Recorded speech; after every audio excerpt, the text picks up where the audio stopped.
I am a hero!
What is up, homies? We are just about to absolutely smash out some Cosmonarchy casts.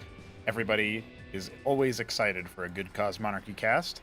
I have a peculiar set of replays here between Jack Yelansky and Cannoli that I would like to get casted, but I believe Jack is playing as Terran in them. I'm honestly not entirely sure. I guess we'll have to find out, and it looks like the answer to that is yes. So, some TVZ, but Jack as Terran. I saw Crank play as Terran. I didn't think Jack would follow in his footsteps, but here we go. We got some people in the chat. We got Art of Turtle listening to Chicago, sitting on a bus in Chicago. What's up, dude? Talking about beating down Zero until he plays Cosmo. My guy right there. And I appreciate that, man. Hope that you find some good success, have a good time, etc., etc. P-Sense in the chat as well. What's up? Shambler in the chat. We got Lucy in the chat. We got homies in the chat. Hope you guys are having a good time. Today we're going to be doing, like I mentioned, some Jack versus Cannoli, but after that I have some Newt versus Kasuga TVP, and I think we'll probably go all the way back to the beginning of August after those two sets of replays are casted, and we'll be doing a bit of a deep dive on Shopkeeper Dog versus Arbuz Budesh. There is a game between Shambler and Godwheat all the way back then, but I don't know about that set because it's actually just one game. So maybe we'll actually take a look at it at some point. We'll see. Yeah, those are what we're talking about. I was hoping to clear the deck of all the August replays today, but let's be real. I think getting through the Jack Cannoli and Newt Kasuga and Shopdog Arbuz set, those three games I believe are absolutely going to be those three sets rather are going to take some time to get through. Jack Cannoli is 5 games, Newt Kasuga is 3, Arbuz Dog is 5. We'll see how long any of them are individually, but it'll be interesting to take a look at them. Our main goals here as far as development, we're going to be taking a look at the balance of the game and deciding if we want to make any small refinements before the tournament patch locks tomorrow. We are also going to be mentally preparing ourselves for those tournament games that are going to be played over the weekend, and a lot of those are going to be cast throughout next week on stream. So I hope that you guys are excited about that. Doesn't mean we won't cast other games that are submitted as practice or whatever, but that's one of the reasons why we don't see too many Newt games anymore, actually, is because he's like, no, I'm gonna make sure I'm hiding strats for the tourney, you know what I mean? So there's something about that I think is pretty neat. With all of that said, there's definitely more to think about as time goes on here. So one of the things that I'm going to be considering is what other replays do we end up casting? Maybe, just maybe, we'll have what would we say? We'll have a couple of team games or FFAs or some such casted over time, or at the very least provided. Shambler mentions a tragic banger. He's probably talking about a long game on Dyadic Shore that didn't get cast. It obviously would not have gotten cast. It was a desynced game. I would not cast a desynced game. But you never know, man. You never know. Maybe they could have played it out anyway. I don't know what the status was. But cool stuff anyway. And obviously, I was actually talking with Neblime afterwards, just before I went to bed yesterday, and he was talking about how I let him know that, like, hey, we need some more of those logs and replays and information. And he's like, well, I'll go back to posting every single one. And I was like, fuck yeah, dude. Fuck yeah. So we got it good. We got it good over here. As a reminder, we are, of course, looking for some support on the stream. So if you guys want to get some support going, we can go ahead and post some links for y'all. The tip jar is on streamlabs.com/Pronogo if you want to support the stream specifically. If you want to support our initiative to have... more show matches. We are accepting show match donations at the PayPal link that I just dropped, TT Games, paypal.me/TT Games. And of course, if you want to support project development more broadly, you can go to coffee.com/Pronogo and Week7, and you can donate a monthly subscription or a one-time donation to the project's development, or even something very, very specific as like, hey, I want this kind of thing maybe prioritized. That does actually change our focuses sometimes, depending on the amount of money. So we call those bounties around here, but definitely feel free to dive in as a result of all of that. With all that said, we're going to go into our next game, our first set of the day. It's going to be TVZ as mentioned, but it's a different kind of TVZ. Jack Yelansky versus Cannoli, and the Gamba is up on the Twitch channel, so feel free to take a look at that. But Jack is here in the bottom right, and he looks to be... Yimin Blue. There you go, Yimin Blue Terran. And in the top left, we have Cannoli as the Pumpkin Zerg. No surprises there. Cannoli looks to be harvesting Vespian already, so I would be surprised if he did anything other than a Larvosk into Pool. And Jack, on the other hand, is not harvesting any Vespian, so I guess he's going to go for a Stockade. He's like waiting to build his Quasith Pool, and then he's like, wait, that's not what happens. Maybe he's just going to Ministry first. Honestly, I don't know. Our map for this match is Bulwark, but I believe they change maps a little bit in this series. Looks like they have 3 games on Charnel Pit and a map on Delta Styx as well. So we'll keep an eye out for that. Yeah, Jack is actually just going to expand. He is playing Greed Terran. All right. Well, we'll see how that one ends up working out for him. Cannoli is usually not somebody who rushes units, right? So actually versus Cannoli, this kind of strategy could work out just fine. Yesterday, we casted a bunch of games between Newt and AOT, or not AOT, Newt and Top Ramen. Top Ramen playing Zerg for that particular matchup. And one of the things that we did notice is that there was a game where Newt on Mass Destruction decided to go Ministry first, right? And so it's kind of interesting, you know, if you know your opponent is going to be a little bit slower to wake, slower to challenge you, it's absolutely something that could come in handy as a result of that. So with this opening here with the later stockade, later military units, slower military timing, really for both players, but Cannoli's is, I guess, a bit more standard in most cases. It does open the question, can you start to just do this more often, right? I think on many maps, particularly when you consider that a lot of the maps that we have here are going to be a bit more on the side of like medium to long rush distance for the tournament map pool. Like I think about Patadia, and I think about Battle Spectre, right? Those are two maps in particular that come to mind. A lot of the 4-spawn maps as well. Battle Spectre, technically a 4-spawn map, but it's always cross-spawn, so you always know where your opponent is.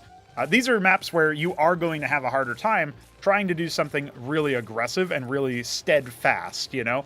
If you're in a spot where you're trying to play a really, like, dangerous game to try to rush somebody down, it's going to be hard to do if the rush distance is so long. And some of those maps that I just mentioned are definitely going to factor in. 4-spawn maps, you can maybe take a chance that you're not on the closer spawns. Our 4-spawn maps are pretty, I think, solid overall, so I don't really think that any of them will be particularly rush-oriented. Maybe there's a chance that Punch Drunk has some rushness to it.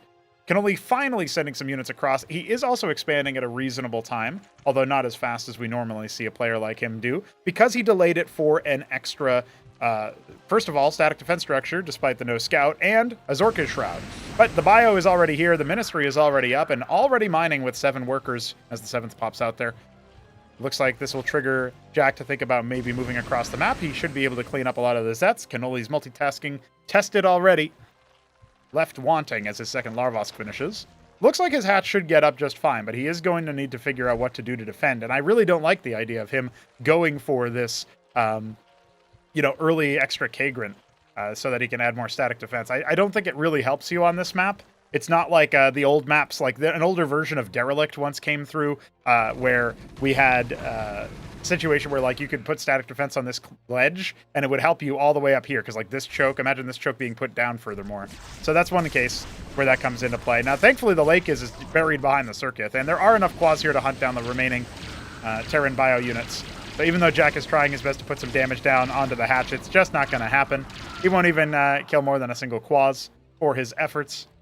And, you know, like those kinds of Zerg units, it's their job to die, right? Covenant, Starpad. That's going to be where Jack wants to go next.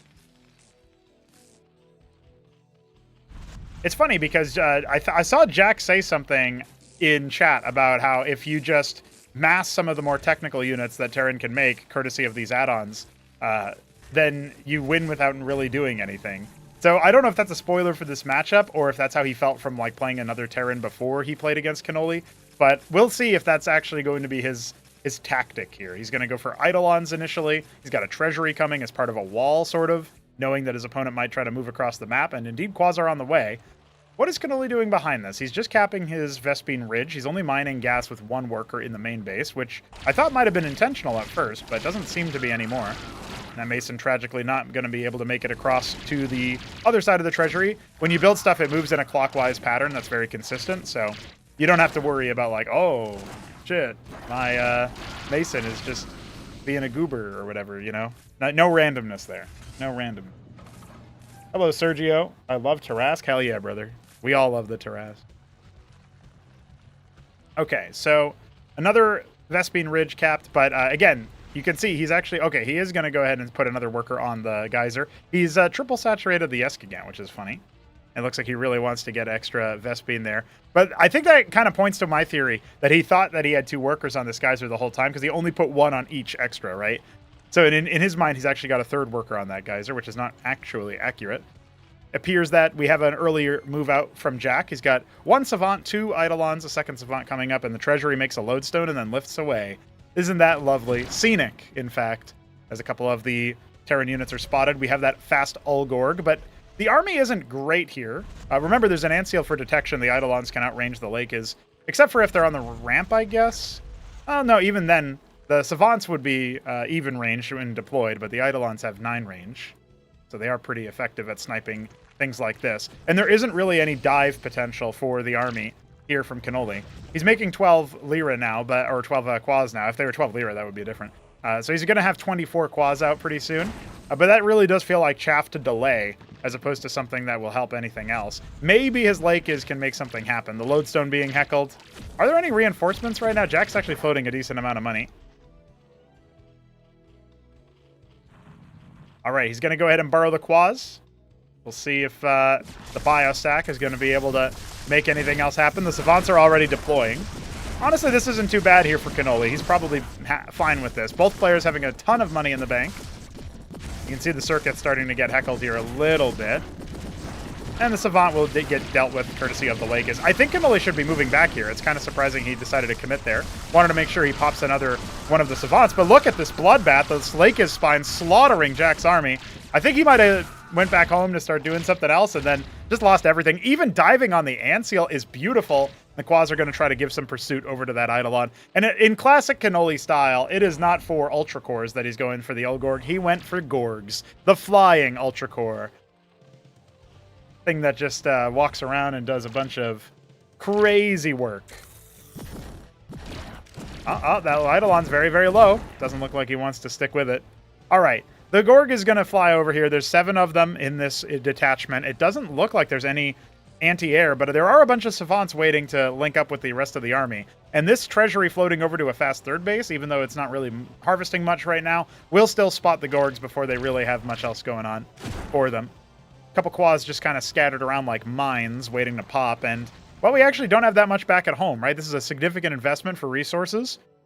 7 Zoryus on the way, and you can see he's adding more static defense just to kind of slow down the crawl, and a lot of the units did actually end up pulling away there. Now, Jack is not actively paying too close attention to this base, and he ends up losing a couple of units as the Lakes make themselves known. So that Treasury is going to go down. This has given him opportunities to respond and also train more units, including a couple extra Savants. Let's see what he can do, because that Lodestone can be garrisoned. Instead, he's just going to deploy them. Now, this can make sense, because you will eventually build up a ton of extra value. Back over here, 1 Lakes has been popped. It looks like a couple more bio units have been killed. It's not quite enough to do much of anything. Oh, he doesn't finish off the Savant. Now he feels like he has to disengage. But meanwhile, a lot of these Savants are getting absolutely shellacked right now, man. Now, here's the Ant Seal shielding. That's going to be a really big help and allow that circuit to eventually be overwhelmed. It is just the only combatant there. You try to deal with Savants in their deployed mode, sort of by like overwhelming them with unit counts, because they can't steal everybody's attack speed. And these are just brutal spines. Jack continuing to try his best to make his way through. Riller is going to be certainly slowing down that stolen attack speed that the Savants have, and they're all wiped pretty much. Yeah, the Lakes spine's finishing them off. The Hurakan's gone. The Gorg's still at large. There's 5 of them loose towards that side of the base, and Jack has lost so many workers. Unfamiliar territory, almost no Vespine, and over 1,000 minerals. He's trying to add himself some extra Talos, see if he can make things happen there. They won't be as splash prone, courtesy of the Gorgs having a different anti-air attack. And, you know, he did kill a couple of Kagrins, so he kind of receded the defensive line, but it doesn't really feel like that was enough. Now, the Zozark is on the way, Cannoli going for the Apex strains. I don't like this fight for the Zerg. I think the Savants will be money here, but maybe the Lakes can change my mind. That's a lot of units in a line. Oh my god! You can see how cost-efficient they were being versus the Zoryus. There's not so many of them left, and one of the Lakes did get popped. So this attack looks like it doesn't have as many legs, but Jack is really diving into a hole right now. He's trying to spam only Savant, and it's just not working for him.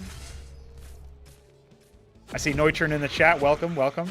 Now, there's only the 2 Lakes, rather, and so they could be focused down pretty easily, but Jack not microing his army, he's going to lose even more. At least the Savants can jump into the Lodestone, but he's totally forgotten about that. Zoryus are basically dead here, so they will not be able to do too much more. Cannoli making 10 Zarkavra cores behind this. He did add 5 more Gorgs so that he could stack up so many of them. This feels like a death sentence because the Tetzora core and the Zarkavra core both have this passive where they take damage and retaliate in a short range. They're both melee units. The Teth is a ground unit. The Zark is an air unit, as you may have guessed.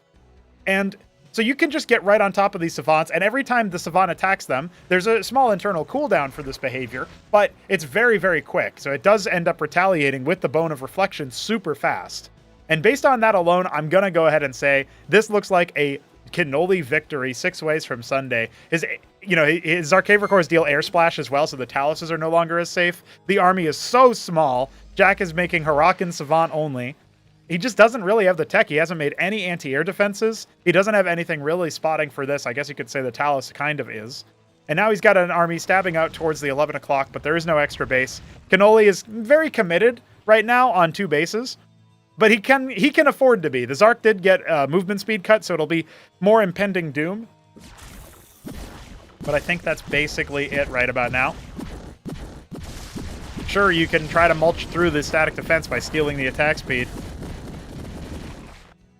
Well, here we go. Zark's coming in. Now, some watchdogs have been made, but that's not enough. That is not sufficient.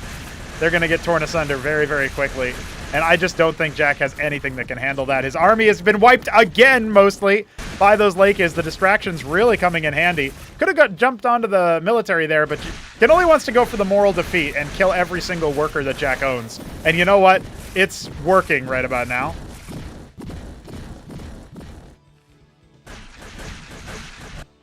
I mean, what is Jack even going to do at this point? He's got 7 workers. GG is called.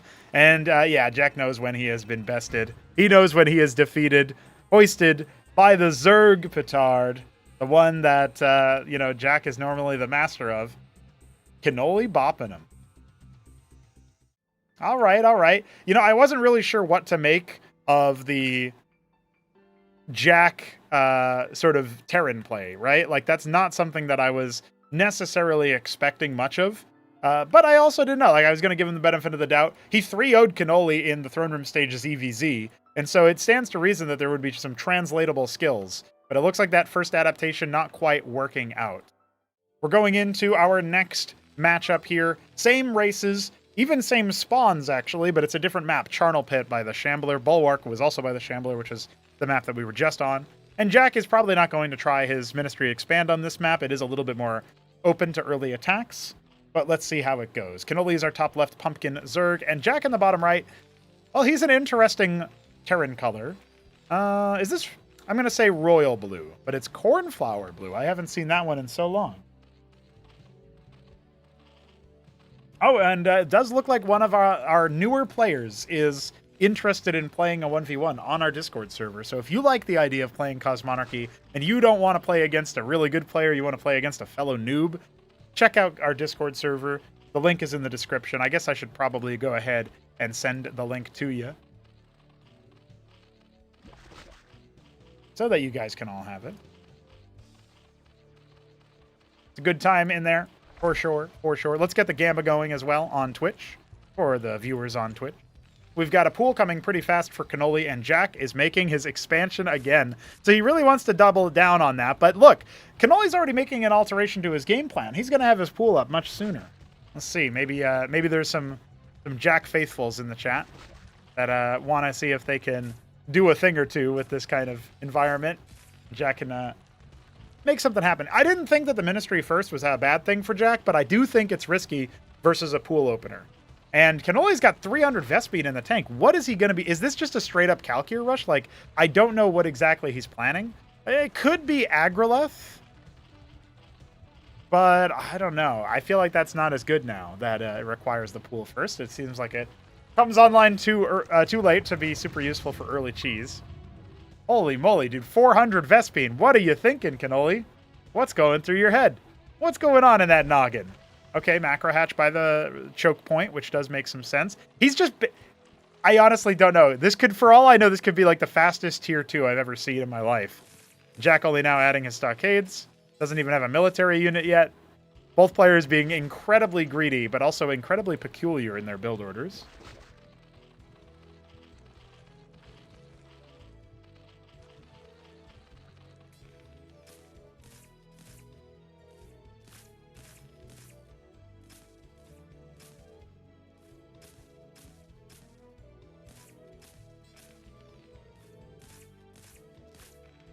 It's going to be a 4th stockade by Jack's entry point there. The Droleth is going to scout. I don't think it's going to get very far.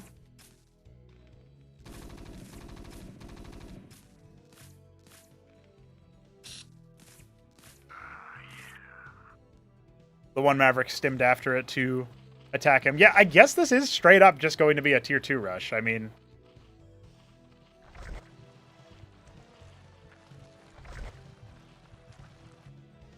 I can't imagine what else is going to happen here. Oh.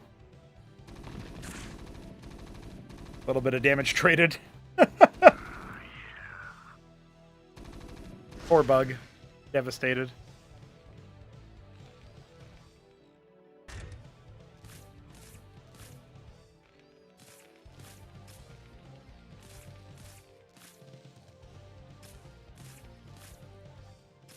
Very fast extra expansion. The Maverick did get in deep enough to scout that there was no... well, I guess nothing gestating, but... yeah, I don't know what this is from Cannoli. He's also got a Burrowed Worker randomly, so that's a bit of a problem. There you go. He's figured it out. Where's he going? Oh, almost got enough Vespene. Almost got enough Vespene. Let's see. I can't believe he's tier 2 rushing. This is so absurd. The stockade has been floated as a proxy, I think? Yeah. It's going to go into here and land and make Ahmed, probably, if I had to guess. I don't think you could ever do this build order versus another player. Jack is just being hyper passive in the early stages of the game, but we don't actually have any defenses here. I guess there's some burrowed quas. And there it is. The Iral Iris, the stockade making landfall. Wild. Wild indeed. This could be a really deranged game, honestly. And yeah, for that, I think we need to crack open a cold one. Don't worry, it's like 1 p.m. This is not alcoholic beverage.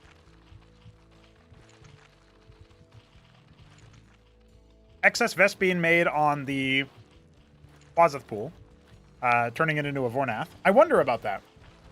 Because if it's not the Vornath, right? Like... if he goes into the lake after this, and then he makes some Oxel Cesiants, I could see a world where he's basically just going to try to spam out Calculusks.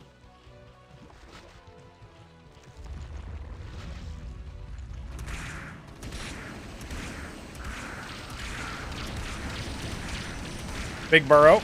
Iral Iris finishes. Quaz immediately on the case. Riposte this attack with ease.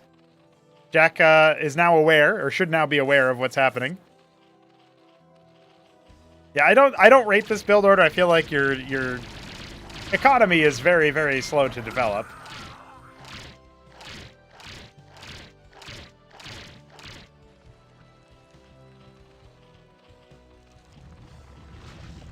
Oh, he also only made the Vornath pump. Like, he didn't even make the lake, so I actually have no idea. Is he going to go... maybe he's going early Muta?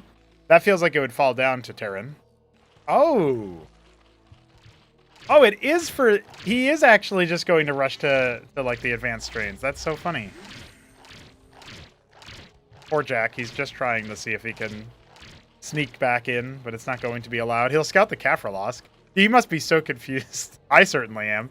Third base coming up online for Jack. He's already added his Savants and Eidolons. I feel like he can rock across the map and set up for a victory here pretty early. There's no Lakas to stop him.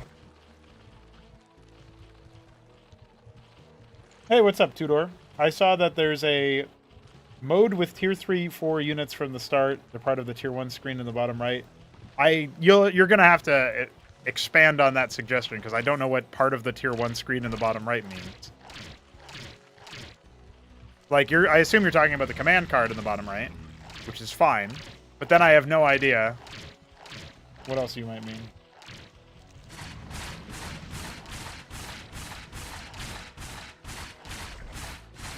Capping the gas here is Cannoli. He's got 1,200 minerals and 300 gas, and he's making Vorvs, of all things. That's all he can make right now. This feels like a troll build. Why did this even get uploaded? What is this game? He's dead. Jack's just going to come across the map. Sure, yeah. Thank you, Tudor. This is the add-on explosion game Cannoli told me about. Well, dog, welcome, but I don't think the answer to that is yes. This is a game where Cannoli went Iral Iris at like 4 minutes. And as you can see, it's not quite working out for him.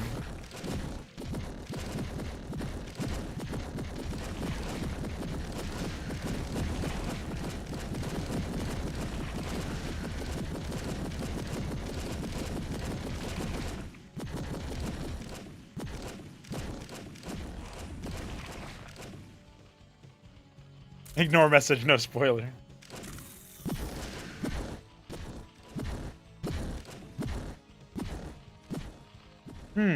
What will you do, Cannoli? The enemy is at the gates. What will you do? You'll make Vorvs? I mean, they've got a new cool icon. A game of can versus should. I don't know about that one, Shambler.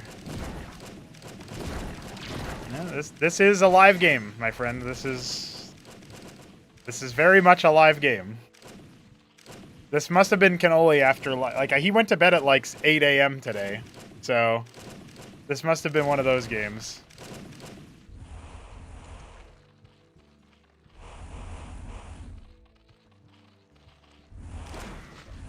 Well, Jack might throw his Vorbs away. I mean, his, I'm so used to him being Zerg. Jack might throw his Eidolons away, but, you know. Dude, you can just take the rest of your army and attack, Jack. What are you doing? Bowl him over. He's like, no, I'm macroing. I'm building more ministries. What the fuck?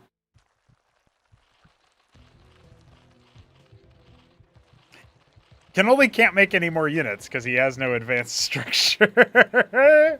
He can make Goswala. Try to fight like that.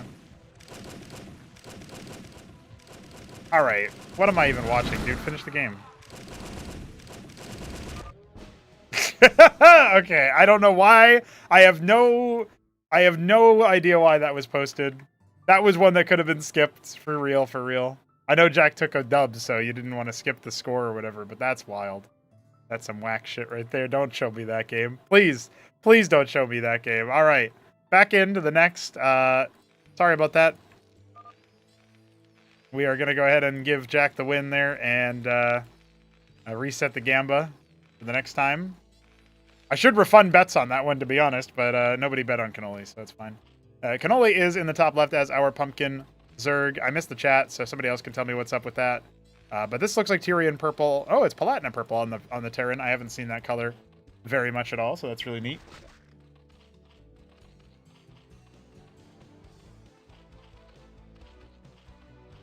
So we've got some interesting things that have already happened between these two players. Good grief. What's up, Milestone? Perfect game. No, don't say that. Was waiting for an epic twist. There was no twist. The twist was him leaving after he lost his pool to the Eidolons. That was it.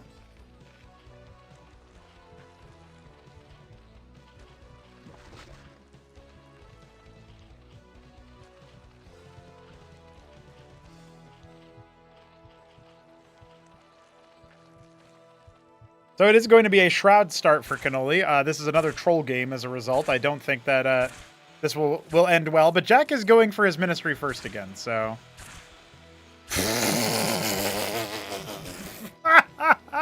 Instead of fighting, he starts repairing every basin. So, you know, stonks for Cannoli, honestly. He's forcing Jack to spend money. Yeah, I guess that makes sense, dog, but also I think that's ridiculous.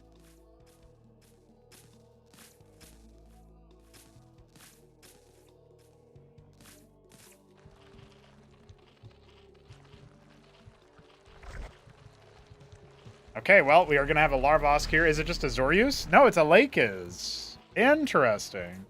I don't think one Lakis is that scary, but... He did slow down the stockades by harassing Jack's mental, so... Yeah, Daisy Chain Repair was, that was what I didn't know I needed. Oh, I think he attacked his own unit by accident over here. That's the advanced troll? Dude, what? I don't know what's happening. But the advanced troll is when you attack your own stuff. And then, you're like, yeah. That'll send a ping to the person who's watching the replay. All right, Larvosk, now done. The one lake is in front. Because, of course, you scout Ministry first with no production, and you're like, yeah, I shouldn't attack. Like, okay. Both of these players are doing the most deranged things I've ever seen. I gave Jack the benefit of the doubt, and I really shouldn't have. Because he was talking about, like, oh, yeah, there's, like, Terran is kind of brainless now. You just make a bunch of Savants and auto-win, or Phalanx and auto-win and stuff. And, like, excuse me. I could see a world where somebody could come to such a conclusion depending on one game or another. But these are not going to be the games that prove that to me when they're going Ministry first with no punish and Canoli's going Zorki's Shroud. I'm allergic to this game. Jesus. I think versus Zerg, dog, you can do Ministry first. Because if you go Ministry first and they're not going Pool first, like they're going a more economic middle-of-the-road build, I think you defend with Bio pretty easily. It does depend on the map. I don't think on Charnel Pit you could do it because of the low ground. There's no ramp here. Like, you can get up here, but you don't have cliff advantage. Thank you, Noichi. Appreciate you.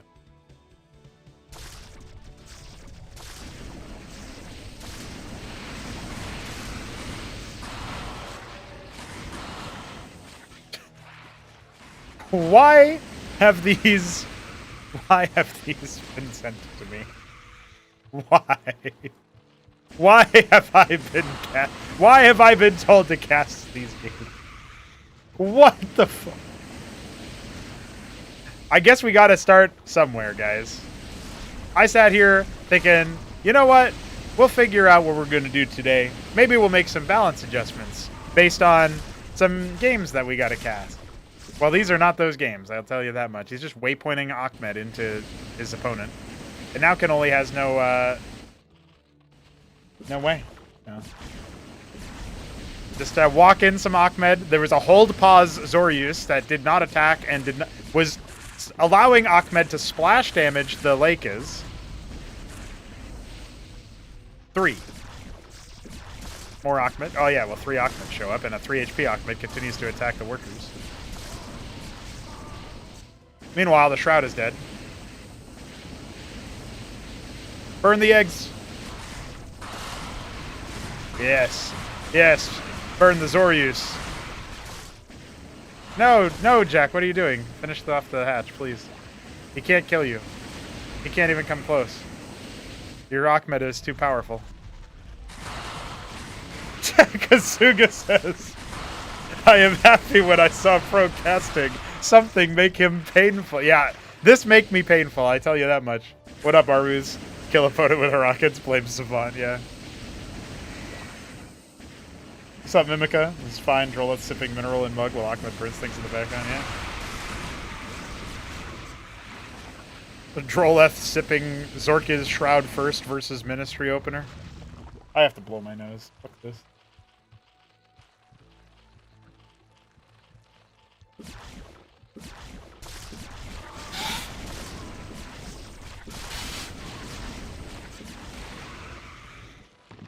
Oh, I missed Ahmed waypointing into death. Okay, that's not too bad. That's been happening this whole game.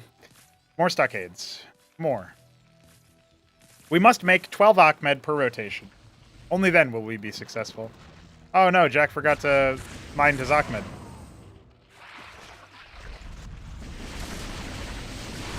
Oh, this amount of Ahmed should be able to Ahmed.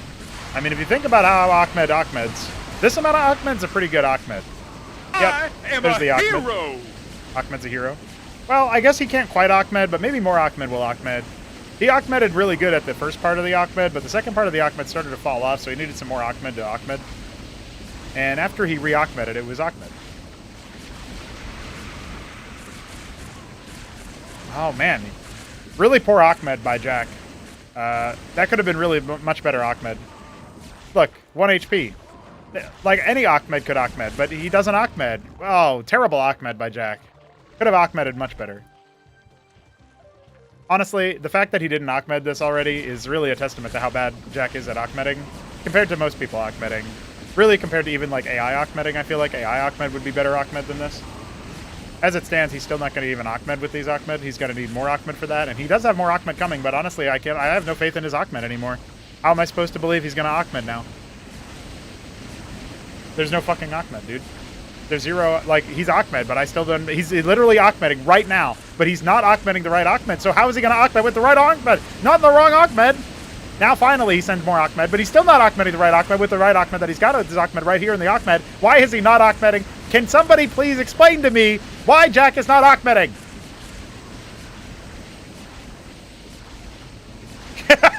What's up, Ultra?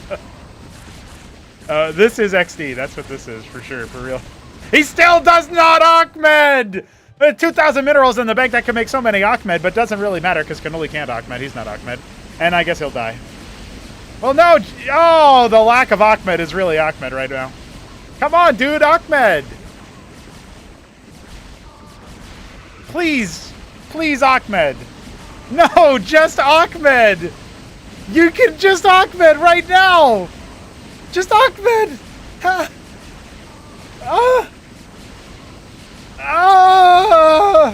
Ahmed, please, Ahmed. The right Ahmed. No.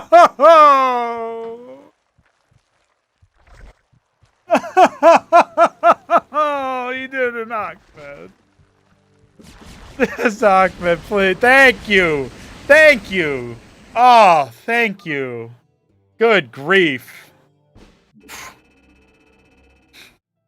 My fucking soul burns, dude. Jesus. All right. Well, I don't think Jack should actually lose a point. So I'm going to set his score back to 0 for that one.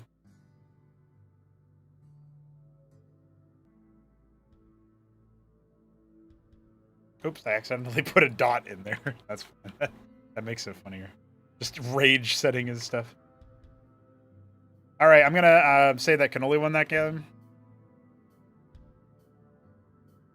And we're going to go into the next one.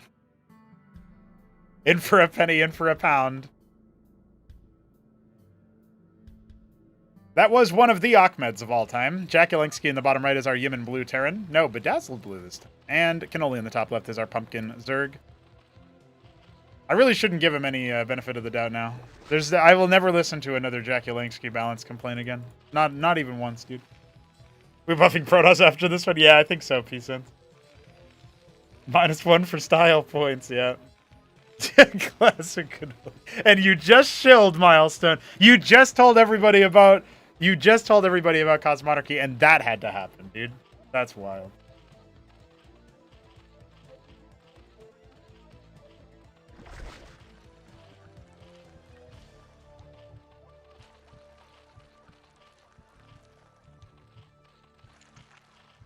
Somebody new just popped into the Discord server. Welcome, welcome. If you're even on the stream. And if you're not, that's fine. So Jack is once again going to fast expand. Let's see if Cannoli can figure out how to respond to it. What's up, Boris? Welcome.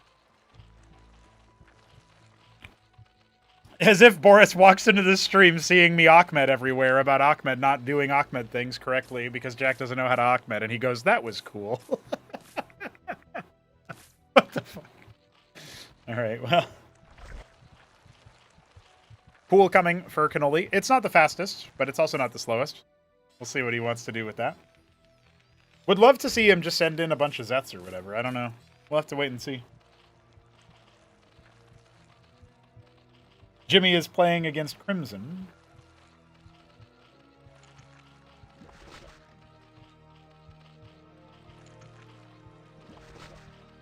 Maybe those will be good games to cast later. I fucking love cast. All right, come. We got double stockade coming. We got some basically the same opener as before. Cannoli's been the one to change things up over time. This is gonna be a second Larvosk. Yeah, Jackmed Ulansky. Yeah, Jackmed? Is Dockmed? Jackmed Lansky. So it's a really fast Shroud, and then he goes for that extra Larvosk. I wonder, like, you could probably do something funny, like Zorius Quaz. I know that Smarty was talking about adding Vorvs to the Zorius army for extra armor rend and stuff. I don't know. I think the best tier 1 army, without any, like, evolutions or whatever, is, like, Zorius Vorv. Well, I guess you evolve to get Vorv, right? But I would think like the most average like mid-game, mid-tier 1 army, right? But the one that is going to give you the best sort of bang for your buck generally tends to be something like Zorius, Vorv, Hydra. It's like the most well-rounded army. You can add Lakes for crowd control, and you can add, you know, Azira Core for more frontline or something if you need some crowd control, but not that much. You don't need Lakes crowd control, you just need more tank. Jackmed Ulansky.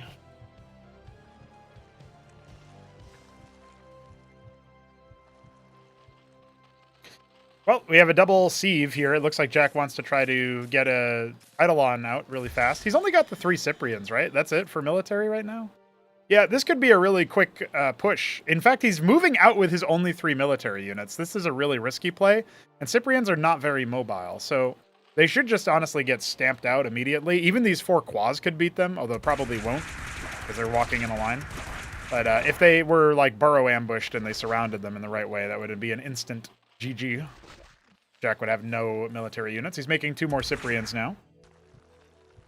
That will slow down his ability to get more, you know, the Covenant add-on or whatever. But... Oh, Jack. Oh, Jack, well. The Cyprian is not Ahmed, but Jack can't even Cyprian. I can't believe it. Just slowly waypointing units like a drip feed, you know? That's a good idea, Kasuga. That's a good idea. What's up, Alan? Welcome. So some Zorius are hatching here. He's got a round of Droleth moving over to the natural, which makes sense. I think Zorius is he could just go with these 4 units, which is not normally something you say about Zerg armies. But like, what are you going to do? There's just some Cyprians here. If they stack up to a good number, that would be a different story, but it doesn't immediately look like Cannoli wants to go for that just yet. Ramen was talking about imagining a world where you take all of your larvae, turn them into real. We are Legion! No, that's Protoss. But thank you, React. I appreciate it. What's up, dude? Zorius is... they escort the broodlings, right? The Rillarokors. So it's something that you definitely can think about over time.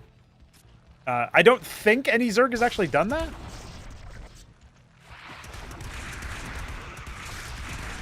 I guess the idea behind the Zorius here is that they block the shot from the Cyprian, right? So that doesn't penetrate to hit the Lakes. But we saw that backfire when Hurricanes showed up. Well, we saw a lot of things last game, let's be real. Oh, no, I'm good, Alan. Thanks. Good luck. Kazitra's coming up in the natural.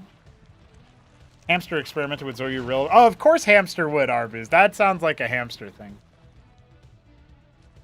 Well, there's a dozen Cyprians.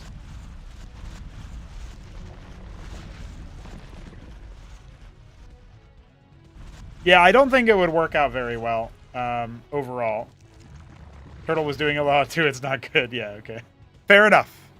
Fair enough. Well, I mean, there's 8 Ahmed, there's 12 Cyprian. I feel like with this many Lakes, like, really hard for Bio to do much in this position. But we do see a switch into 4 Fulcrum, so it looks like the stockades were just for show anyway. Oh, leading with the Lakes! Rookie mistake, Cannoli. You saw all the Cyprians were here. You even had the right move earlier, but now you lost 2 Lurker equivalents without any real effort there. Still going to maul the first half of this army and now move forward. When the Zorius tags something, every other ally moves faster towards that victim, so as they get a little bit closer to the military, it can help out. This one's armor is broken, courtesy of the Huracan fire, but not going to matter too much here. A lot of idle workers. It's the Cannoli special. Yeah, really going for an explosion of units here, but there's, well, an explosion of military, but look, Jack has 1 military unit. This could do so much damage. He's now starting on some Goliaths. Iris starting back at home for Cannoli. Economically, Jack has been doing a little bit better, but Cannoli is definitely caught up. Please do not let the 1 Huracan ego you away from doing some damage. Come on now, Cannoli. He's like, no, surely you have an army, but he saw all of the stockades lifted across the map, so he should know by now that actually there is no army, but Cannoli's not doing anything. Oh, the pain. Oh, the Zergmanity. Oh. Yeah, I guess this is the other tactic.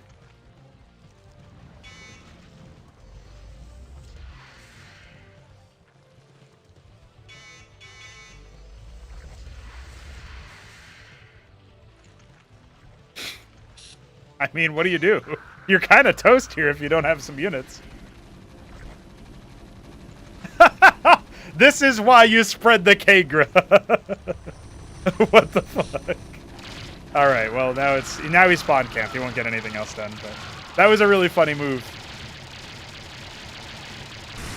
Now the Goliaths are out. Only a few Lake is here. You're not going to be able to carve through this much mech.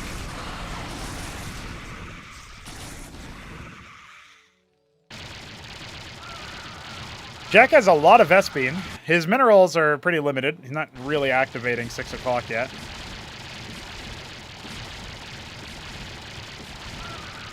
I like that he's still trying. He's still draining his minerals, making Mavericks over here.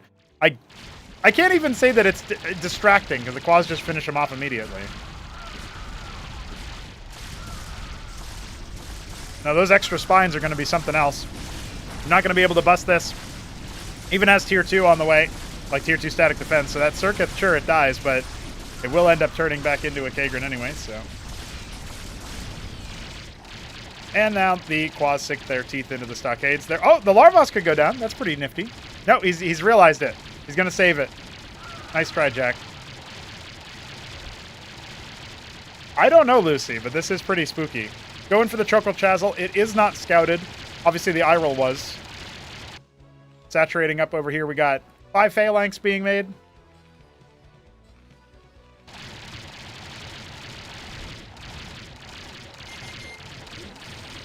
This is the closest that I think we've seen Cannoli to playing a serious game with his build orders. So even though he just let Jack stay alive after the stockade lift, I still feel like it's a little bit more of a valid situation, but he does have 3k minerals in the bank, so I don't know what the hell he's doing. I guess he wants to make Algaz again. He really likes to make Algaz. I've noticed that about him. So he makes the Oxals. Let's see what units he ends up making. I wouldn't hate some of Criminalisks right now, though. Just walk in and paintbrushes enemy units to death. Sure, Brothalors for Mass Plague, that's another option. We just don't see this kind of composition out too much. But I think a Criminalist could be really good versus the Phalanx. Yep, and that's exactly what he's doing. I mean, Algaz would be really good because they're air units, right? So it's hard to say no to that. But they are very lumbering. And we do have some Madrigals coming out as well.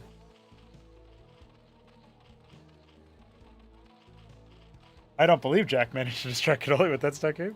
Yeah, he did. He distracted him, all right. All right, time for the Phalanx to get active. That one very wounded Goliath. Yeah, at this point, I think it makes sense for Cannoli to attempt this, but he does need to finish off the Goliath, and he will.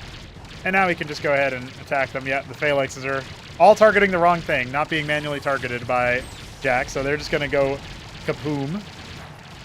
He's got one more there. Isn't that helpful?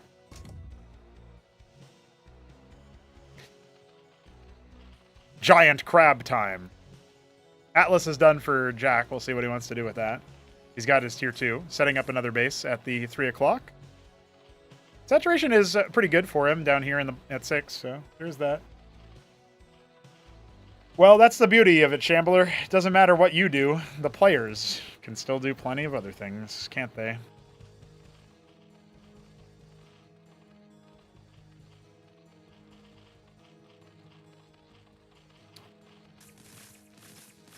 It's going to be a lot of starports here, I see. I mean, going up to 3 base eco as the Terran. It's a 1500 mineral map, so I guess that's more like 2 base for now. Here come the crabs. Gonna need to move out the way there, Cannoli. Your other units are in the way. There's really not a whole lot going on here for good old Jack. The Okrim should just keep moving because they fire while moving. So, and look, 600 life. I mean, good luck, buddy. Armor Ren from the Zorius as well, helping out their attack. It has 4 armor pen. I guess it doesn't really matter, but it doesn't do a lot of damage, but it will stack up a little bit. I can't believe they could even fit up the ramp, honestly. That's impressive.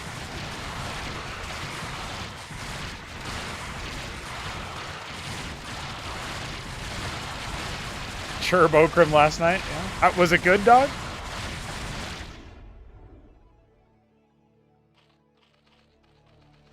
Looks like Cannoli going to set up a 3rd base. His army of death paintbrushing across the map right about now. Initial volleys from the Phalanx. We see a bunch of Gorgons. Not really that much that attacks air here. Okrim only attacks ground. So we are going to need to see a switch up once the Gorgons arrive.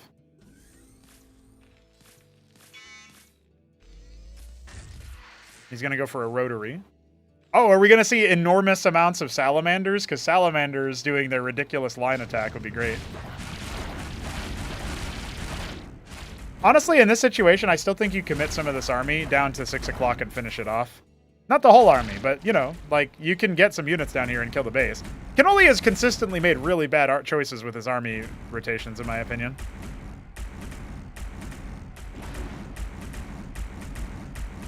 Like, the Zoryus aren't even under attack here, so they could just go ahead and attack the 6 o'clock, yeah. And they will. No, never mind. He's going to go after the base. I mean, going after the production is also fine. Making a bunch of Lyra. I don't think Lyra works super well into Gorgon, but we'll see. I love that the Okrim have burrowed. That's pretty funny. Yes, go after the Ant Seal. Then your burrowed units are free. They're safe. More Lyra arriving.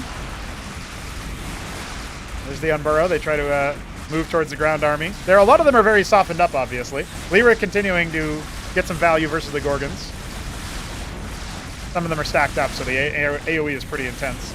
By themselves, Okrim don't do a lot of damage, but they take a while to kill. And now we've got the Lyra evacuating, so there's that. Couple Algaz on the way. 12 o'clock up. 9 o'clock up. I guess that's more like 11. 11 and... I'm going to say 12, though. I call this 6 without reservation, so this is 12 without reservation. I thought about that, Lucy, but then you would just have unkillable Lakes, so... Gorgon's going to think about flying over. There is one Spraith, but nothing over here. Wyvern's charging up. There's a lot of Lyra. You really got to respect the amount of Lyrilisks here. And Jack is just going to go ahead and make some Phalanx, some Goliath. Gorgons. He actually hasn't activated his rotary yet. Oh. I don't like this attack necessarily from good old Cannoli. He needs to focus down those Wyverns, but I know he's trying to kill the units that are attacking the hatch. So he can save that. I just feel like then he's not going to actually keep his army alive, right? A Salamander arrives! Jack just ignoring the fact that his units are taking splash damage right now. Classic. Goliaths are here. So, yeah, that 4th base never really got off the ground yet for Jack. He got off scot-free down here, even though the army could have killed 6 o'clock a long time ago. So, some big mistakes for both sides, that's for sure. And the Algaz are going to go in here and just nuke the Gorgons if they get too close. 4 more about to hatch.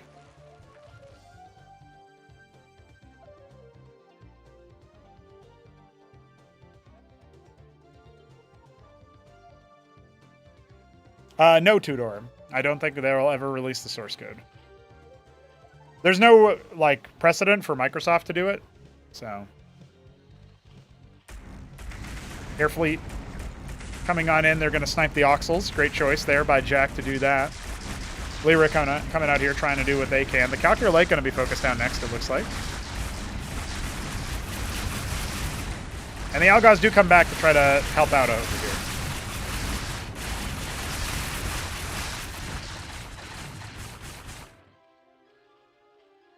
I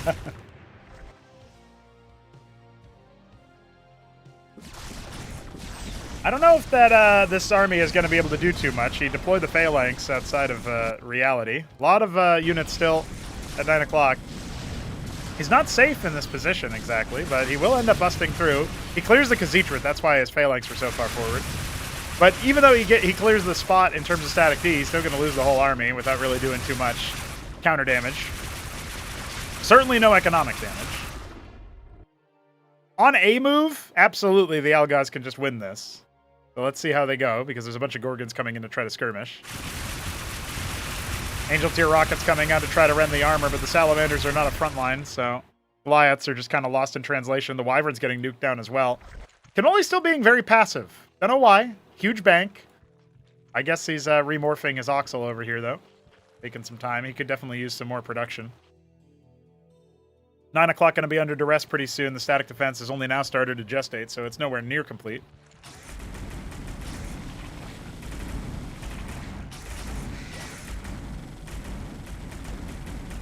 Maybe Dog can buy out Blizzard when he gets the magic rock from space. 12 o'clock being reset while 9 o'clock falls, so Jack taking the economic lead yet again. You can look at his workers and say that, but obviously it matters how many bases you're mining from. Oh, the Tekara core, yeah, those things are pretty wild. The Algor's just kind of massing up over here. Kind of calling the bluff of the Gorgons to come in and do something.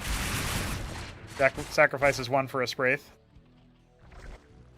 Again, I really think Cannoli needs to start moving across the map here soon. He's allowing his opponent to expand unchecked, and well, they're doing the noob thing at each other. Sundogs being amassed.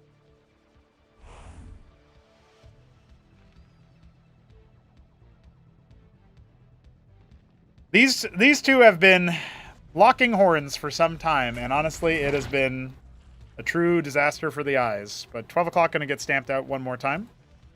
Goliath left over here. 18 Algors are now here, but what do you do with them, you know?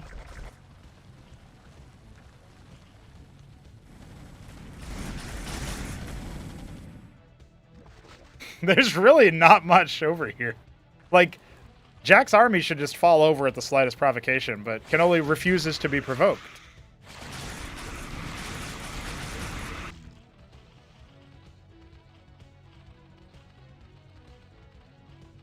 He needs more. He's gonna make more. It is fun, and it's, you can have fun no matter what your skill level is. But, you know, I seeded Cannoli fairly favorably compared to what I think people would have expected. He just killed his own Sundog. Oh my god. Don't tell me this is how it ends, dude. Oh my god. Just send the workers! No, Cannoli! Look how fast you killed them when you could see them! Good grief. Big Caw.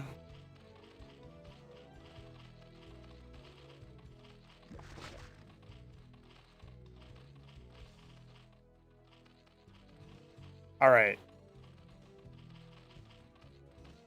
Yeah, it's true. The arms can't strike what the eyes can't see. As one man once said.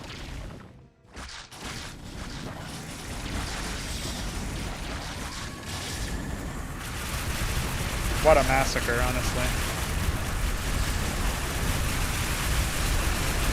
He's attacking Phalanx. He's not even attacking the anti-air. Cannoli. Cannoli. Why have you done this to us?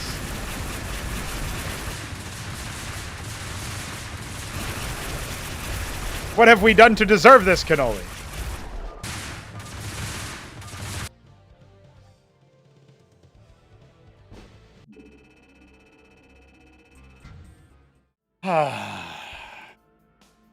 GG. What? Oops, I didn't mean to Big Caw.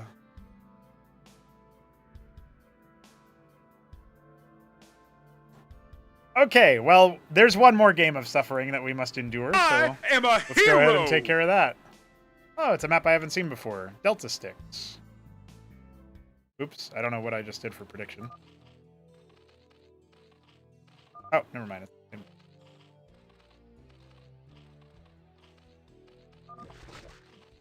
Crabs are real bad now. Okay, buddy.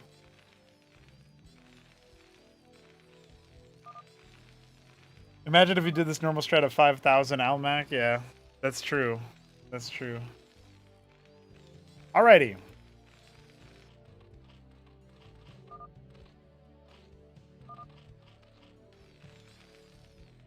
While they're talking about balance, after a game like that, Jack Yelansky is in the far right here. The 9 o'clock-ish position, or 3 o'clock-ish position. He is our Ultramarine Terran. And Cannoli is at the Pumpkin Zerg.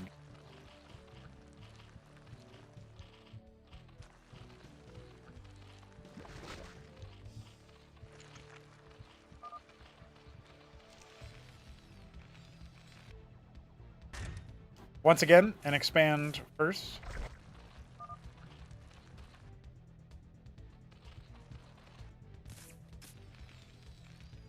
Will Cannoli actually make a unit and attack in the first 3 minutes of the game? Because then he would win. He would win the game. And because we took a game off of Jack for being Ahmed, or not being Ahmed, I guess.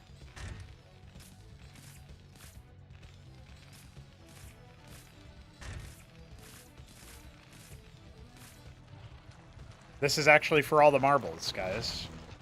Whoever wins this match is clearly the better Cosmonarchy player.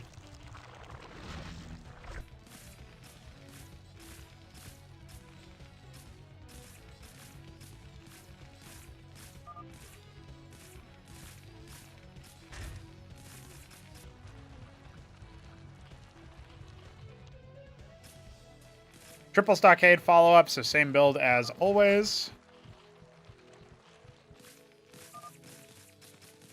By the way, Cannoli erasered like entire armies with Criminalisks before just by right-clicking, so if he's asking about why they were being nerfed and says no, I think maybe that's fraudulent.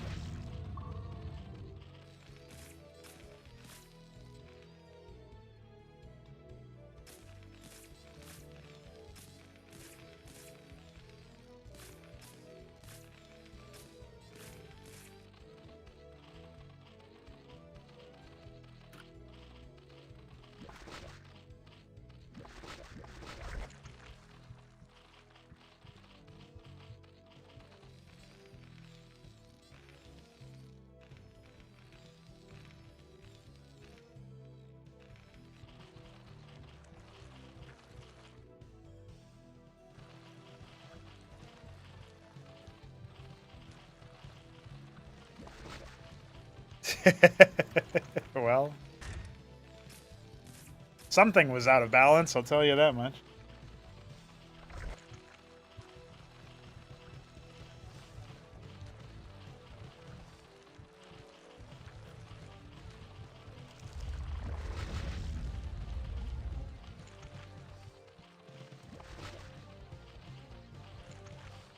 Feels like with the gas cap coming for Cannoli, he's basically setting up for this Lyralisk rush on one base. We've seen Top Ramen do this as well.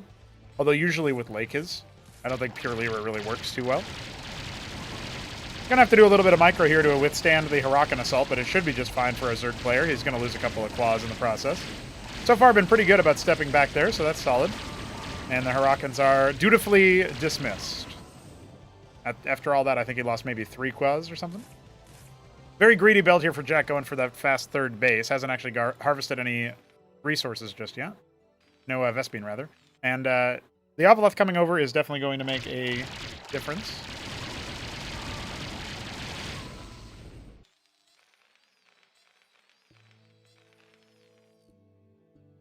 It's really bad, Mimica. I mean, their models are probably fine, but they are unreadable, so you can't really use them for an RTS, in my opinion. You'd need to really reduce the level of detail in a lot of things because it just turns into noise at the resolution that they've got it. And if you were trying to show all of that detail in general, then you'd end up in a situation where your units would have to be like really big. Like it's worse on something like the Zergling or the Marine. It's way worse on units that are those sizes compared to like the Battlecruiser or whatever. Wow, Boris, you might be the only one who misses that graphic. Calculate coming up pretty soon here as Cannoli charges in with a bunch of quas. I don't really see a way that Jack can stabilize from this position without sacrificing a large amount of economy.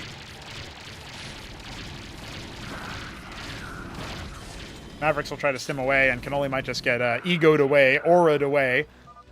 Fear me, says Jack, but... As in response, Cannoli attacks, which is pretty good banter without even sending a message. Unfortunately, Cannoli is also deciding that he needs to fall away from this position, which he definitely doesn't. But he wants to keep his Lyra alive so that he can turn them all into... Or his Quas alive so he can turn them all into Lyra. Which he can do now, if he wants to. Avaleth scouting in, sees 4 Stockade and nothing else.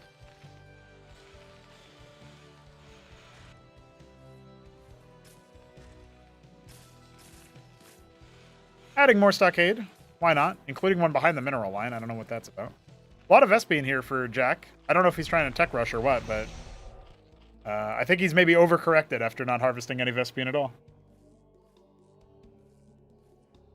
Now storming the gates with a couple of Mavericks, but Lyrilisks are about to hatch. Really feels like Cannoli could have a much bigger army. I don't know where his money's at. Besides in the bank.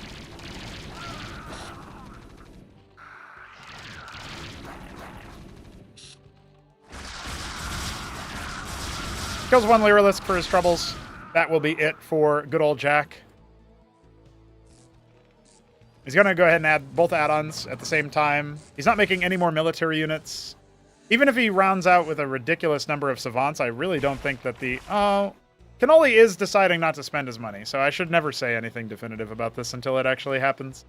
5 savants queued up. In small enough numbers, they can deal with the Lyrilisk, for sure.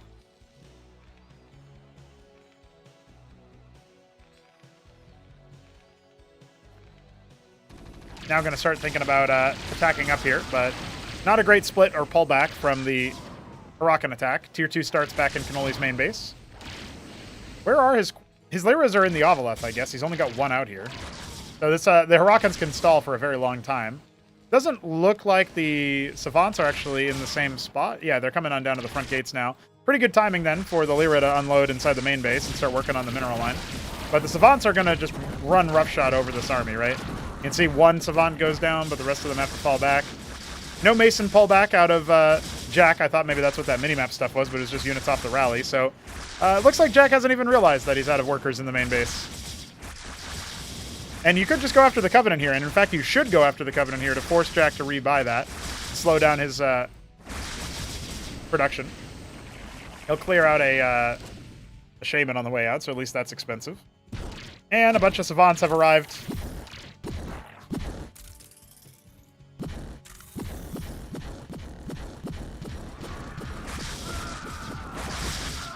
Brutality. They killed the one Quaz. Ovaleth coming on back. We don't see any more coming. A Gosvaleth on the way. Not quite sure what that's going to be used for just yet. I guess he's going to skip one intermediary step. Oh, he could go straight for like Tozrel Haunt or something.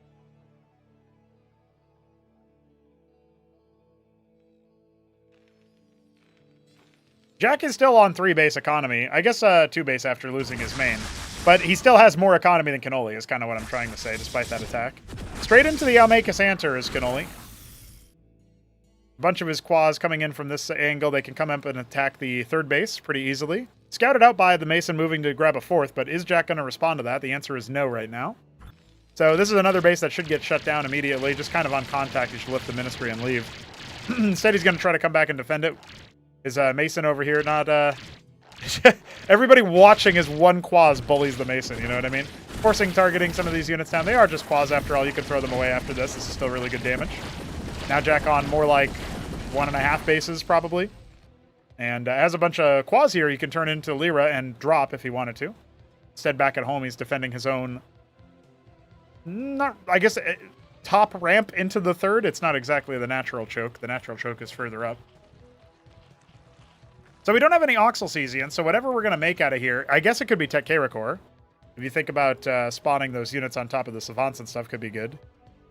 They also deal some splash damage. But pretty good versus Bio in general. I just don't... The number of Savants that are here are pretty high, and there's no Lake is in real crowd control. So he's going to go for Vilgorikor. I think everything about what Cannoli has chosen to do is wrong. He is going to surprise the initial attack up, but there's so many Savants. I think he's just going to get run over. Once again, getting a little too greedy. Very, very much too greedy, that's for sure.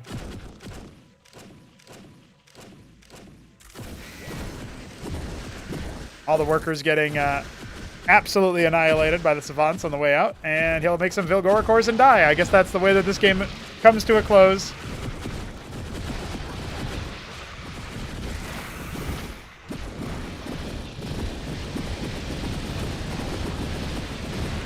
Goodbye, cruel world.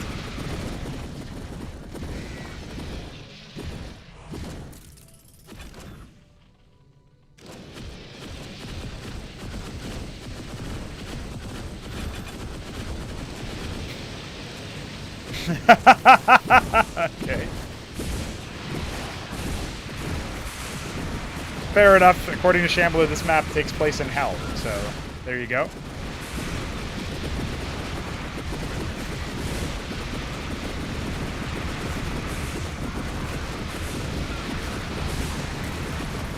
I will do one thing about the Savant, and that's change some of its overlays so that they look a little bit better.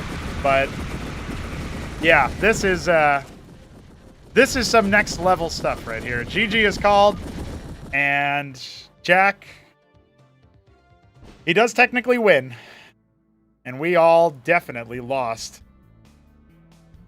All right, well, that was some wild stuff. I think that's definitely the last time I think about Jack as somebody who I can think of for balance. I can never entertain a balance statement made by Jack ever again. Unbelievable. By the way, in that patch, the new Zero Core model was in there, but they didn't make it even once. So, banned, honestly.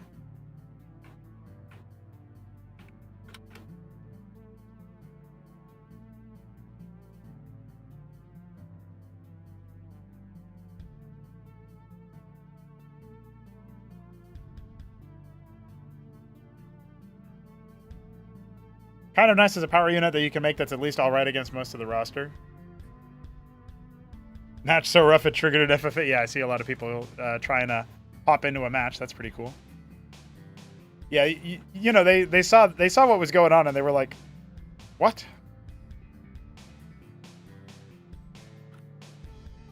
All right, we're going to go to some PVT now. I'm going to set up the match overlay. Thanks for bearing with us out of that wild series. And we are going to have Newt playing against Kasuga. I don't think we'll see anything like what we just witnessed.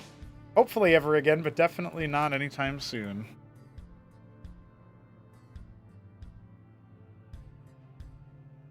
All right, I'll get started on the Gambit. We get into our next match. Ladies and gentlemen, don't...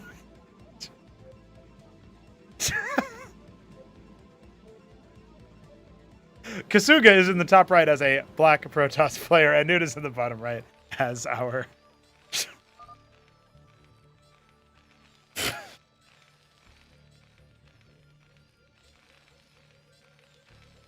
as our Maya Blue. Arrow Terran. All right. All right. Lie. Gateway on the way for Kasuga. Remove toss. You can't say that about another person, Kasuga.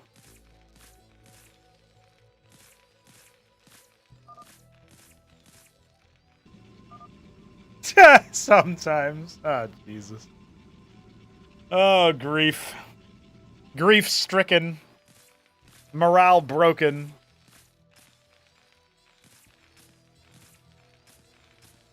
All right, well, Newt is going to go ahead and drop a Fulcrum, and it's going to be a 2-gate from Kasuga. I really rate 1-gate expand versus Zerg, but I don't know about it versus the Terran players. I haven't really seen that matchup play out too much. If you're up against Shopkeeper Dog, then you can probably expect he's going to try to make 200 Talos and not even play the game. So I guess you could probably just Nexus first in that situation and you'll be fine. But Hierophant coming out for Kasuga will allow a Scout and a little bit of anti-Vulture safety. No, he's absolutely unhinged, dude. And it doesn't help that he doesn't like properly speak English that well, but he knows how to type open ass, so that's basically his vocabulary. This is the new Gen Y. It has this path in here in the middle that we have decided we do not like. Got the bridge over here to the third base. It's pretty interesting. Layout's a little bit different in general than the last time we saw it in the tournament scene. Grand Library coming up for Kasuga. By the way, I saw some reactions to the map pool updates. Jujic was a little bit sad to see that Old Scars was dropped. I think we talked about that when I was reviewing all the maps. It just felt like there was a bit too much going on in the pathways of that map, and doesn't necessarily feel the most easy to defend things or navigate. And look at this. Newt just trying to dance between the mines. Kasuga not letting him. Does he have any other units coming? Yeah, Draconon. Okay, so he should be very well insulated versus this Vulture. He's putting a lot of damage onto it. I wouldn't have minded if Kasuga actually just started clearing the mines with his Hierophant. He's got to be careful now because there could be a lot more Vultures. Grand Library scouted out by Newt. I'm not sure he clicked on it. Looks like it's a 2-Fulk, and he's probably going to clear out the queue of this one so that he can try to afford a Ministry. Unless he's going Treasury, which I guess he is. Yeah, he's going to go Treasury here. Hierophant once again clearing another mine, and the Vultures are going to be dispatched thinking that indeed there will be yet another mine connection, and they're correct, so they might end up being able to overwhelm this Draconon. These two Striders don't win this fight by themselves. Yeah, the Hierophant going to get dove on immediately and crushed, so This is a very, very big overextension from Kasuga. He did not have the production. You know, like if these 4 Striders were together, they crushed that fight, but obviously they were not. And now an Atreus double Drakon here. Moving out way too big for his britches there. Again, if Kasuga had cleared those mines early, as the Vulture was going in for the scout, would have been a different story. But now, I mean, he's insulated versus damage, but he has no opportunity to move across the map and challenge. Despite the fact that we're going double treasury into a presumed quarry. Like, this is a prime opportunity for our Protoss player to try to apply some pressure so that the Terran player can't just macro out, right? He's already got the quarry coming on the main base, which is interesting. Means it's less snipeable. You can defend it a little bit easier. But we'll see how it goes over time. Gateway on the way. Gateway number 3. Artisan starting up from the embassy. No witness, so no detection, no scouting, and no expansion just yet for Kasuga either. It's going to be a much more slow-going game. I would rate Newt longer the game goes on. He'll be able to take the worker advantage pretty soon. You saw Ultra do this, but he puts his 3rd treasury at a hidden 3rd. Yeah, he really likes the pocket expansions. Artisan moving down to the bottom right. Envoy coming.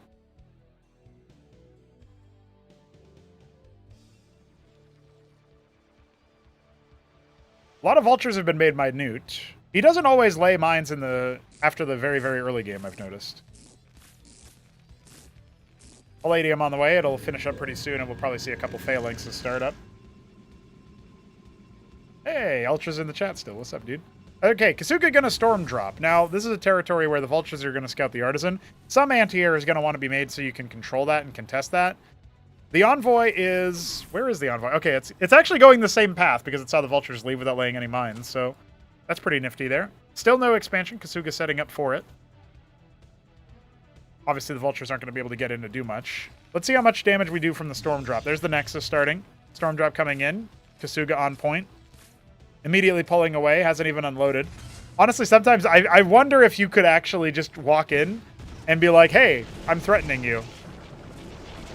He's actually going to blow up a vulture, funnily enough, and do a lot of damage to those Masons. Come back in next time for a little bit more action. He should just leave. There's too many vultures here to get the Cantavis off.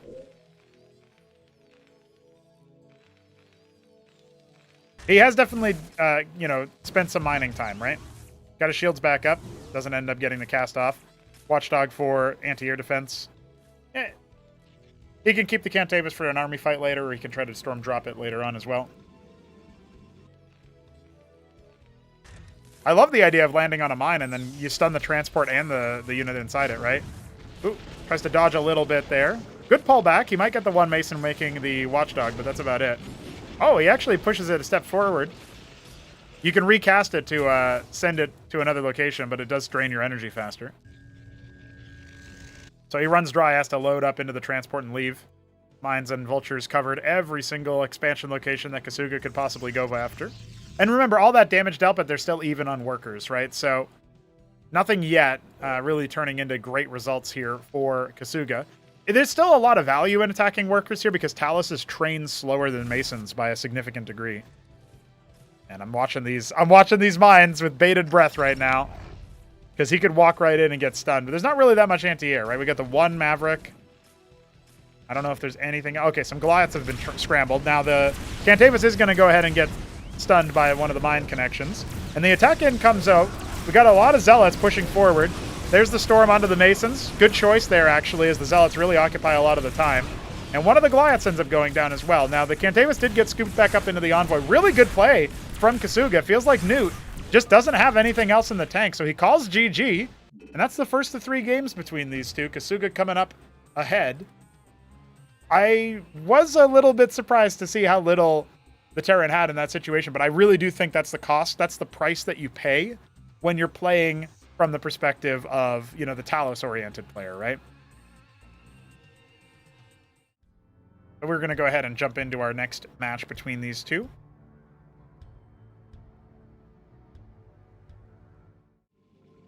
Once again, in the bottom right now, this time, Kasuga is our Black Protoss player, and Newt is in the top left as our Zephyr, but it was Ultramarine. Ultramarine Terran. Doma. I don't know what that means. Don't know. Oh, yeah. I do know what that means. Don't open my ass. Gamba up on Twitch. You guys want to bet minerals on it? Feel free to.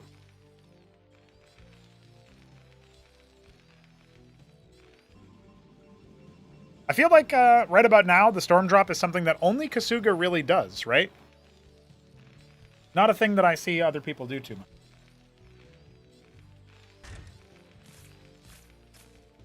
Fulcrum start for Newt. I think if you start Fulcrum, maybe one of the Terrans can tell me what they think. I think if you open Fulcrum, it's really hard to do the Treasury strat. Whereas if you're going to go Fulcrum into Ministry, that's a lot more possible. You have to be very, very campy and defensive if you're going to do Treasury off of, well, really anything, but especially Fulcrum since it's more expensive. Your units are pricier. It feels like you just get slowed down by it too much. But we'll see over time.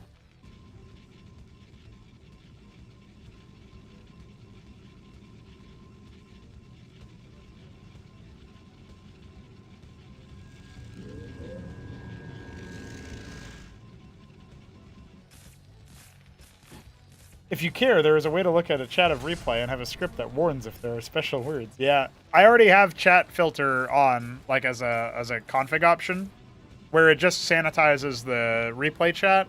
So all you see are GG and GLHF and stuff like that. PP for pause.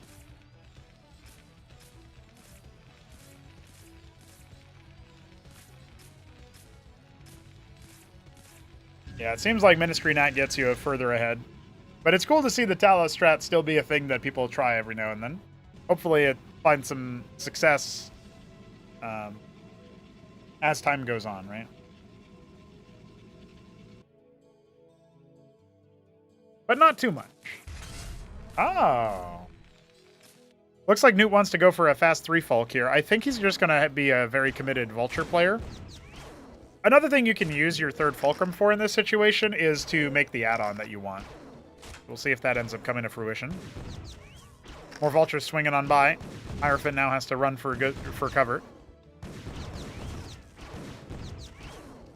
Oh, does he realize? Does he remember where the mine is? Yeah, okay, he tags that one.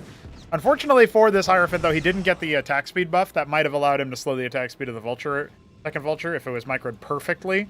Like, the Hierophant is a good outplay unit. If you're really good micro mechanically, you can absolutely do a lot of things with it.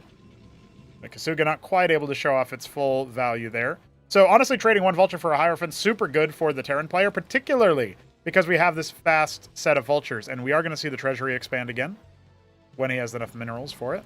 The new Legionnaire model is out. Check that guy out. Look at that guy. He's going to get stunned and killed, but he's so cool. He's even got a custom portrait and everything. I love that guy. Hopefully we see him again soon. Shout out Solstice.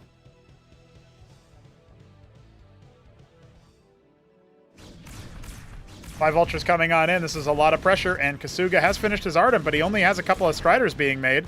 Focus Fire, not great for the Protoss player right about now. Needs to get his workers involved, I think. That's going to be a good mine stun. It's even going to stun the...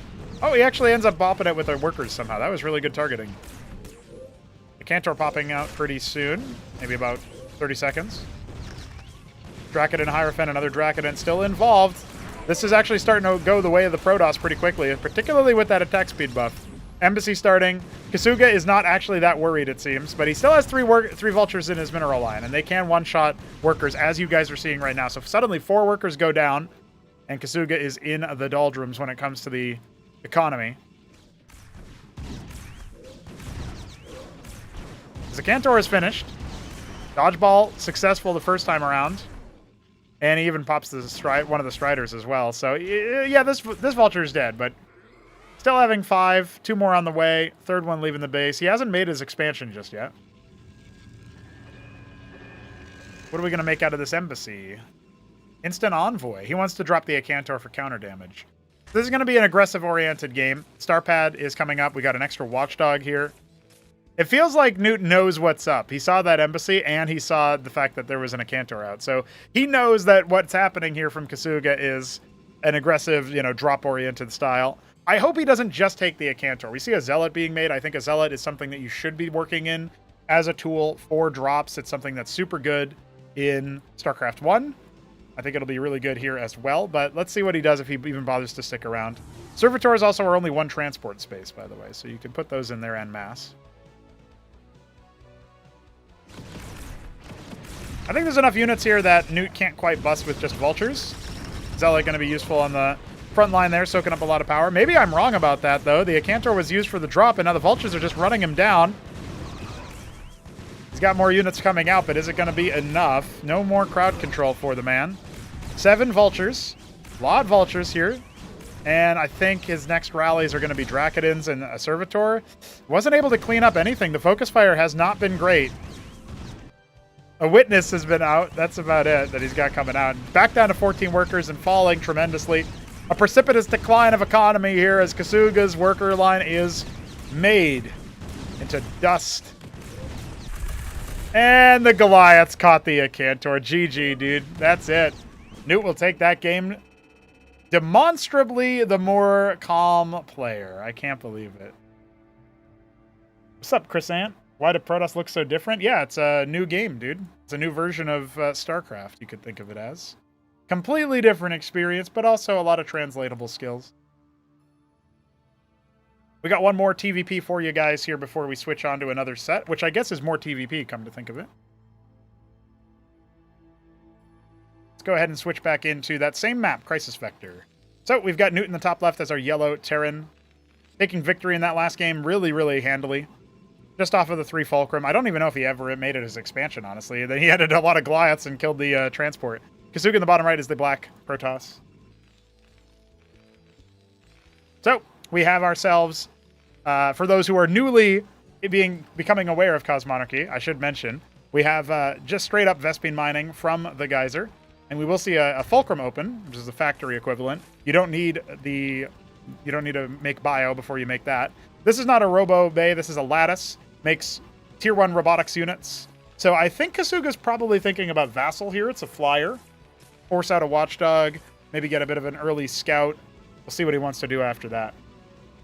But, yeah, Cosmonarchy.com to check us out. Appreciate Lucy in the chat giving people the info. Vulture plus 20 HP, says Dog.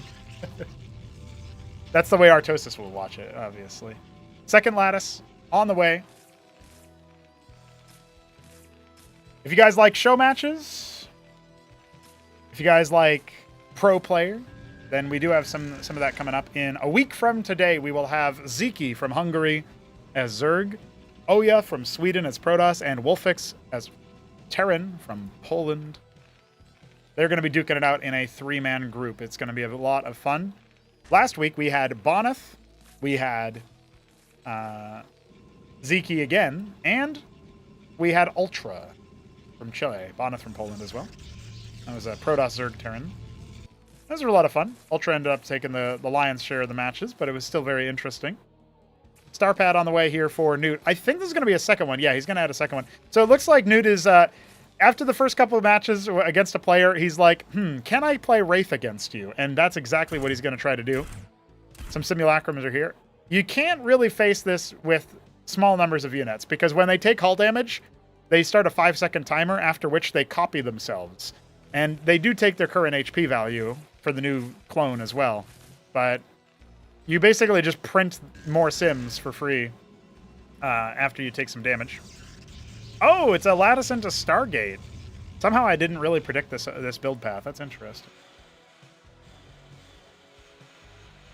Some defensive mines. They don't explode for damage. They stun. That's why they're called lobotomy mines.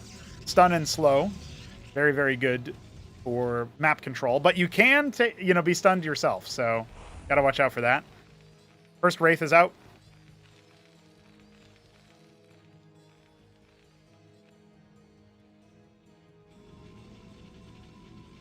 I always sometimes forget that this model is a custom model by DF. He did a really good job being faithful to the original Fulcrum, because he animated it, he got it working in a different way, it faces a different angle, so it matches the new footprint that we have for the structure. Vassal will arrive. Will he show the Wraiths? That's the question. It looks like right now the answer is no. He actually keeps it hidden. Now, Vassal has very poor sight range, as we're seeing here. So I don't actually think he saw the Starpad. Stargate coming. If he decides to go land effect, he can deal with the Wraiths in small numbers. No, it's a Panopta. So I guess that's okay in small numbers as well, but eventually the Wraiths will overwhelm it. Matrix being added. But where? Oh, at the... What? He's not expanding, he's just defending at his ramp. That's very not the current meta, so Kasuga being a little experimental right about now. We do have a Goliath coming. Probably thinks about vassals, but it's good to have it against the Panoptus as well. First Wraiths are going to make themselves known. They should be able to pop one of the workers there. You see this ridge has been capped with a mini geyser, mini assimilator, I guess you could say. And the Panoptus will start trying to give chase.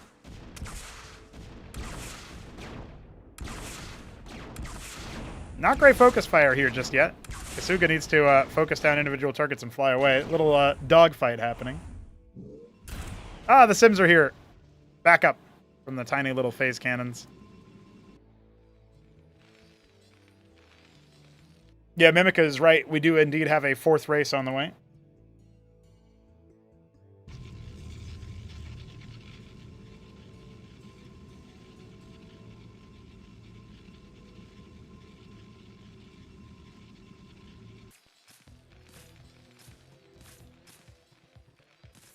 Double Fulcrum means that we've got Goliaths and Vultures ready to go, but the Wraith stack is slowly amassing into a pretty good number right now. We got 7 of the bad boys.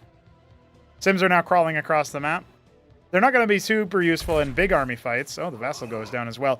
Vassals are pretty good support units because when they die, they actually speed up allies for a short period of time, but obviously there are no allies there to speed up in that situation. Yeah, this feels like an interesting round from Kasuga. I don't think his army can exactly finish the job over here. Oh, and Anseal is out here as well to shield incoming damage. Yeah, Kasuga can't really overpower this. He has the right idea to attack in case the Wraiths are on the other side of the map, but in this situation, not quite working out. His embassy is done. He can make himself a witness so he can spy on his opponents. It's the observer equivalent. Finally taking an expansion. These players have been very cheesy the last couple of games, very aggressive the last couple of games, so that's really interesting.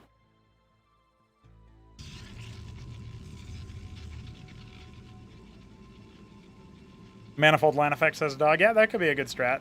The fact that he's still making Panoptus is kind of interesting. I guess if you get enough of them, you can start one-tapping Anseals and stuff, but Treasury is going to be the expansion tech of choice here. Couple idols have made their way onto the battlefield. They do really good splash damage, so they're great choices versus the Wraiths. They also, splash damage drains the Anseal battery a lot more, so the energy here is actually extra health that the Anseal projects as a shield around everything. So any unit inside this bubble will first have damage dealt to the Anseal, but obviously if you're dealing splash damage, that's way more damage that the Anseal is protecting at once. Usually only a salvo or two before the Anseal is drained.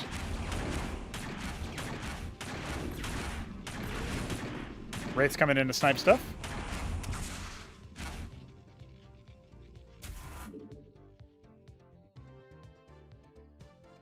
Ultra says we need Space Marines and Tyranid. That's funny. Yeah, you can do a SCOZY in the Twitch chat, and it puts out a link. But since it won't send, I'll go ahead and post it in the chat if you guys want to check out the plans for the 4th race so far.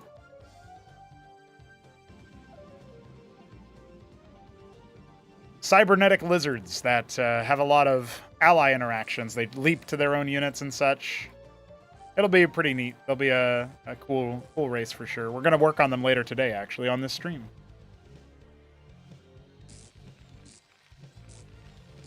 I don't know about Space Marines. Do we have any plans for Space Marines? Not really, right? Like, we have... So we have the Blood Summon, which are going to be like Eldritch Horror Demons, Body Horror Demons. Geiger-esque maybe in some ways, but much more in the, like, black magic, nether ritual sort of style in terms of their visuals. Ironically, there is some aspect of organic, like, humanoid-type creatures to their design, but it's not to their units. It's part of their structures. It's like they're made out of twisted forms of the humanoids that they've conquered already. So it's pretty nasty stuff. First witness getting spotted here. If the Anseal drifts over there, it could even spot that other witness and reveal it for the watchdogs. Oh! Caught! Perhaps in 4K.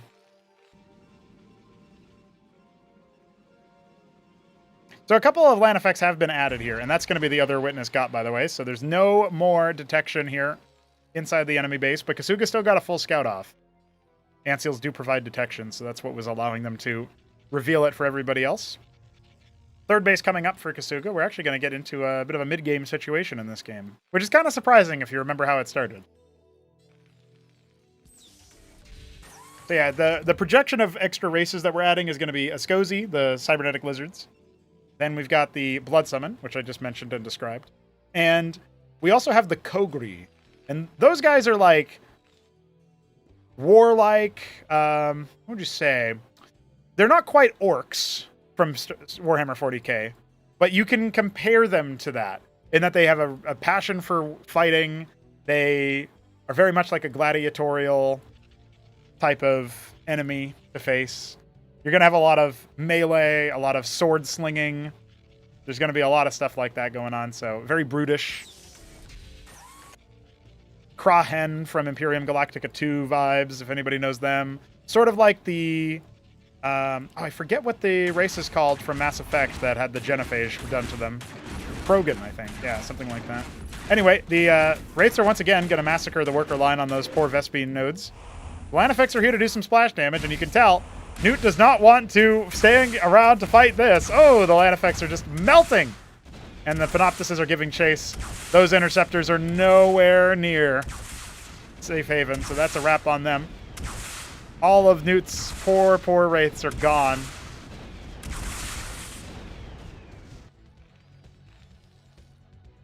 He still has a pretty strong ground army, but I don't think that was a good trade. He lost everything that he had in the air, being flying a little bit too close to the sun.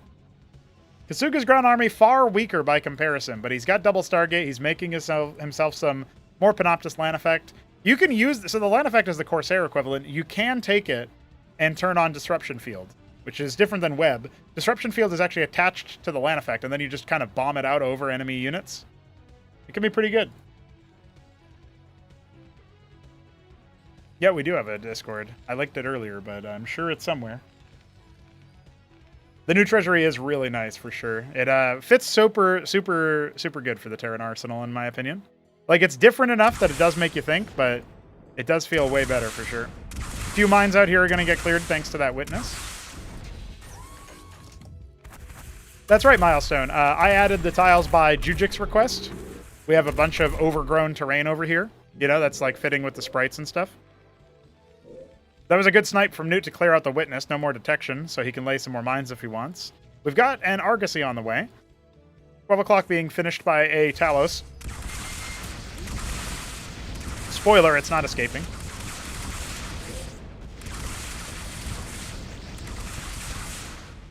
Yeah, this whole map is really fitting for somebody to first discover Cosmonarchy, and I feel like, because it is, you're fighting inside an installation, which never happens, right? Like, I know that only one of the expansions has actually been made inside the installation so far. We're going to get another one at 6 o'clock here, courtesy of Kasuga. This one in the 12 o'clock was not actually allowed to stay alive, so that's why that happened. And yeah, we actually have the Terran army moving out across the map now. The ground army of Kasuga falling away as it can't stand up to the Terran arsenal just yet. It's funny, it started off with an air army that Newt had, and now Kasuga's the one who is taken to the skies and could do some counter pressure. There's only, like, well, I guess there's a lot of watchdogs, actually. Vulture arrives to shoo away the scribe before it can actually take that fourth base. A Solarian about to finish, that's our carrier equivalent, with 12 interceptors instead of 8. Starts off with all of them. There's no upgrades in the game. You just have consistent unit strengths there. The Bulwark finishes. It'll periodically restore shields in an area. Also provides detection, but not really relevant right now. Good stuns so far with those mines. That was like really quick mine laying by Newt. And here comes the disruption field as the Solarian makes landfall, trying to draw a lot of the fire, and the land effects just disabling so much of the ground army. That allows the ground army of Kasuga to make a little bit further forward, make a few inroads into this position. The anti-air not being focused in by Newt. He's not able to cycle back and kill those land effects. They only disable ground armies, so the air army is safe with them. The Madrigal's finally trying to bring death to the air stacks, but it's way too little, way too late now, and that was really good micro from Kasuga. It started off super good with Newt. He laid all those mines, slowing the advance of the ground army, but the land effects activated, and from there, Newt just didn't have the right target selection. I don't know if he's got just about anything left in the tank here. More Madrigals coming. He knows he has to deal with the air stack.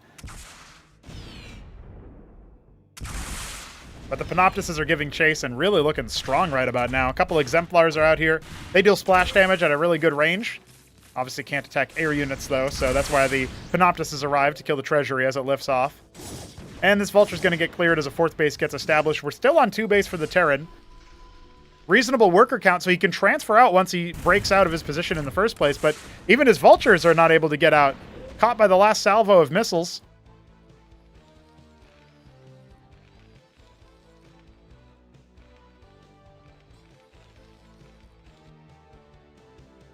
Second Solarian about to finish out of the Argosy. First one all the way back here. Actually, there's already 2. So there's going to be 2 more that arrive with this army and 1 that's already here. We'll see if it's even necessary. Where are those Madrigals? All the way back in the main base. You're going to see these Watchdogs start to melt. They're doing a good enough job damaging some of the Panoptuses, but the Madrigals are where it's at. They've got the splash damage, and you can see how quickly Kasuga tries to turn around. Oh, he's going to go back in. That's a big mistake. Big salvos coming out. The splash damage from the Madrigals works out really nicely, but they need to deploy to shoot down. And even then, they target every unit within range, which can be good, but it can also take a very long time to kill these individually tanky units. And look, the printing is happening. They're splitting all the sims, but it's not quite enough. And with the Phalanx softening them up in splash mode, yeah, that's going to be a little bit too much there. The siege tank equivalent helping out quite a bit. The one Golem has killed a couple of Masons on the ground. What do I do here? My units can't attack. There you go. All right. Taking care of business. Still, behind this, Kasuga has the advance warning of what's happening here in the Terran arsenal. We don't have a tier 2 structure done yet, so Newt's still stuck on the very limited amount of units that he's been able to access so far. I think in this situation, he either needs to try to gamble over towards tier 3, or tier 2 rather, once he grabs these geysers, or he needs to try to mass expand and really pump out way more units. If he wants to stay on tier 1, I think he needs a lot more than he's got right now. What's up, Jujik? Welcome. Yeah, these middle structures here kind of make pathing a little bit harder for big armies. So they're here to make it a little bit more interesting to play around in the early game skirmishes. And then you blow them up once it's time to have bigger armies or whatever the case may be. But they don't by themselves provide anything as far as a buff goes. It would be kind of funny if they had the Crucible buff. But they do not. The Crucible's right here, actually, funnily enough. So this increases building efficiency. You got your Nexuses making workers faster. It's like a permanent chrono boost. And your engrams shoot faster as well. Your static defense shoot faster. So that's pretty efficient. You know what? I think I should make it so that the Bulwark restores shields faster. I don't think that currently happens. So that would be pretty good.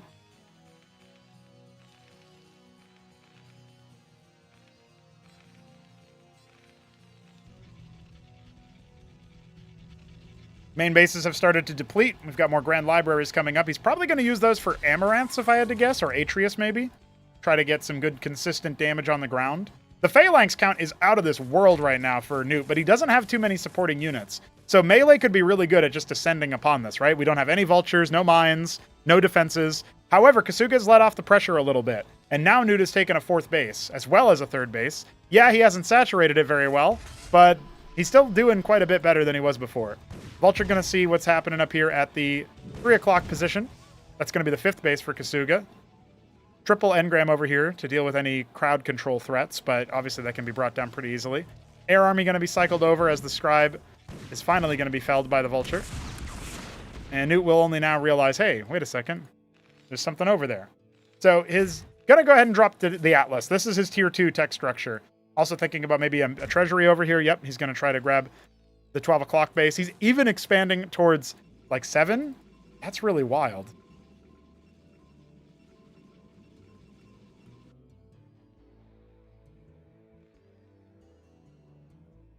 Arbu's proud of Kasuga. Proud of what he's been able to accomplish. 4 Solarians, 5 Exemplar, plenty Panoptus and Lanifex. Ground Army could use a lot more, and that's where the Amaranths and Golems are going to come in, I think. That's a funny stun. Artisans moving over here to harvest these neutral reservoirs. This is big, so Artisans just return resources directly. They don't need to actually return to a tech node, or a town center. But the treasury is allied. You're allied to neutral, and you can return to allied town centers in Cosmonarchy. So even for like the Talos that have to return to these treasuries, you could actually have the Talos over here and return there. So any flying worker can harvest these pretty easily.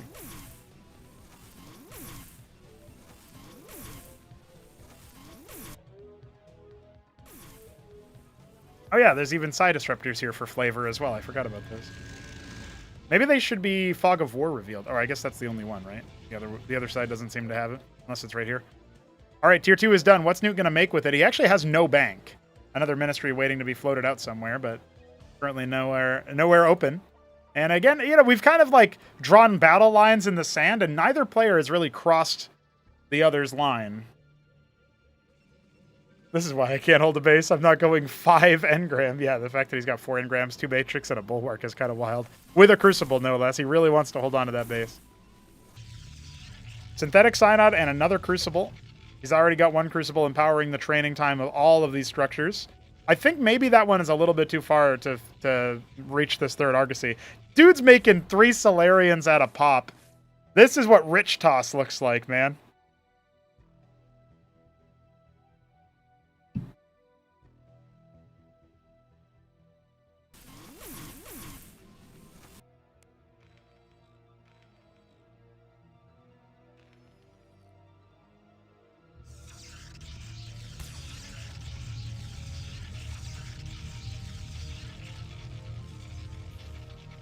Finally, this spot will be discovered by a studious scribe.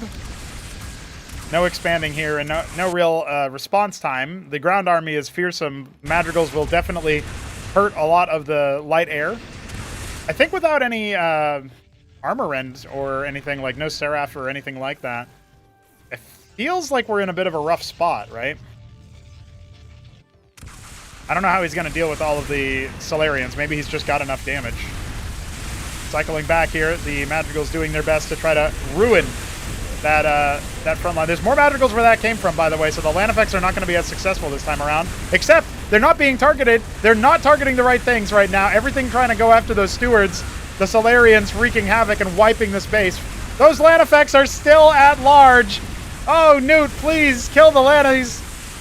He refuses to, and he's going to lose a lot of Madrigals in the process. Ground army pushing in, but they will be held at an arm's length. There's even a Madrigal in here, but it's only going to shoot up. Where were you when the Madrigal shot out of the anchor? That's wild. Anseal's scrambling to the front lines, trying to shield something, anything, to make this fight a little bit less scary. And Newt has just been floundering a little bit on the mineral front. He has set up some more tier 2 tech structures. He's got mantles for some more mech. He's got captaincies out making sirens. Try to pull enemies into a vulnerable position.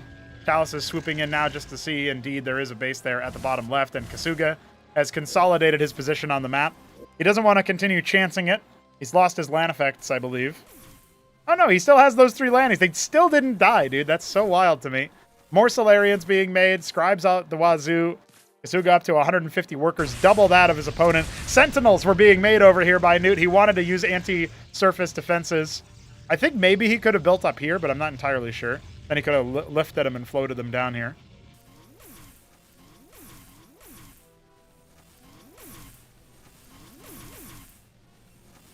See, analogs being made. They're kind of advanced chaff, you could think of them as. You spam them out a lot, and they retaliate by every time they take damage while they still have energy, they redirect the shot back at the enemy after taking the damage. So if you hit them for 10 damage, you get hit by half that for 5 damage.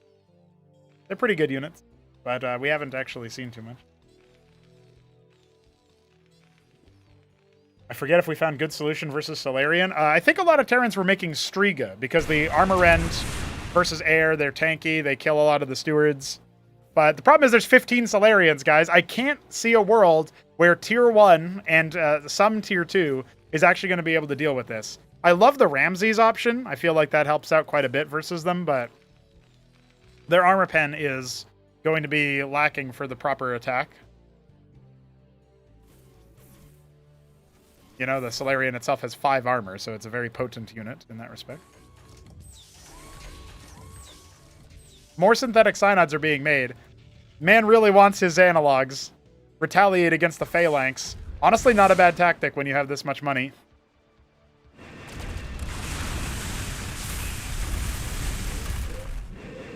Land effects getting pulled out of position. A lot of salvos onto these Solarians. Some mine detonations going the other way, though, stunning a lot of what Newt had in the front. Amaranths connecting. There's a lot of them. There are a lot of Amaranths and a lot of Golems How will Newt actually fight this army? He's slowly kind of breaking through the front down here, but the Solarian count is not dwindling. There's still 18 Solarians slowly carving their way through, targeting down all the Madrigals. Good stun on some of those Stewards. I think this is too much Protoss, though. And a land effect back here knocking out all of those Strigas. Oh, that's brutality. Finally, it'll be brought down. But not a single Solarian has gone down, man. That is just a wrap. The slow eraser of Kasuga finding a way to defeat Newt. And let's be real, I rate Newt pretty highly. I know that he's been struggling on the compositional aspect of that, but I didn't think that Kasuga would win this series of games, and maybe they played more. I don't know what the end score was, but Kasuga finding victory there, that was some solid play out of our Protoss. It was slower than we could have had. It was definitely a little bit... Oops, I accidentally resent the Escozy message. It was definitely a bit more like, slow boil, but you got to give it to Kasuga. He made it happen.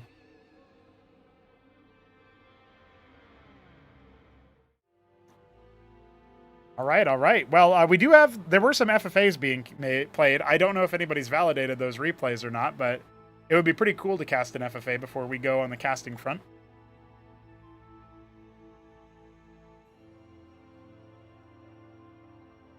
We've only been casting for 2 hours, so I guess we can probably switch into some Shopdog versus Arbuz while we wait to hear about the FFAs. This will be some more PvT. I feel like it'll look very different, though.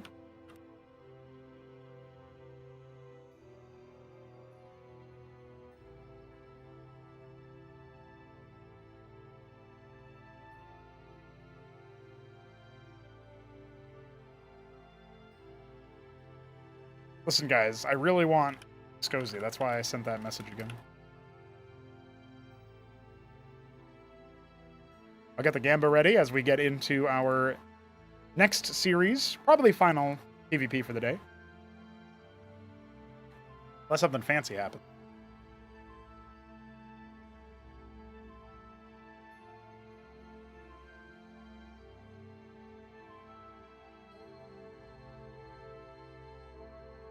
Okay, so this is like fresh out of the gate of the paradigm changes for all races when this series was played. So we are going to see slightly out-of-date unit stats on a few things, I think, but we'll see how they... I'll name them if they're relevant. This game, the series of games was played back on the 8th, it looks like. So starting our Gamba. Again, it is Arbuz Budesh as Protoss versus Shopkeeper Dog as Terran. Escozy fan club, will their speech be understandable by us humans or growly like Zerg? Oh no, they'll definitely have dialogue. Don't worry about that. Arbuz is our Vermilion Protoss in the top right, and Shopdog is in the bottom right as the Glacial Terran.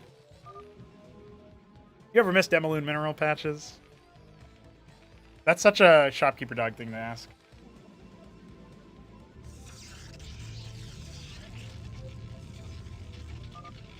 Never thought about it.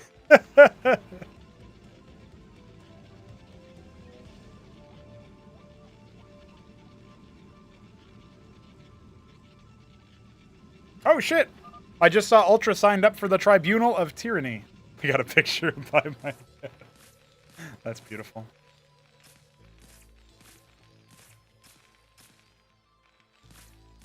Scusi. We have the Scribe coming down here to scout out early on. This is, of course, a nifty little Fulcrum from Mr. Dog. He's going to be going for a second one after that, I believe. 2-gate as well from Arbuz. This looks like stock standard gameplay from both players so far. No real surprises there. Narrowly doesn't block the second Fulcrum. Leaves in shame. Arbuz can't believe he missed the timing.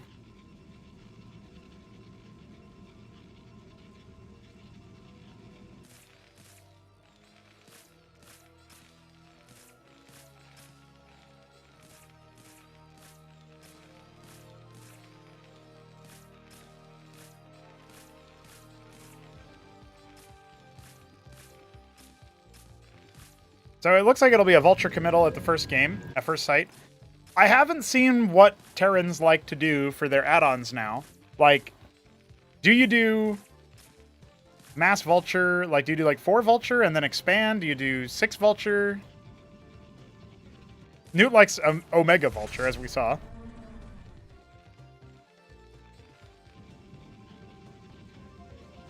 Looks like it's mapped out for the first 2 vultures to get out on the map and lay some mines, and then the second 2 end up going from there. Arbuz went all the way over here for some reason. I don't know what he was doing there.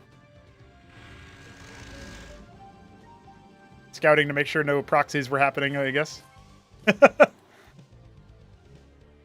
There is the blocker over here with the stasis chamber. I guess this is the older version of Acid Test that didn't reveal that for you at the start, so that explains it now. He's probably scouting it out like, what the hell is over there? Third Fulcrum coming up. So this looks like it's going to be a committed, more aggressive opening here from Shopdog, just because of the early resources invested in that.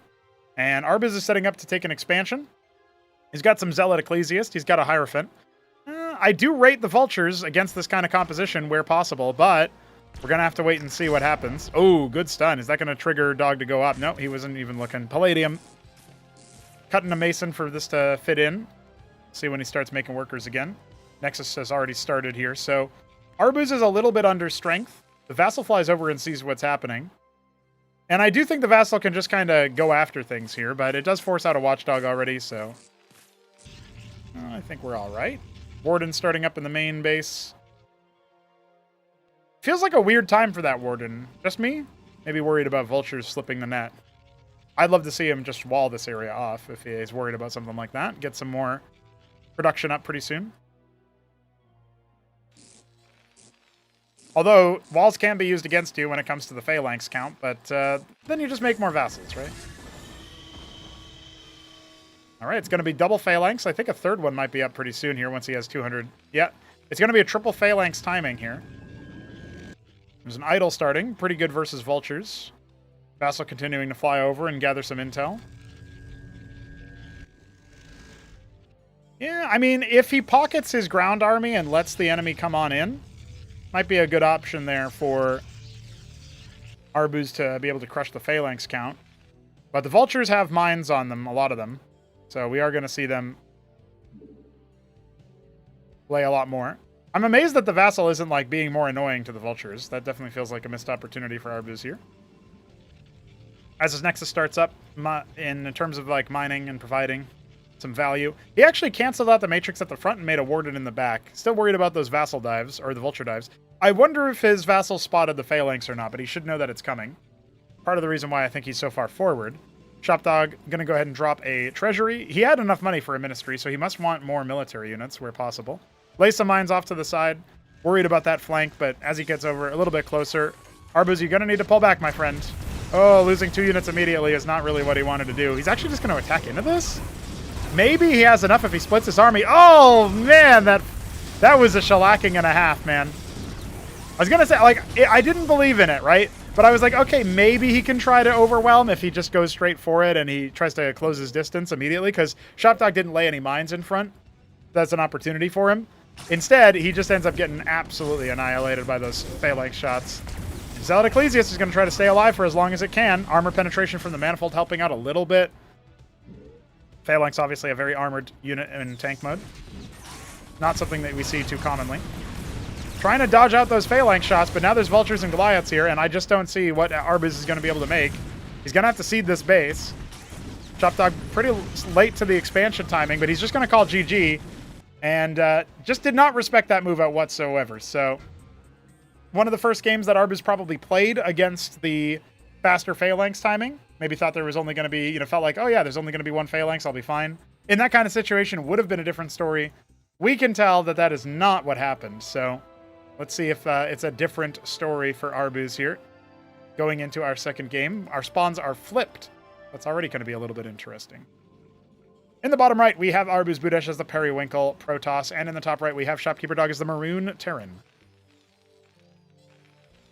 See what ends up happening there.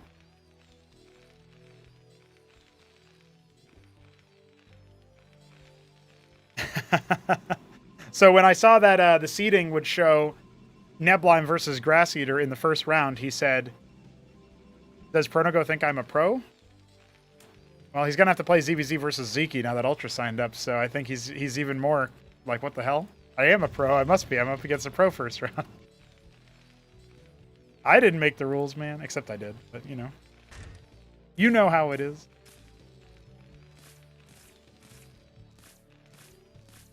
Fulcrum coming up for Shopdog, and he will go ahead and Mason Scout. I don't think he Mason Scouted last game. Am I wrong about that? No, he did. He just went later than Arbuz, so that's kind of expected.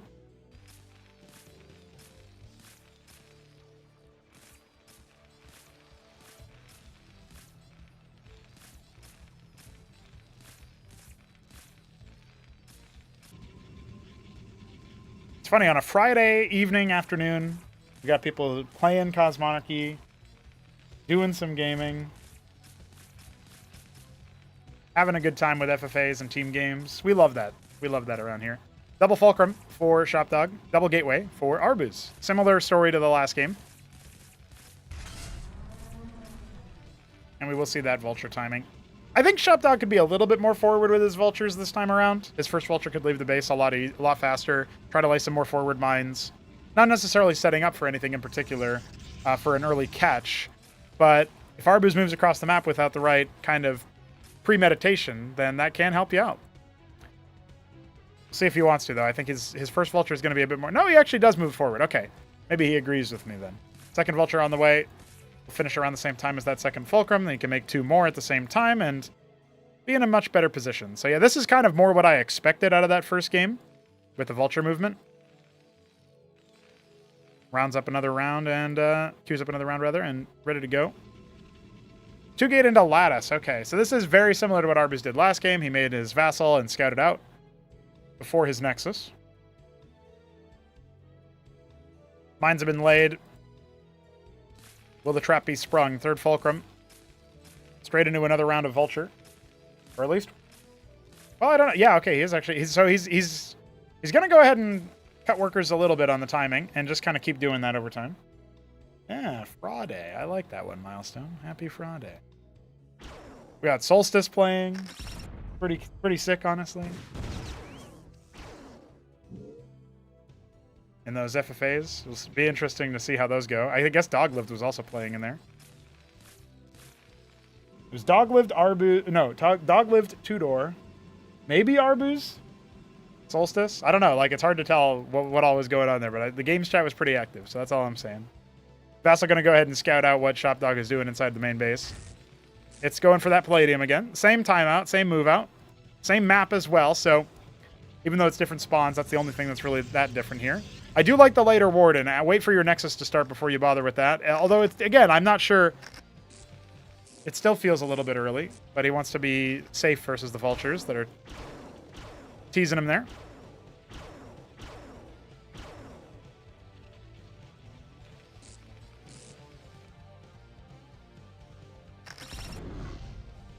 Slowly clearing out things with the Zealots makes a lot of sense. Even when they are stunned, they still have pretty good armor. So, looks like he's fairly confident that he's cleared out a lot of the mines, laying some more. Plenty more Vultures where that came from. The Palladium will finish up pretty soon. We are going to see Shopdog go straight for the triple Phalanx. This is before taking an expansion. He'll probably do a Treasury again. Vulture's still cycling around. Manifolds being added. Grand Library. Maybe Atreus here? Amaranth would be pretty good too if you can get it on top of the Phalanx. Zealot is easy pickings right about now, but he's going to try to contest it with a couple of Hyros. Thankfully, didn't lose too many units there, so he trades a Zealot for a Vulture, even in mineral cost. Also clearing mines, getting a little bit more map control. So this time the Phalanx count isn't just going to be able to walk straight up into the enemy base, right? That's basically what happened before. They walked right up to the choke point. Some Goliaths being added. Consistent damage, anti-air option. I'm interested in what Shopdog's reasoning for that is. Maybe it just feels like he doesn't want more Vultures here. Do something to deal with the damn Vassal scouting everything out. The Treasury is started up here. Again, Arbuz is going to take a lead economically pretty soon.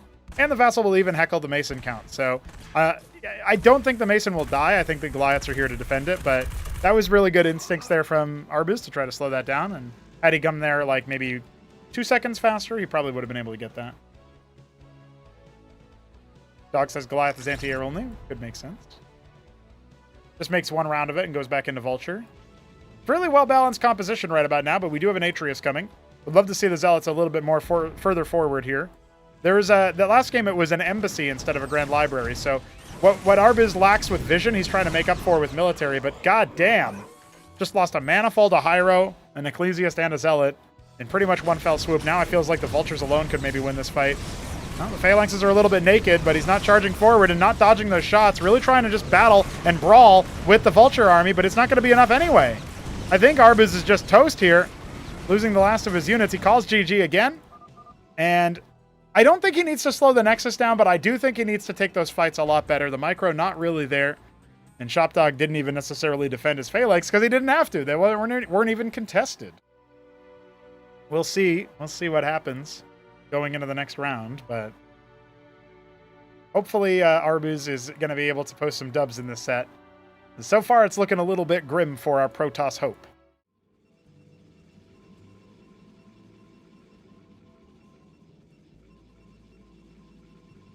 Go ahead and get the Gampa started as we get back into our game. We do indeed have Arbuz Budish in the top right. He seems to be our blue Protoss, and Shopdog in the bottom right is our green Terran.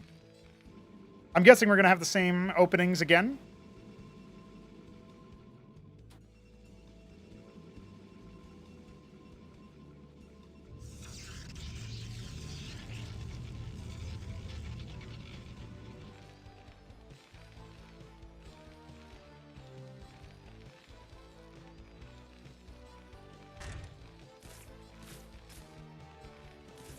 Fulcrum's a bit closer to the Ministry. That's about it. Gateway on the south of the Nexus. We're down to analyzing building placement.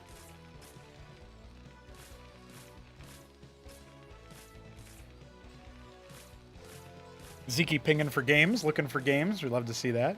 Love to see that.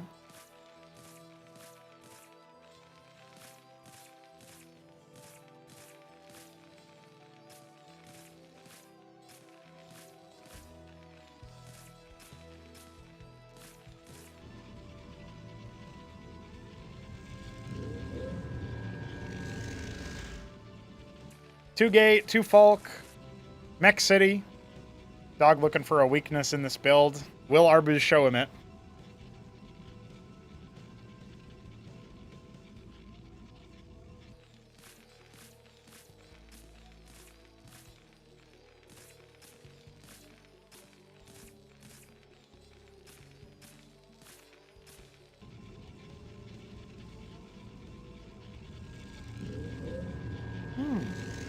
Okay, instead of Lattice, he's going Embassy. I didn't feel like the Lattice units added too much. Obviously, the Manifolds are helpful for Armor Pen, but not really versus Vultures, right? Idols can be useful versus Vultures, but I think you can get the same value with a Drac stack and maybe one or two Zealots as decoys. Notice he's abandoned the Hierophant entirely as well, so I think Hierophants are good if you're just going to make one and then open something radically different. But if you're going two-gate, I see the vision of the Drac-heavy style instead.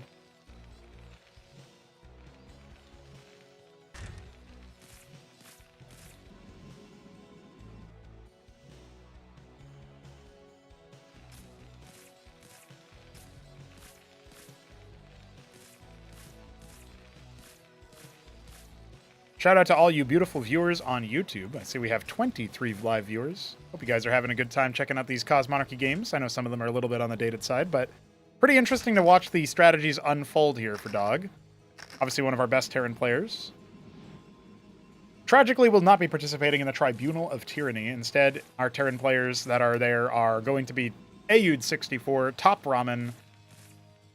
Who else was there? There was one other Terran player before just now when we added another one. Oh, Newt, of course, Newt. And Ultra has signed up today. Chilean pro player. That's going to be exciting. We'll get his first game scheduled at the end of the night. Maybe we'll play it tomorrow. I can't believe Zeke's not the only pro player signed up. That's pretty cool. We got Zeke and Ultra in the same spot. Maybe next time around we'll see Boneth, The Wall. Maybe some of the StarCraft 2 guys will play. All right, Vulture swinging on in here. Let's see what the focus fire looks like. They dodge back after the Drakidans are pulled. Arba's not really paying too close attention to his army. Gotta watch out for that. He's still just trying to like man mode muscle his way through with the army, and the Witness spies the same move out. Clinical structure placement over here by Dog, by the way.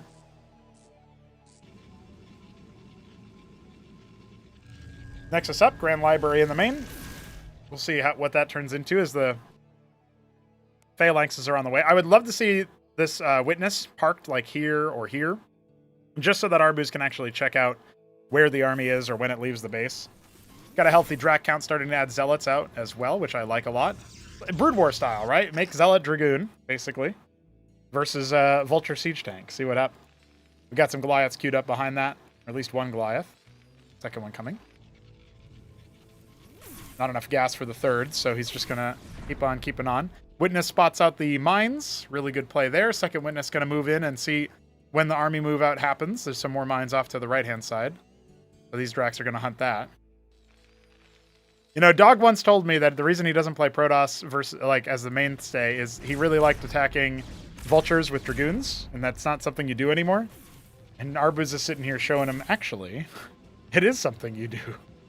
Amaranths are starting. Okay, he wants that melee to be able to stay alive here versus his opponent. This looks like a much better start here for Arbuz, but let's see how the fight transitions, because it feels like maybe he should start spacing out his Dracs. That was a good initial dodge. They only break the shields, but he's not moving in accordance with the Phalanx. He's just like pre-splitting his army. It might still be enough, but could have been a better fight overall. Losing 2 Dracodons already, and the Goliaths come in to add some of that consistent damage. So it doesn't look like it'll be a full army wipe for either side, but I don't know if this Phalanx is going to get out. Oh, it's hooked onto the Zealot. It wasn't being focused onto the Dracodon. Amaranth arrives. That one has shield steal, so you got to watch out for that. The Phalanx is 2 HP. Arbuz doesn't know that yet, but the Phalanx is toast. Oh, he lets it live. He's got some mercy in him.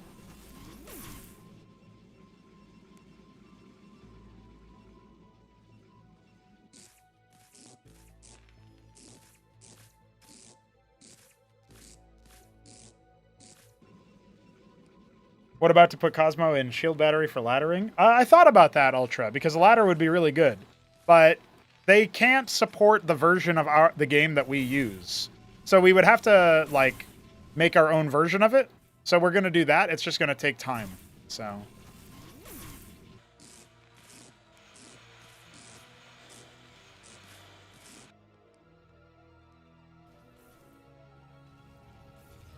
Zeke looking for practice partners, 1v1 partners right about now.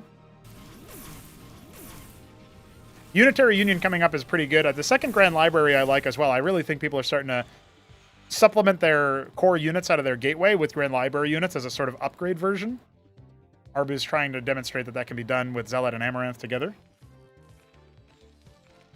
Treasury starting up here for Dog, but it does feel like his economy is way worse than the Protoss's. His first push did not quite work out, and transitioning based on the Treasury instead of the Ministry means it takes a much longer time for that eco to start ballooning, and is going to consume a lot more of his money.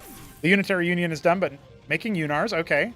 2 Unars will one-shot things like Goliaths. 3 will be required to one-shot Phalanxes. Good initial volley there kills multiple very important units there for Arbuz. It looks like those were both Amaranths, so very tanky melee units if they can get in on the fight. Vultures are made, but not mined. No mine laying happening just yet. First Unar is a ways off.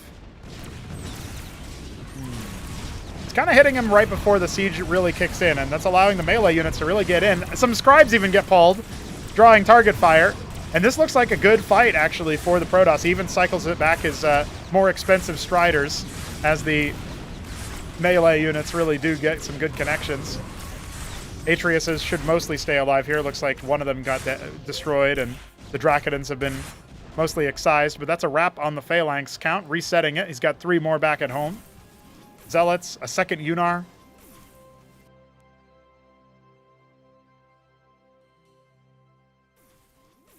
Witness and Artisan off to the side, clearing some of the mines on his way over to Dog's base. Now, pulling back into a defensive spot around this pocket, really, really difficult for the Protoss army to engage. But again, if you get to 3 Unars, you can walk forward, one-shot the Phalanx, and walk back.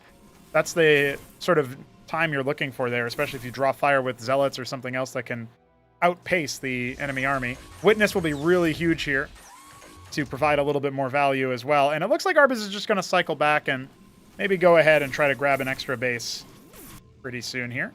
Synthetic Cyanide is his tier 4 of choice. Is he going to go Empress? Is he going to go Analog? Analog Clarion is kind of a funny composition. A funny little thing to add to your comp, but we don't have an Ardent, so we know there's not going to be any of that. Scribe moving into that 2 o'clock position to grab a 3rd base. And it's going to be more towards 7 here, 6, 7. grabbing that extra base here for Dog. Again, it's a treasury base. It'll take a long time for the Taluses to scale up. Arbu's doing good map awareness moves here to just clear out some of the moves.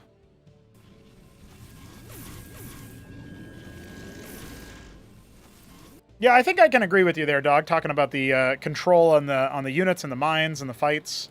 If you can take those fights a little bit better, I think it would actually help quite a bit. But also, I think the Protoss could be doing a bit better on the fight control than what Arbus showed, especially that first one.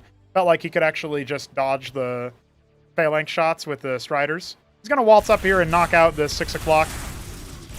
You can try to lift it, but I think the Strider count is too high, especially with the Unars helping out. That's going to be a wrap on that base. More Unars arriving. After a certain point, it does make sense to switch into Architect production.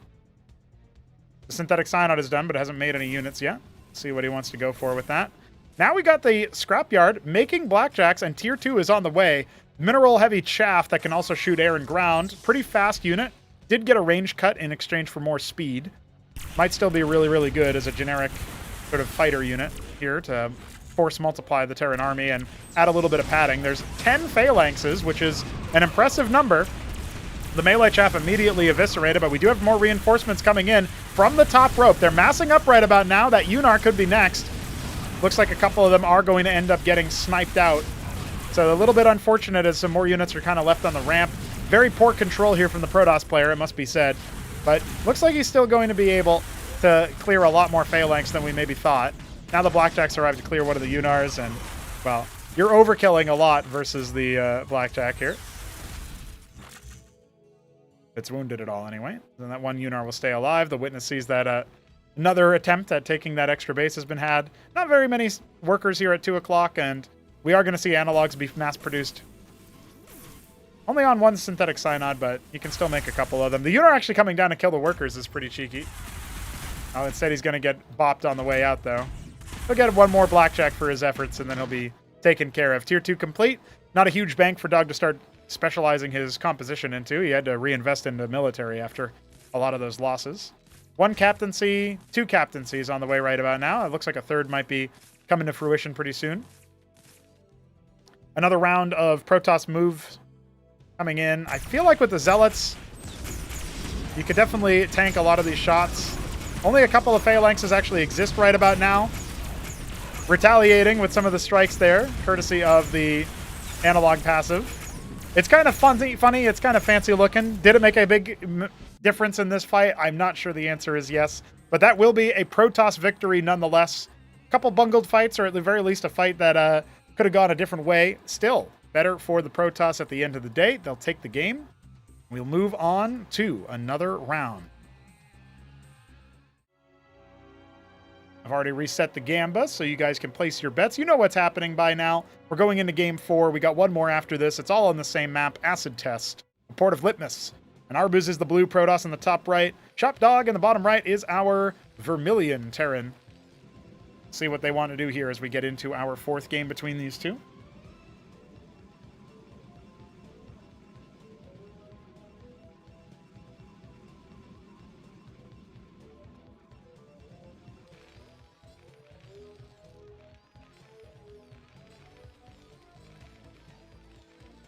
Looks like Ziki versus the Shambler is going on right about now. That'll be an interesting sight to behold.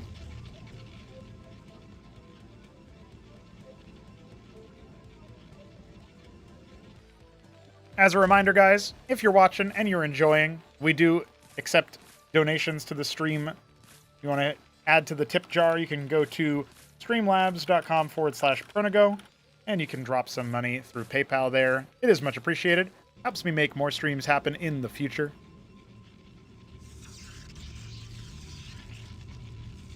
Two-gate start here for Arbus, and no surprises there. That's how it's all been for some time now. Scribe is going to confirm that it is indeed another 2-Falk open. The building placement a little bit different this time for Shopdog. He won't have his fancy setup here.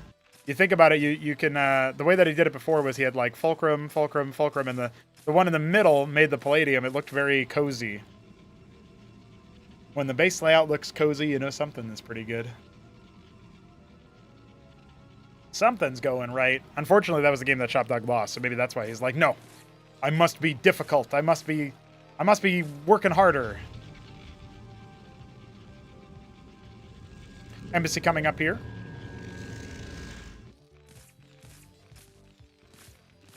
Going to be a Zealot Dracket and open. Mason will get out alive. Vulture moves forward. Pretty similar to what we've seen before. They're going to be fairly slavish to their options here. The Embassy is going to be for the Witness, and then maybe something else, but I think it's mostly just Witnesses in the early game. This is actually before they got a slight bump in or a nerf to their, well, how would I say this? A buff by reducing their cost. That's what I would say. The Witness is now only 50 Vespene. Used to be more, so Arbuz is playing on hard mode right now, you could say.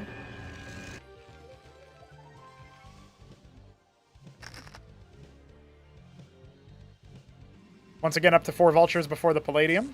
Actually, I guess, is this earlier than the Palladium usually is? It feels like this is an earlier timing. Normally, I think we see it being added when there's 2 other Fulcrums already done. So adding it when there's only 1 Fulcrum able to make Vulture is an interesting choice. He might try with 2 Phalanx instead of 3. Nexus is going to be on the way here for Arbuz shortly. As his first Witness is complete, he can start scouting out for those mines so that he doesn't get stunned on his way out.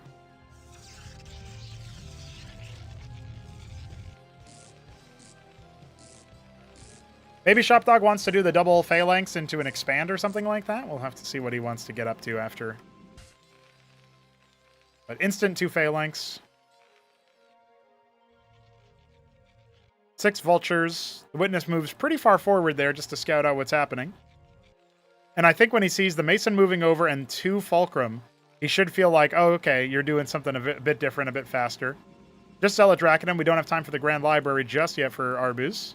But I'm sure he's going to go ahead and do the same thing. Yeah, this looks very similar to the build order he did last time around after getting the Nexus down.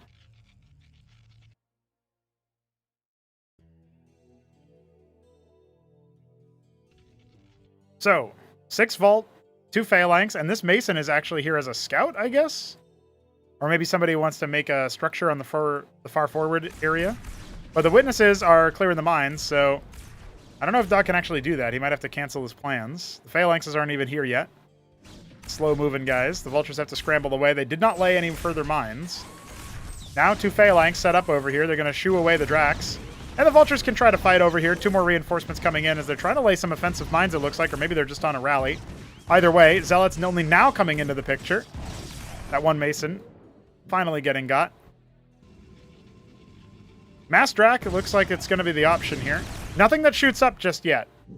Dog leaning right into Vulture again. I say that because an Artisan is being made. There's a slim possibility Arbuz uses it for a little bit of a cheeky fight. Right now, he's done a great job thinning the herd on the Vulture count. All these Vultures are very heavily bruised.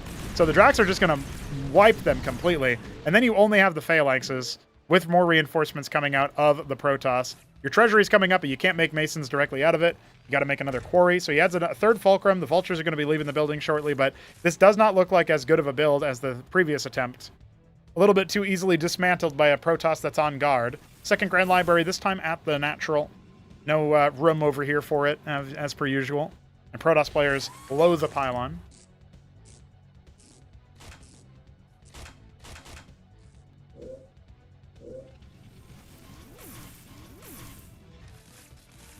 So Mass Fulcrum is going to be the answer, it looks like. Dog has reset his rally on one of the Fulcrums, so he's going to have to manually escort that 3rd Phalanx to the natural choke. So he looks like he's lost some pressure on the timing, but it doesn't look like he's yet out of the game entirely, right? It's going to be a long time before he can be on even footing economically, and maybe Arbuz will just kind of bowl them over again like in the last game. Frustration stage going to be at the natural as well. Feels much more confident for Arbuz as he sees the army is very well entrenched inside the natural. Where's his other Witness, I wonder? Because he's got a second one somewhere. This first one, oh, it's with the army. Okay, so he's got the first one in the natural. What's up, Biddy B? Welcome.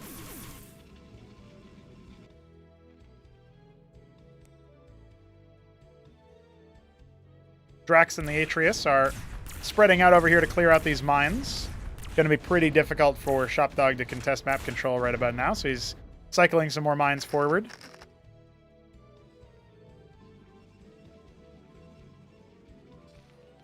Still no anti-air, but we do have the scrapyard finished, so we are going to see a lot of blackjacks be added.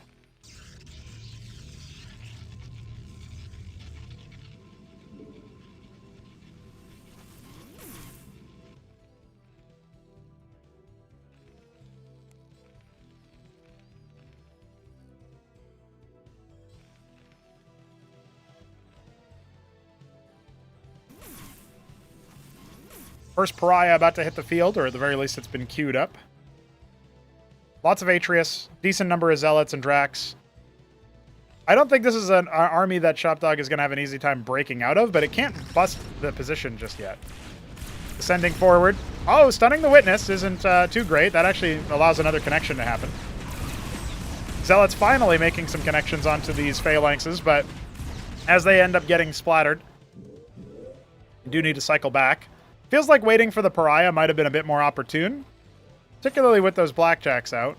Now a lot more phalanx are being made. Feels like maybe Shopdog can go for a bit of an exit now.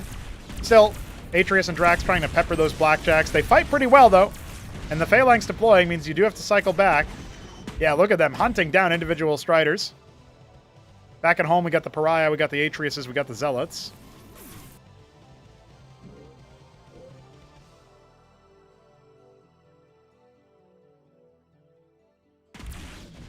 Ten blackjacks. The Pariah going to descend upon them immediately, get that attack speed boost. This is going to be a lot harder for Shopdog. He's trying to kill the Pariah so that his rest of his units can do something, and he will end up getting it. Surely. It's only got 4 health. Shopdog hasn't noticed.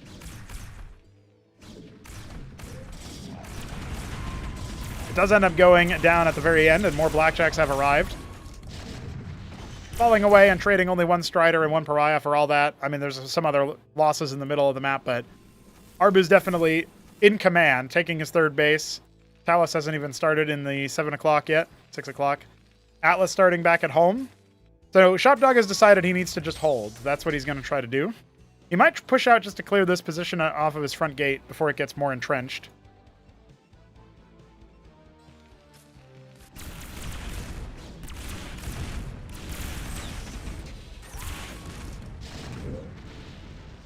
Phalanx shots have been ignored for now.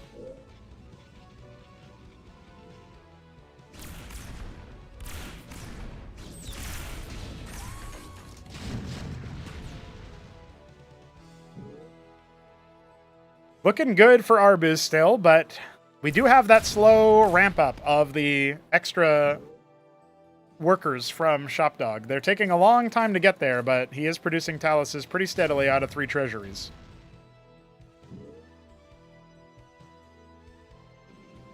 And his tier 2 will come online sometime soon.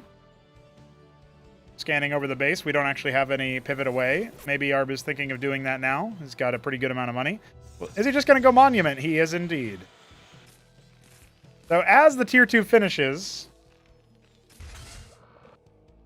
and the Drakon heckles this 7 o'clock, Dog doesn't know it yet, but he can freely go back and contest that. Monument of Sin is coming. About 2 minutes until we have our first Star Sovereign of the day, is my guess. I don't think Arbuz will go for Anthelion versus this composition.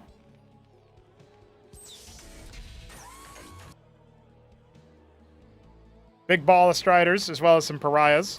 It's a deadly-looking ground army, even before the Monument is factored in. Matadors will help rend the armor. Blackjacks will obviously help deal with the individual units. You could focus fire some of those more powerful ones. I do like the split of units here for Arbuz. Witness really giving him a lot of valuable intel. Only now our captaincy's finishing up inside Dog's main.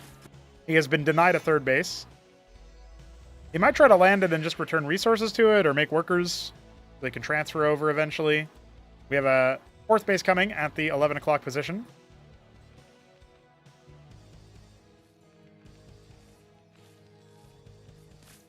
Witness going into the main base to see what's happening, and we have a Tinkerer's Tower coming up online, so yeah, this makes a lot of sense, right? Trying to grab this base and then maybe see if you can distance mine with the Talos.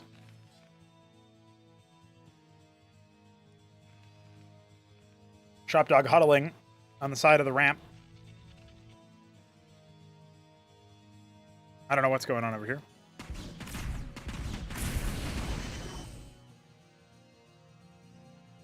They're trying to return to the temple. Curious choice. Zealots and Pariahs descending upon the Phalanxes as soon as the Blackjacks are out of position. I don't think we're even going to get access to that Star Sovereign just yet. This attack might be all that Dog feared, all that Arbuz needed, and he hasn't even queued it up. So many more Atreus is where that came from. Strigas are coming out, but it's not going to be enough here as the Protoss marches into victory yet again.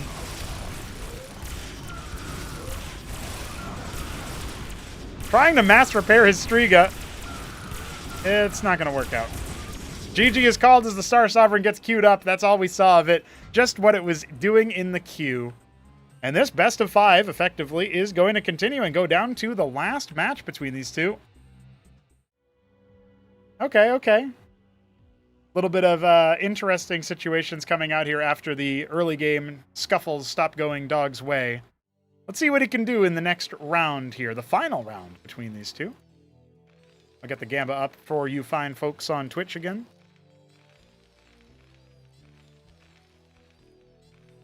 And we have Shopkeeper Dog in the top right as our green Terran. Arbuz in the bottom right as our Alice blue. Oh, electric blue Protoss.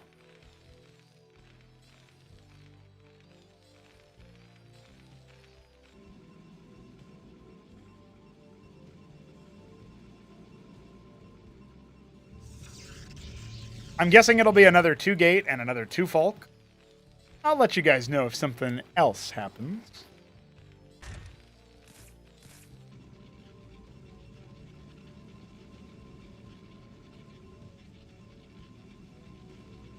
My big question right now is, will Arbuz be able to continue getting ahead in the mid-game? Is Shopdog going to continue trying and practicing his army control?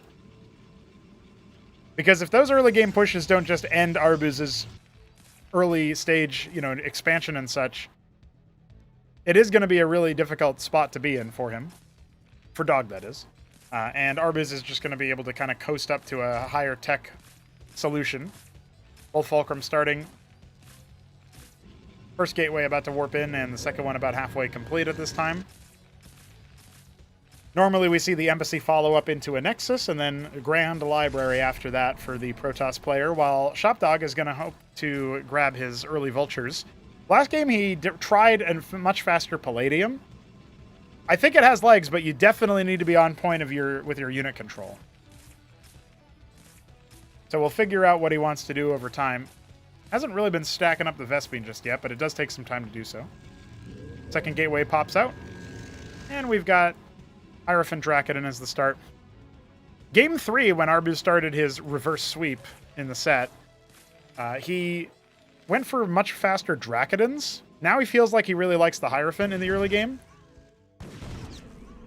It actually went all the way down to the bottom. I'm not entirely sure why. But his Scribe is actually going to get sniped by the Vulture because he did not defend it on the way home. Got to escort that guy, man, so you get your economy back up. There's the embassy coming. Zealot Dracodon the switch in, which makes sense. Probably just go for a lot of Dracs in the early game. The Zealot can be pretty good at a minesweeping role. Ironically, you can also use Scribes for that. But I wouldn't recommend pulling one off the mineral line now. Looks like he's just going to wait for a little bit here and dare Dog to attack in with the 4 Vultures. Remember, he's got 2 more Dracodons finishing up behind this, so when the embassy finishes up and we get a witness going, he'll be in really, really good spots to make some magic happen. It's the 2-Folk Palladium variant, so we are going to see the fast 2 Phalanx push. Dog did not control things super well the first time we saw that, which was last game. But there was still play after that.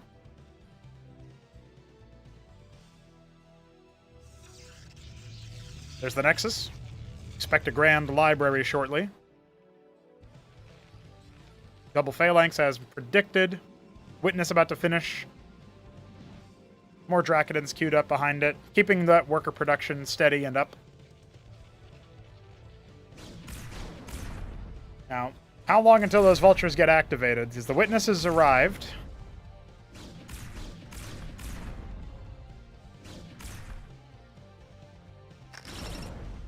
Gets a stun off at the end out of spite. But the Phalanxes are here. There's only one mine left that hasn't been cleared. Defensive Warden again. Interesting choice.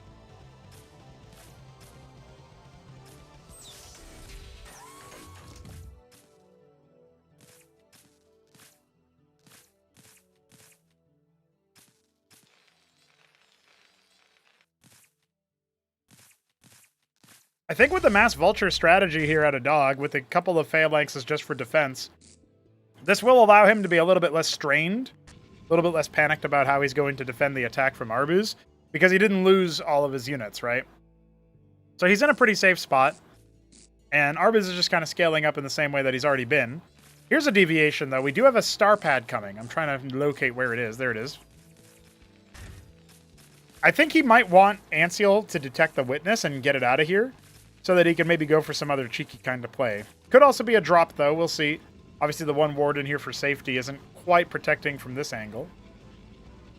Sometimes Terran players also like to drop a Phalanx instead of Vultures.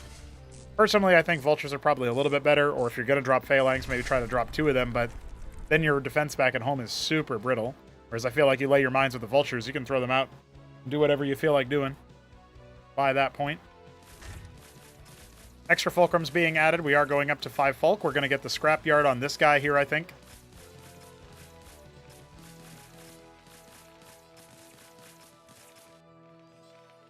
Witness spying on the natural. Isn't going to see the star pad at all. And what tech do we have here? A prostration stage coming as an artisan is started in the embassy. So we are going to see that distance mining. First one has already been out. Rallying down to the natural here, try to saturate it up. But Dog has kept a lot more pace with the worker count. So that's good.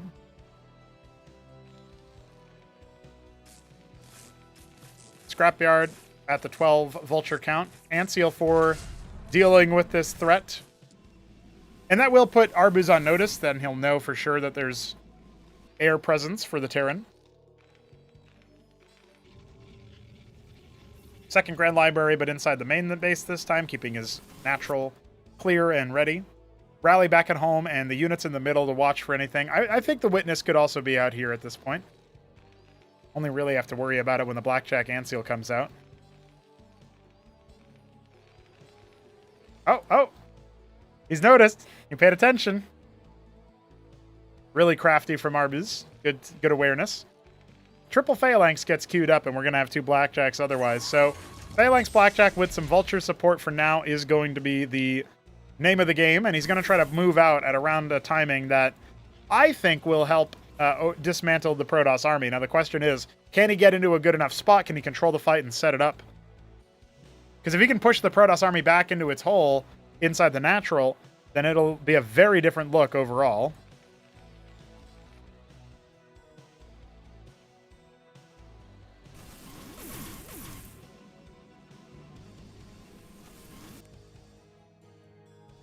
Vulture Phalanx in a good mood. 3 more on the way. That's a little risky because, you know, you don't want them to be caught loose without any backup. First Zealot immediately dismantled thanks to the Vulture and the Blackjack. We do have a Pariah out here. Second one is on the way.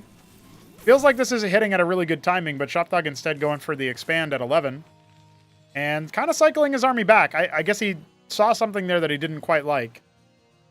Witness watching for the other side, detonating the mines. Making sure that they don't end up defeating him later on. There's that like weird StarCraft 2 trivia where spider mines appeared in like a horror movie that Marines watched or something. Basically a meme that you might have on like a Carbot level like shippost meme that they turned into lore in the game, which is... You can write a thesis on all sorts of silly decisions Blizzard have made, but whether that's one of them, I'm not sure. Either way, though, I feel like lobotomy mines would be even more sinister, because they don't bring the death, but they guarantee it. They seal your fate. They don't kill you yourself. Witness flies in, speaking of sealing your fate. This little concave here is going to have to be rematerialized, reconfigured. And you can see Arbuz trying to do that in a slapdash manner. But where are his pariahs? Kind of off to the side. No easy way to engage this composition. We don't have a Herald, despite all the Grand Libraries.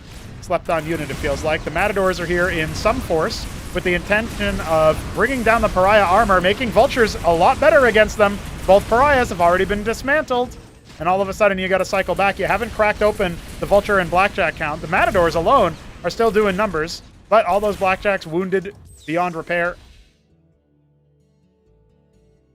Pushing forward a little bit faster. 4 more Phalanx on the way. Another Pariah has made it. But again, there's the Matador there, and it's just so difficult with that armor end. Still, a lot of the non-Phalanx units here are very, very wounded, very low. Synthetic Synod on the way. I think Arbuz wants to try Analogs again. I didn't feel like they were doing tremendous damage. There's Tier 2. No drops, no harassment. Atreus is trying to circle around and see what they can do versus the wounded frontline units that Shopdog has, but now he's turned some of his Phalanx into frontline units, courtesy of their high armor, and that's going to be called GG right then and there. Shopdog takes the set in a very narrow situation. I thought it would be a bit more handy after those opening games, but Arbuz did some good adaptations there. I think he just needed to control the follow-up fights after that big one on his side. Maybe slow the approach. He had map control, he had the witnesses, and he knew when they were coming in, but he didn't quite set up in time for that. Felt like he maybe didn't respect the level of strength that the army had. So that's going to wrap up that particular set of games, and whoever bet on Shopdog gets to keep their channel points. Wow, somebody bet 3K on Shopdog. Had a lot of faith. All right, all right. We got a couple more replays we can take a look at here that I wanted to. We have a couple of Protoss versus Protoss games where Arbuz Budesh takes on Sausage. Arbuz is not participating in our tournament starting this weekend, but Sausage is. So that's going to be a fun set to cast. And certainly, I would say it's going to be instructive. Oh, it was AOT who was a believer. I appreciate you being over there on the Twitch channel. Thank you, homie.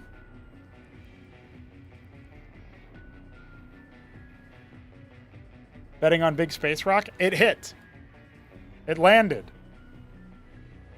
Good stuff.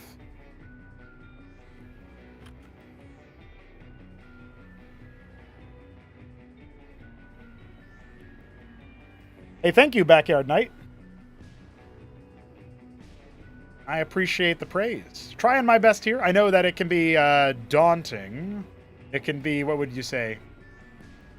It's a dense project to get into compared to the default StarCraft that everybody is expecting, right? So, I recognize that. I'll try to explain it as best I can, give you guys the accurate little predictions there. Speaking of predictions, we are going to be seeing... Oh, this is interesting. I got to change the overlay here in a moment here, but Sausage is in the bottom right as our red Protoss, vivid red in fact, but up here in the top right, this is Arbuz, and he's playing Terran instead of playing Protoss. And normally he's a Protoss player. We are still sticking with TVP then. I thought it was going to be PvP, but instead we get to see Arbuz's Terran. That's interesting. Now up here in the top right, sharing the side of the map with Sausage, sharing the hemisphere, shall we say, is Arbuz. I would say he is Cosmic Cobalt. Cosmic Cobalt Terran. You thought we had enough units? Well, we got over 100 player colors, so that's going to change some things for sure. Let's go ahead and get our UI updated for the stream overlay. I don't think I've ever seen Arbuz play Terran, so this will be interesting. Gateway for Sausage, Fulcrum for Arbuz. But it's a 4-spawn map. Quasar Quartet, a map by BiddyB. This is now actually in Class 1, so it's kind of funny that we started off this replay, and Arbuz is like, can we do a Class 1 map next? Hell, this is it. This is it. Yeah, this match was played, as BiddyB points out, this is a bit of an older game. This was played on the 9th of August. But a lot of the changes are in. We are not in like a rapidly different patch or anything.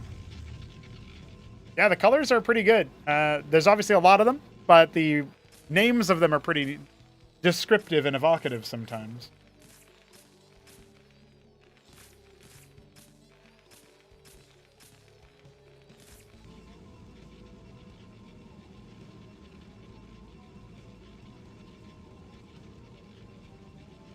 Rogue Gallery follow-up for Sausage. Okay, so I should tell you guys a little bit about Sausage.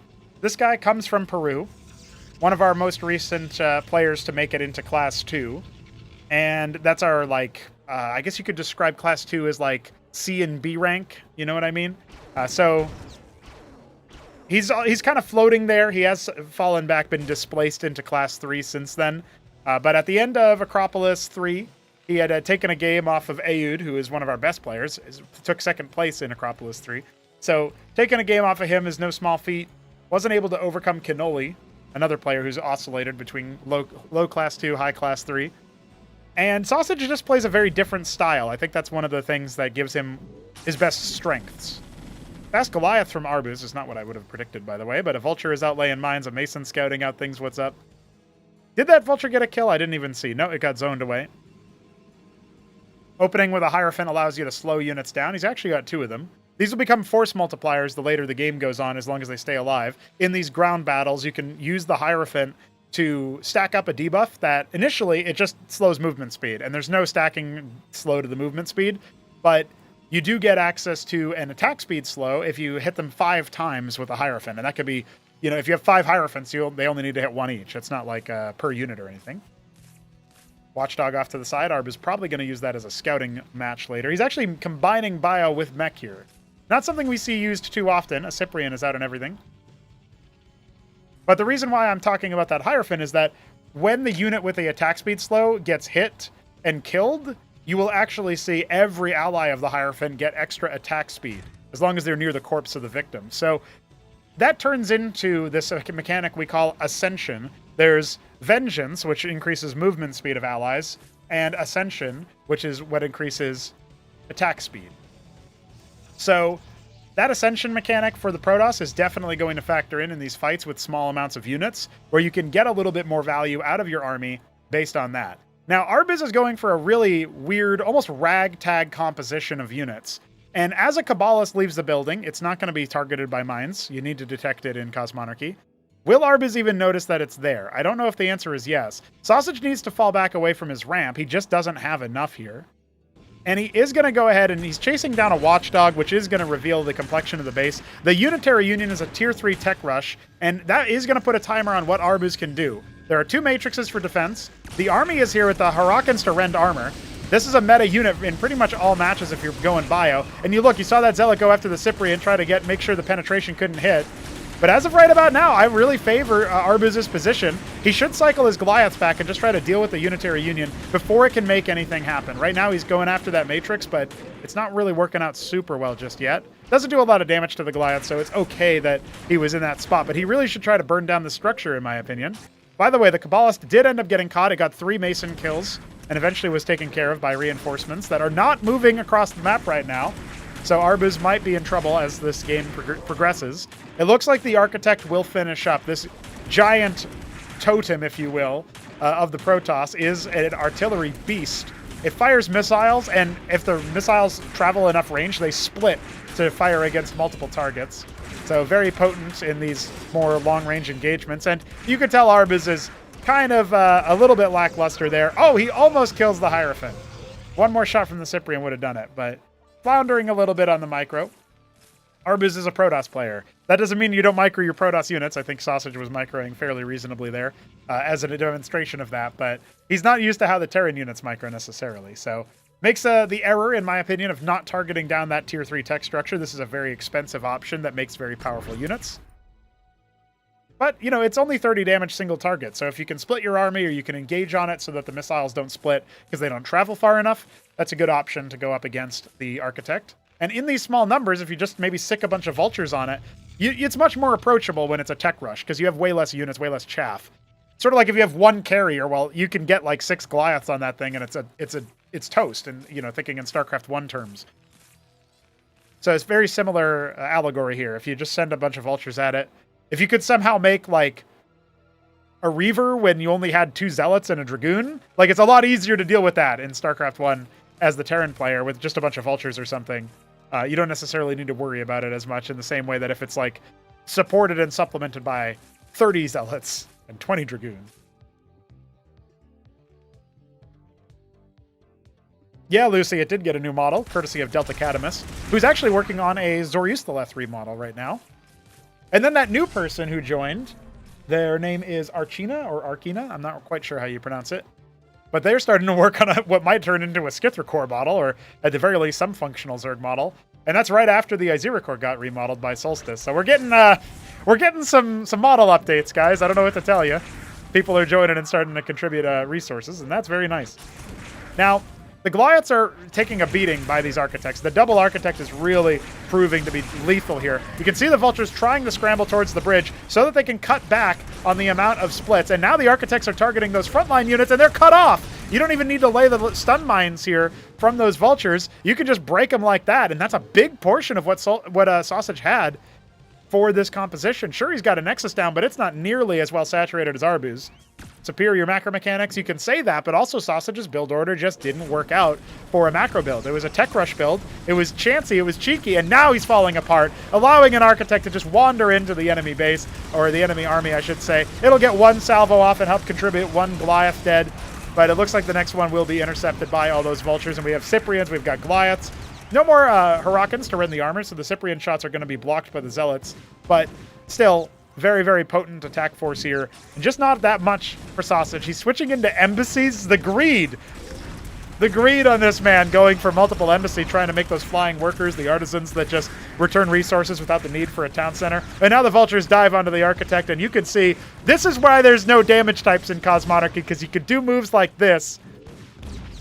The Architect going kaput, not protected adequately. Zealots are trying to chase Vultures down. That never works out very well. And it looks like the Nexus will be the next to fall. We got 2 extra Fulcrums at the natural. The Palladium add-on has been made. Third base coming up online here for Arbuz. A scrappy game. It's not quite over yet as Sausage refuses to concede, but we can see which way this one is leaning towards, you know? This is just way too easy for Arbuz now. We're going to go into our second match pretty soon.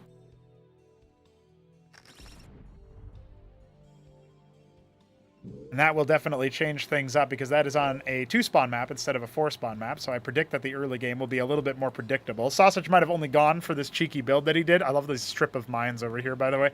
The cheeky build he did was a bit more on the side of like a tech rush because he's on a 4-spawn map. Maybe he won't get scouted.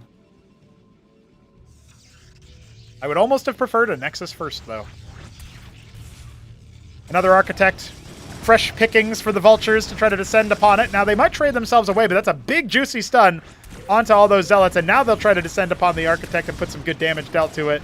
Where are the Zealots? Where's the Vagrant? The Goliath try to chase it. The Vultures finish it off. And I think that's it. I mean, I can't imagine this Nexus staying up. The Goliath's now chasing down that Architect that's once again been allowed to rally into the front line. Well, now they're going to be caught up by the Zealots. We got static defense warping in, and I'll give Sausage this. Because Arbuz has decided to go tier 2, in a case where I feel like he could have just throw down a couple extra static defense structures, or production structures rather, and then slammed out more units and finished the job that way, it is going to allow our Sausage to maybe stabilize here. But let's be real. We've got Phalanxes coming, plenty of Vultures to dive onto the next round of Architect. Now, he will have 2 Architects again, and that is a deadly amount if there's enough of a front line with the Zealots. But his static defense is around the Nexus and not around the bridge. Artisans are down here at 6 o'clock. The game goes long enough I could see him doing that, but Arbuz now has access to tier 2. He can spend his considerable bank on supplementing his production. He's going Mantles for, I guess, Ramses. Maybe some Durandals would be really good. Get access to those frontline Flame Walkers. Backyard Knight talking about damage types being confusing. I'm not a fan of the percentage game, right? Like, we've got armor and armor pen, so you see the Architect that has 2 armor. And you see the Vulture, it fires 2 projectiles that deal 10 damage each, and it has no armor pen.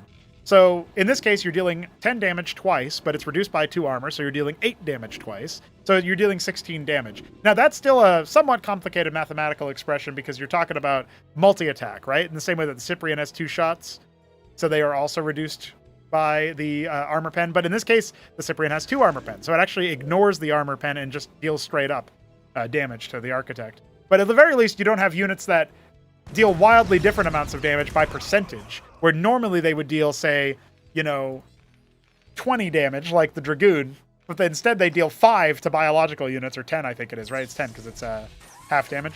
So they deal 10 damage to biological. So I think the mathematics work out way better for the Architect. For the armor pen. I was selecting an Architect. I had to say Architect. Okay, Cataphracts it will be.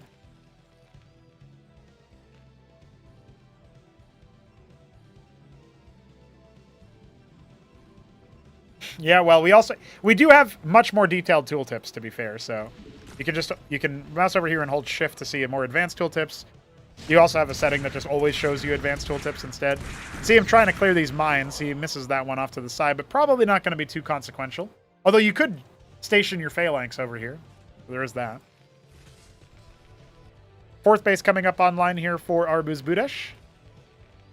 It is really funny to me that he goes by CPU Easy. That's a bit of a silly move, I think.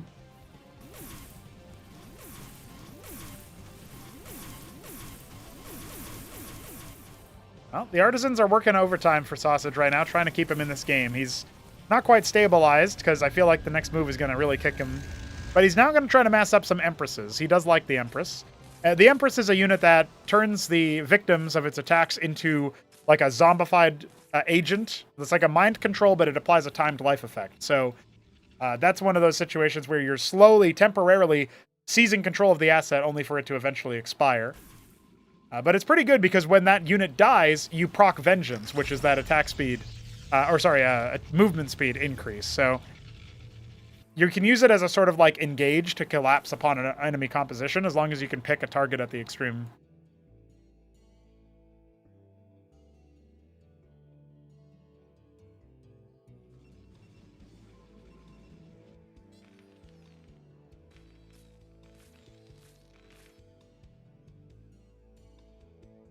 It feels like Arbuz is really taking his time to finish this game. He's made a bit of a meal of it. And there's always the chance that some cheeky tech that he's not scouting for, because he hasn't really scouted what his opponent is making, there's always a chance that that can activate, and suddenly you're in a situation where you're just not making the right units, not making the right moves. But I think with enough Goliaths, he should be able to deal with the Empresses, even Cataphracts, even though their shots get blocked by other units. They have the interception mechanic on their projectile. It's still pretty good.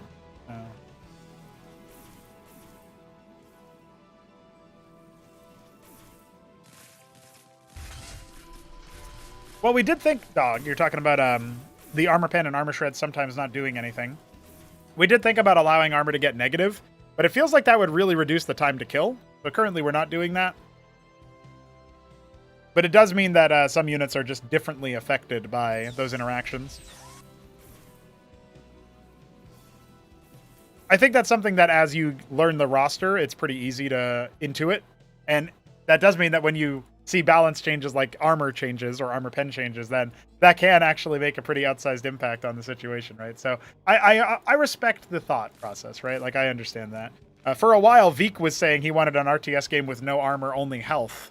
I just feel like that's... I think that the complexity of the added mechanics, to me, is satisfying. I think that there's something about the depth that that is creating that you wouldn't get if you just had HP. But I'm open to a counterexample at some point, maybe. So 6 Empresses are moving now out across the map, and it does look like they'll be stealing some of these units temporarily. Now, what will Arbuz do versus this? He should cancel his ministry first and foremost, but he will not, so that will eventually time out. I think he's got good cata coverage, good cata saturation. Oh! Oh, he threw the Irradiate out. That's dirty. Irradiating the mineral line. So Seraphs cast this Irradiate to create a field that anything that moves through will get the Irradiate debuff. Now, normally it only deals 50 damage, so your Scribes can stay alive, but, well, now it's stolen. You can see the timed life here for about 15 seconds. Just enough for the Cataphracts to turn that zombie into an Irradiate on the other side, but it ends up getting shot down instead. Now, there's not that many Katas over here, but the Phalanx count is still pretty good. Oh, actually, we could see Arbuz get busted out of here. The Zealots will split out, and the Phalanxes have to respond some way. And the Empresses are starting to collapse a little bit on that right side. That's going to be a big issue for Sausage if it goes long.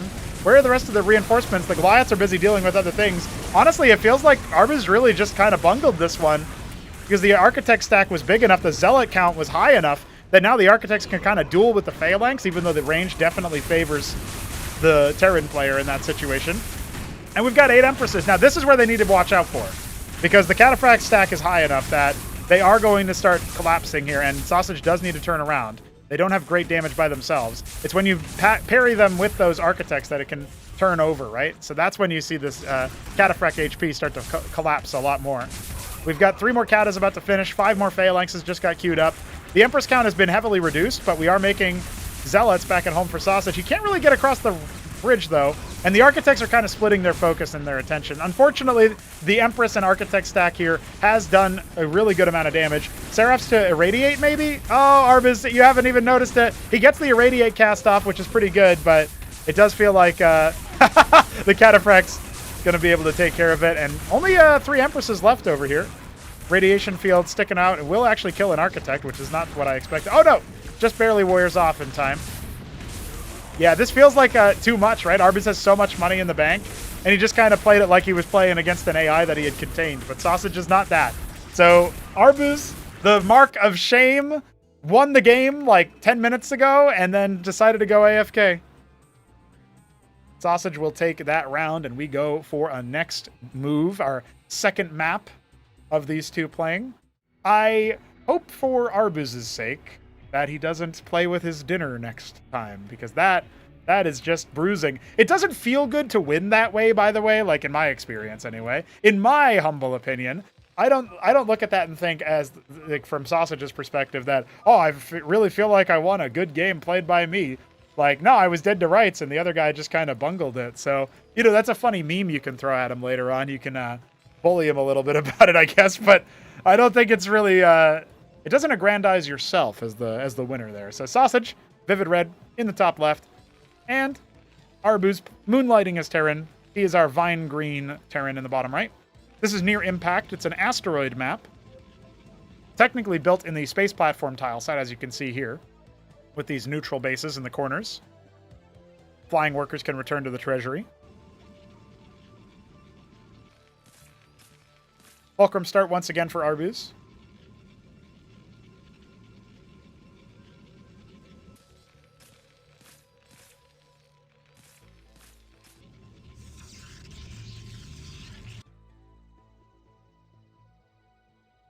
There's mushrooms growing on my asteroid, you know? I guess somebody could clip that right at when I say the toroid part. There's mushrooms growing on my ass. Don't do that. Don't clip that. Wait, what's up, Ramen? Yeah, I think having units specialized versus that kind of thing is pretty good. Like, I don't know what you would do to do an equivalent move with the HP only idea. Like, you could have units that deal a percentage of max HP or something, but that effectively is armor versus armor pen in the sense that it's percentage based, right? Except HP varies a lot more than armor.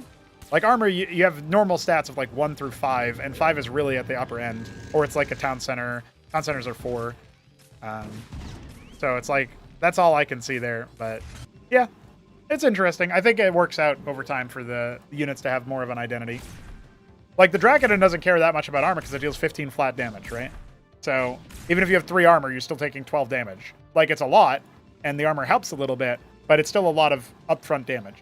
Whereas something like a Quasilisk for Zerg, where it attacks with 2 attacks that deal 3 damage each, it has 1 armor pen, and so as soon as you go up to 2 armor on, like, a Dracodon, for example, instead of dealing 2x3, you're dealing 2x2.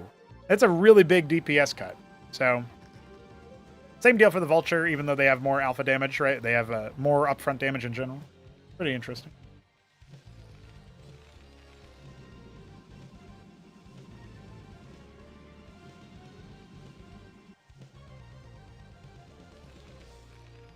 Yeah, percentage damage reduction from armor is what Warcraft 3 has. I think that is so hard to figure out, honestly. Very fast expansion here from Sausage. Or maybe very fast is the wrong word, but compared to the games that I saw between Sausage and Arbus. By the way, this game was played after not Sausage and Arbus, Arbus and Shopkeeper Dog.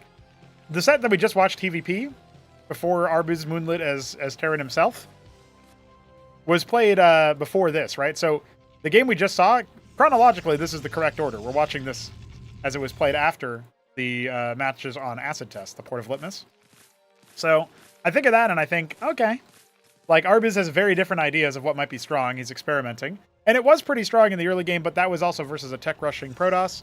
Will it be strong versus a more stable 2-gate in a Grand Library after Expand? That's what Sausage is doing now. This should be a lot more robust, but Goliaths can be spooky. We've got a Hurakan and a Vulture. A couple Cyprians as well. Consistent damage versus Drakodons. Cyprians provide. The Goliaths are obviously going to be pretty good at tanking. This is just a weird kind of composition that you don't see too often, right? So the brawly nature of what Arbuz is bringing to the table is going to be pretty interesting. Both Ecclesias going down super early. Sausage has to respect that. When they die, they also speed up allies, same way as the Vassal, the Servitor, the zombie units from the Empress.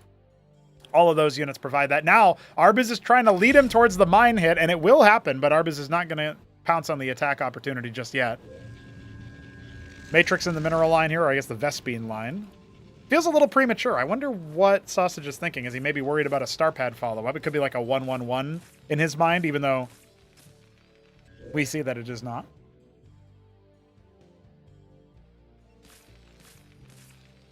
No, I think it's just harder always. Like, your damage numbers don't stay consistent because you have, as a Warcraft 3 player, you're always upgrading your units, so they always deal different amounts of damage. You have Command Aura, so that like increases your attack damage based on a ratio. That's another percentage applied.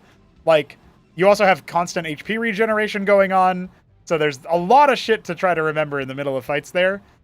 Thankfully, the game is like, the combat is very slow in Warcraft 3, so you have time to respond to that kind of stuff.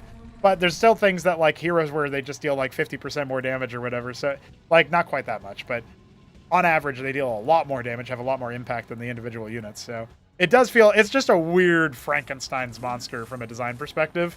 People like it. It works. It's got its hooks in people. Some people play it still, obviously. But I personally do have a lot of truck with that kind of approach to the design. Vulture wrapping around trying to upend the Zealot before it can really scout the natural. But this does still confirm to Sausage that the composition is mostly mech, and that it is on the other side of the map. So if the move out's coming, there's like a minimum timer that he has to wait before he has to worry about it. He's got his Unitary Union, but he's making it an Asciliant. I feel like maybe he's worried about the Vultures just dive bombing him, but he did just scout that there's not so many Vultures this time around. We do have one Vulture full of mines.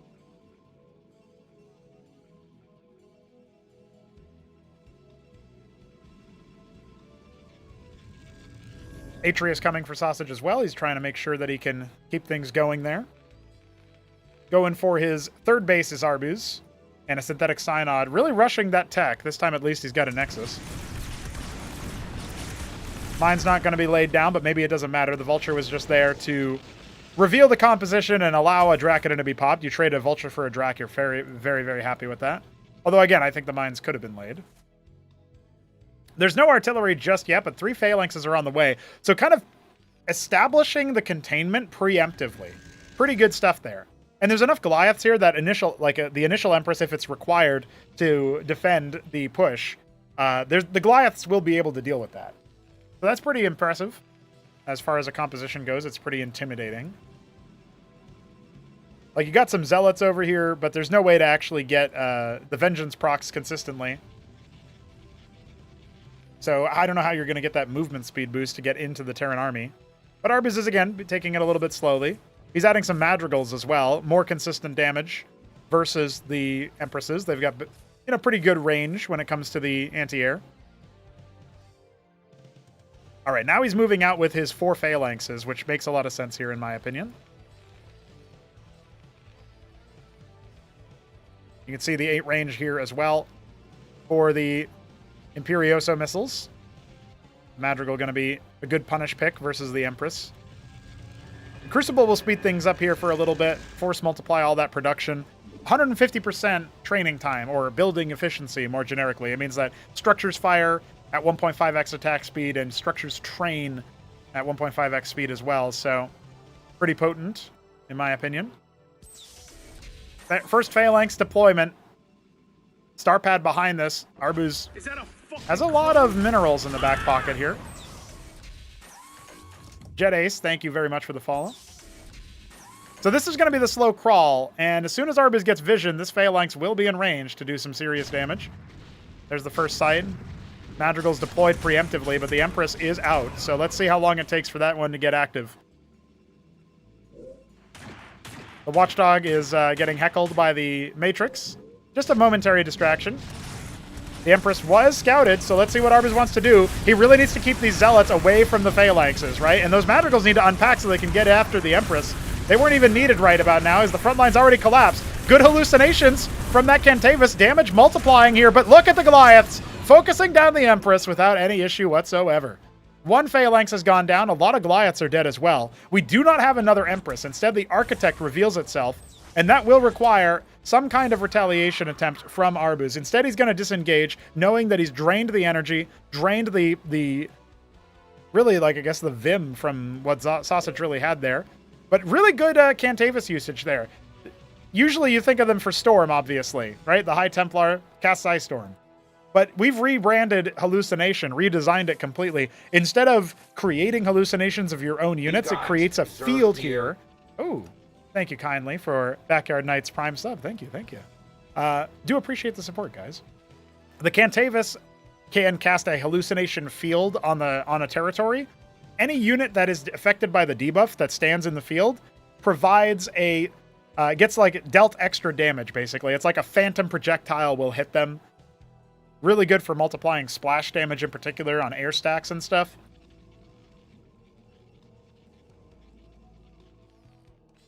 See if it ends up factoring in. A Valkyrie is being made. I wonder what Arbus is doing with that. If that was an Anseal, I'd say, yeah, great, you can detect the witness, but I don't know what's going on with that. Maybe he can attack his own Fulcrum to kill this witness. That's the Gigabrain strat. I guess he wants to just have some more units that the Empress has to struggle to deal with. Architects are up. 3 of them, in fact. Again, remember, the Crucible making those structures train units much faster. Well, we'll get there one way or another, Backyard Knight. A lot of attention on the project ever since we've gotten the homies. The pro homies, the StarCraft 1 pros playing. All right, let's see the battle. The Empress already getting softened up here. The Goliath's trying to charge forward. I don't think that Empress is going to get out. Maybe the Madrigals can give chase. We saw another hallucination cast. Yep, there it goes. That's the Empress dead. But the Phalanxes still have to contend with all of these Zealots on the front line. That's where the Madrigals start to deploy into their mode to try to multi-target them down. And you can see, so far it's working out. It's just tank mode Phalanx right now, trying to use their armor to absorb as much as they can. A second Empress is going to hit the field pretty soon. And yeah, I think these Phalanxes could be toast here.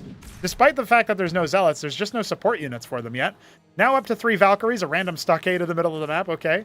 Atlas about halfway complete. It's a bit of a muddy brawl as the Artisans are... Oh, that must be what the Valkyries are for. Policing the Artisan stack at the 11 o'clock base. Splash damage to deal with all of those Harvesters. 4th base coming up at the 3 o'clock position. Arby's going to be swimming in money pretty soon. He's already is. 2,500 minerals.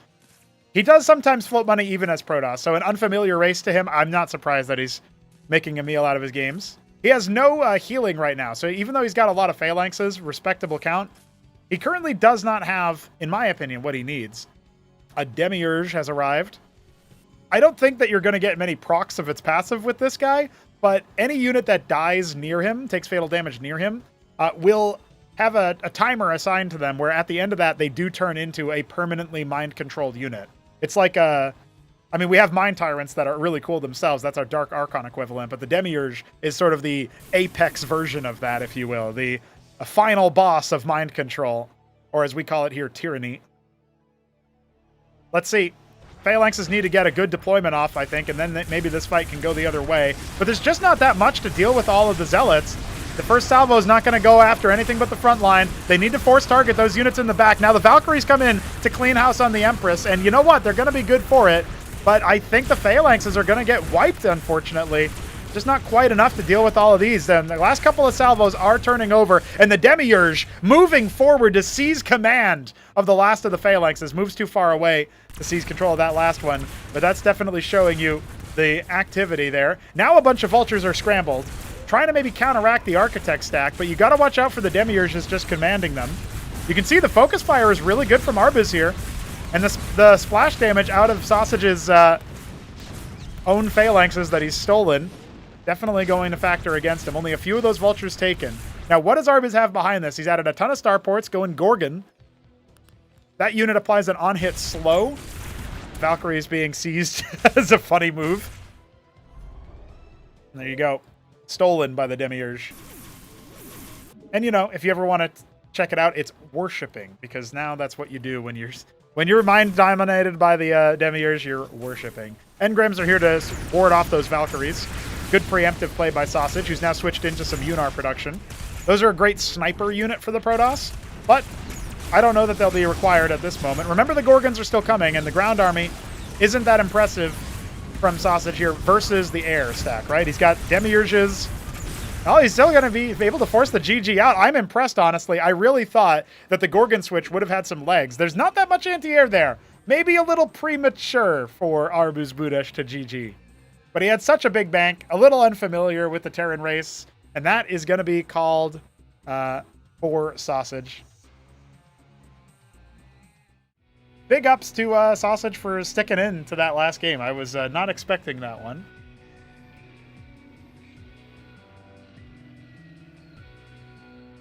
As a reminder, we do, of course, have access to a Discord server here where you can join us and play some Cosmonarchy games with us. So I do highly recommend that one. Comes highly recommended. I'll go ahead and drop a link in the chat here for you guys. If you guys aren't already in there. And we do start up a tournament tomorrow, but the coverage of it probably won't hit your feeds until Monday when I'm doing some more casting then. We still have a little bit more commentary that we can do here. I believe we have a couple more games that I wanted to get to. Let's see here. The Arbuz versus Sausage set gone. All right, there's one game between the Shambler and the username is I am the Weed of God, because that's apparently a funny username to that guy. Unbelievable. How am I supposed to say? I'm not the Weed of God, but I keep telling people I am when I cast his name. We'll go ahead and get that one wrapped up here for you guys. I believe this is going to be a TVZ, but I'm going to confirm beforehand.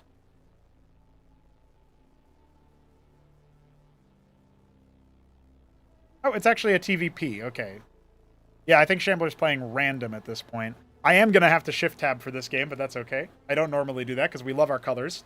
But I will do the color guess, and then I'll shift tab, just so that you guys have the full experience here. So, there it is. I am the Weed of God.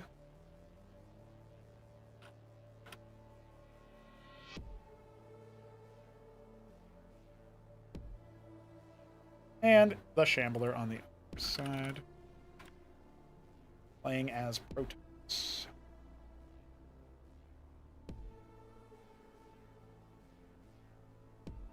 We can't escape PvT or TVP today. It's been a lot of that. That's all right. Getting back into the swing of things here for our next match.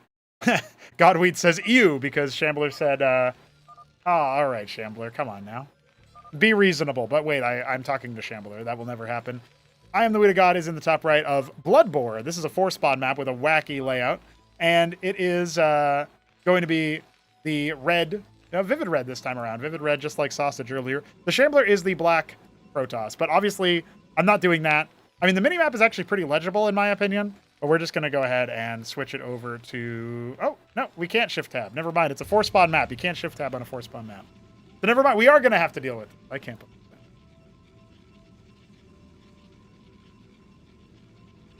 We'll go ahead and get the Gamba up. The Shambler is a pretty experienced Protoss player. So if you were looking for bookies odds on this, this would probably be a match where the Shambler would come out on top. But Godweed is not too shabby, and I guess this is his beginning of his Terran arc. He normally plays Zerg. But sometimes you just perform a lot better as a different race. So we'll see how Godweed does. If this was like PvZ, I would say actually Shambler should win this handily. But because it's Godweed's Terran, and I've only seen a couple of games with him as Terran, and he seemed pretty reasonable at the matchup, we're going to have to find out together what all he is up to. So this is with the Terran and Protoss changes already in. This is still Modern Era, even though this was played all the way back on the 5th of August. So still at the beginning of our patch, but not that much has changed. If I spot something that's different than the current patch, of course I will let you guys know. A lot of this stuff you can take into your own games. 2 Folk Opener versus Protoss is very meta, as we've seen. 2 Gateway Start for Protoss is also very meta, and sometimes they'll go Gate Lattice or Gate Lattice, but I wouldn't be surprised if Shambler doesn't kind of follow that trend. Looks like he wants to stick to Dracodon heavy styles. This map is Bloodbore, as previously mentioned. It is a Shambler map. Vulture leaving without killing the Scribe. Interesting. Probably couldn't see the unit on the minimap, let's be real. But yeah, the Mason's going to come in here and see what's up. They are cross-spawned, so this should be an easy sort of macro opener. These treasuries are going to block the exit, obviously until you bust them open. But that is a second path into your main and natural area. This is your, obviously, natural base. So the pylon has to be canceled as the Vulture does end up scouting him out. That's actually the second one made, though. So Godwheat is not going to fall prey to Shambler's tricks.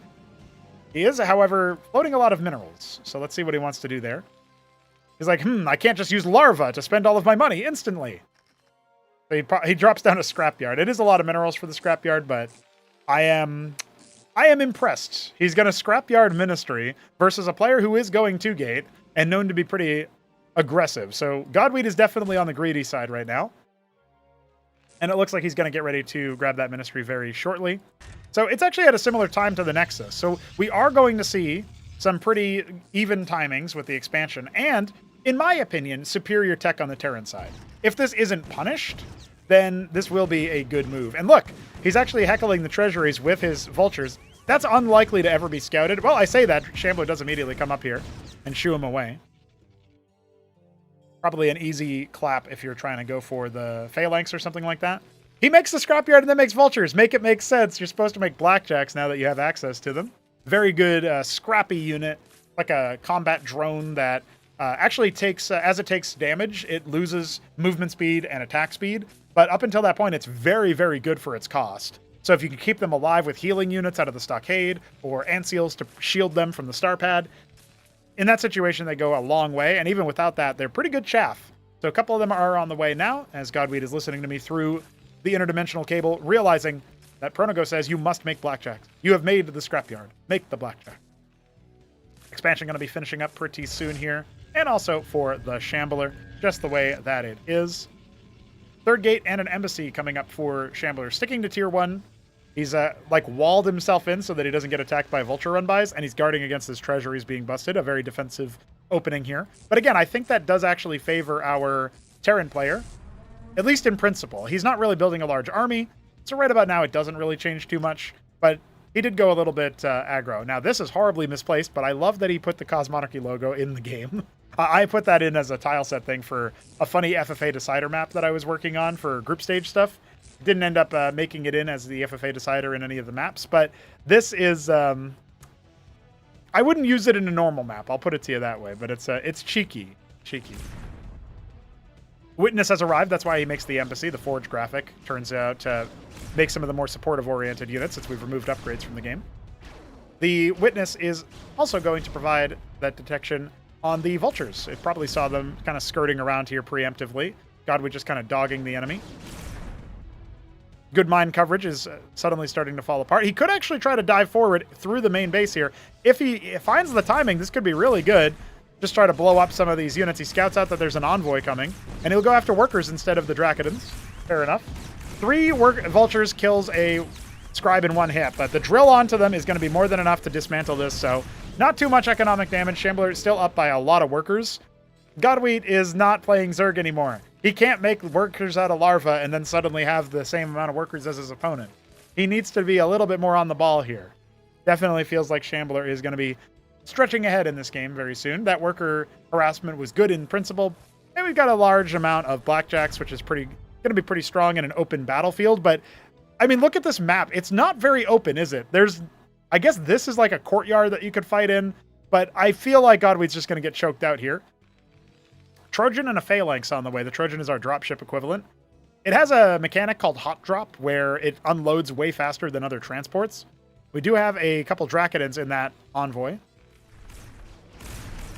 Treasury is now being torn asunder. Nothing to scout them out. It's going to be a blackjack drop as... Oh, multiple watchdogs over here to shoot down the envoy. Yeah, the blackjacks are going to be just fine over here. But they do reveal that there was a drop being fomented. So I think that's going to put Shambler on guard. Now, his army is moving up this treasury pretty soon, I believe. Sure, you've got the Phalanx, but what about your base, buddy? Apparently he sees it now. Let's see what the response is. The Masons can kind of drill on top to make things a little bit hard, but again, the worker count was already really bad for Godwheat. He's got less than half of his opponent's workers now. Also, this doodad is a real piece of work, huh? Imagine trying to path around this. What a mess.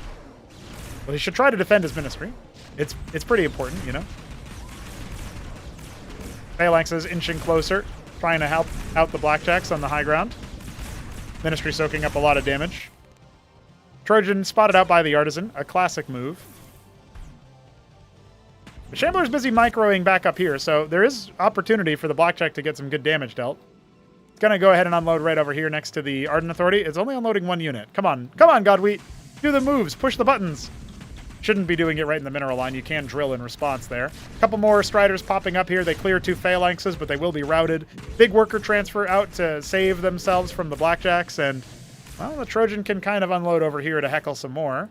Not so many units back at home. Feels like both of our players are... Oh my god! How has this happened? I can't believe we're witnessing this. See you later, dude. Only now is the unload coming in, but it still forces some mining time out, so it's not without any purpose. Big money for Shambler as he spends down with 2 Acantors, one of them in the queue, 2 Dracodons queued on each gateway as well. 1 Blackjack has gone down. The Trojan will Excar, and we've got ourselves into a really weird position now, but Strider's even helping out, even despite the fact that these guys are on the low ground. You get extra weapon range shooting down a cliff instead of there being mischance. Because why would a competitive game have RNG decide whether or not a unit hits? That doesn't make sense.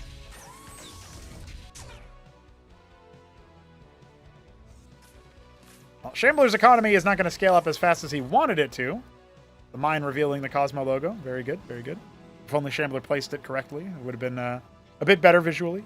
Frustration stage now on the way for him at his natural. He's going to need to blow up in these treasuries pretty soon so he can even path out of his base. This choke point is a little bit too much for ground units to make ample use of. 4th Fulcrum and a Stockade. I would hope the Stockade is for healing. You can add the Vestry add-on, which is like a med bay. Unlocks Clerics, the medic, and also the Shaman.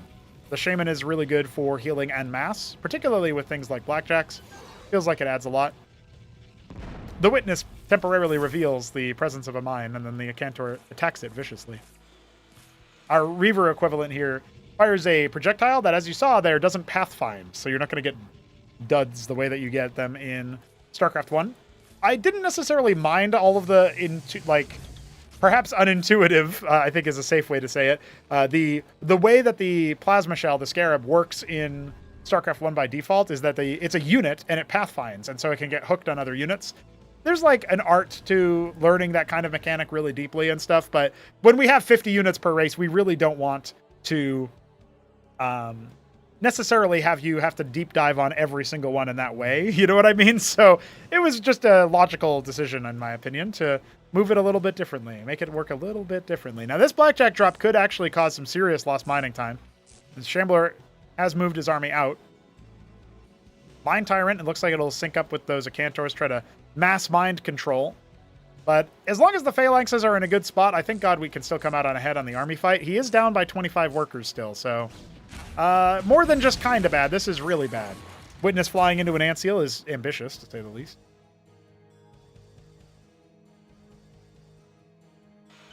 The Acantor with the Envoy.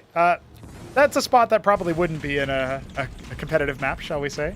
And the Blackjacks are going to go ahead and really heavily damage some of these units. I don't know what Shambler's doing in response to this. It looks like he's only now realized after several units have gone down, partially due to Godwheat pushing forward with his army in the middle of the map. And of course, the Acantor does end up leapfrogging forward. It's killed 4 Masons already, and that Ministry is not liable to stay alive for much longer. It could lift off to make the Acantor not kill the structure, and indeed it will at the last second. Meanwhile, the Protoss army seems to be attempting to bypass the Terran army and just go for a bit of a base race. Blackjack scrambling to deal with the Acantor. Will be loaded up at the end and damage 2 Blackjacks to the point where they are at below half HP. That means that they will have less value, less stats as a result. And now the Palladium is being focused down. I don't know about this one. You can unload those 2 Blackjacks anytime, but it's not going to get working. Yeah, this looks like the death knell. I can't imagine Godwheat surviving from this position. That looked like the Acantor shot killed it, but it was a Blackjack, I promise. Yeah. This ministry is on fire and dying to 2 Dracodons. The Mason connections are gorgeous with that Acantor. And we do have a little bit of a deployment here with those, with 1 Phalanx, but the other 2 are not. He's going to try to stagger them forward and use the Ant Seals for his spotting, but how is he possibly going to uproot this Protoss army? He's losing everything back here. Shambler just needs to calmly deal with the fact that his opponent is going all in on the offensive move. I love the idea of a base race. It can always be very, very exciting, but Shambler would have to really bungle something for this to be a competitive situation here. I know we've got a 12 o'clock position with a treasury and a quarry, so he won't be eliminated when his fulcrums and stockade go down, but still not looking good, right? I mean, this is an army that the Protoss can easily defeat once they're in the right position. I'd love to see him actually bust open these treasuries so he can try to flank them from the high ground.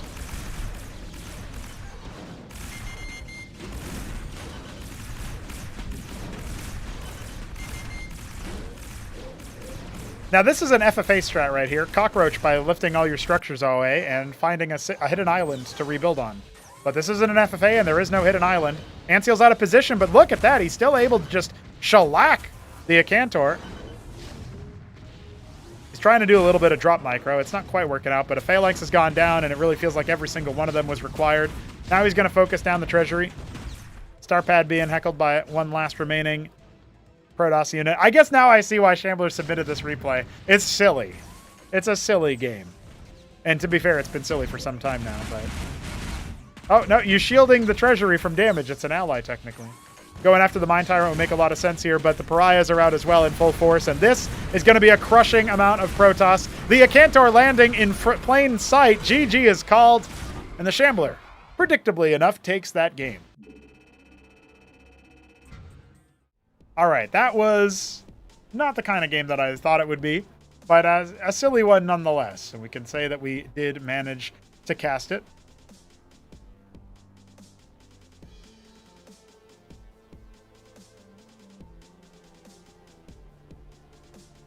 All right, let me check in on some things here. Neo Ithaca one was far better. I don't have that one.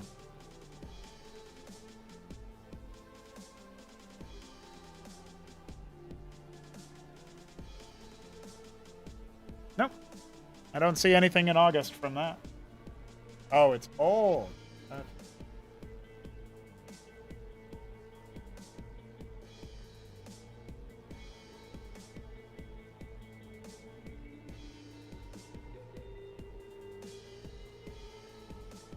What do you say, Shambler? You gonna submit any of those replays that you just fought against Zeke with? Because I could cast those real quick before I go into dev mode.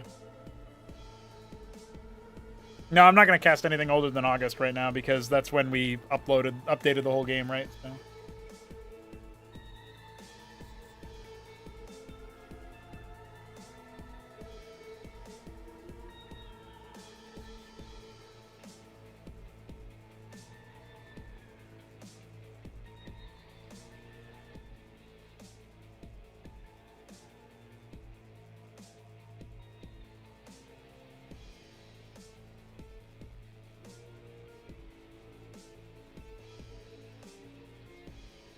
No, you don't think any of them were good games or even long games? I mean, the game I just casted wasn't particular.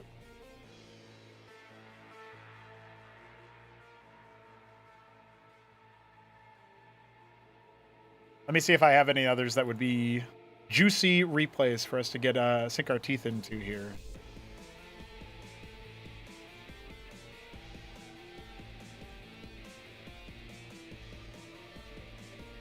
Pretty one-sided. Pretty one-sided. Still, the ambient level of skill is much higher in a lobby that has Zeke in it, so that's sort of what I was thinking. All right, what do we got here?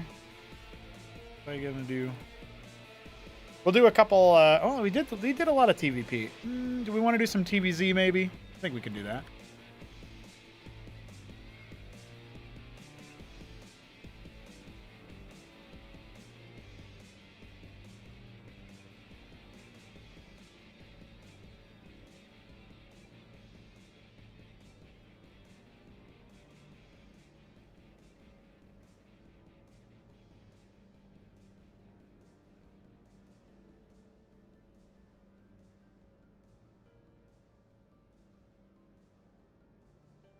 I think it's good to show a little bit of Grass Eater games anyway, because he will be participating in the tournament starting tomorrow. So makes sense to go with that. If I had more Ultra replays, I would cast those as well, but I do not seem to have them.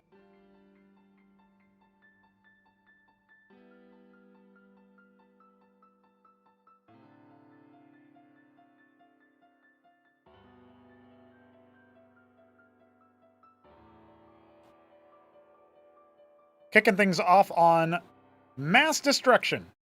I Am the Way to God is our Red Terran in the bottom right, and Otis, also known as Grass Eater, in the bottom left is our Zinwaldite Brown Zerg. Least popular to play right now? Let me think. So in terms of tournament signups, as I get ready to set up the prediction for you guys, the tournament signups that we've got going on right now would indicate, in my opinion, that... So we have, what do we have here? I know we have like 3 Protosses, or no, 4 Terrans, 4 Protoss, 5 Zerg in the tournament. And that's representing some of the higher skill players in the game, as well as some players who are, you know, maybe soon to qualify up to a better stat if they keep improving.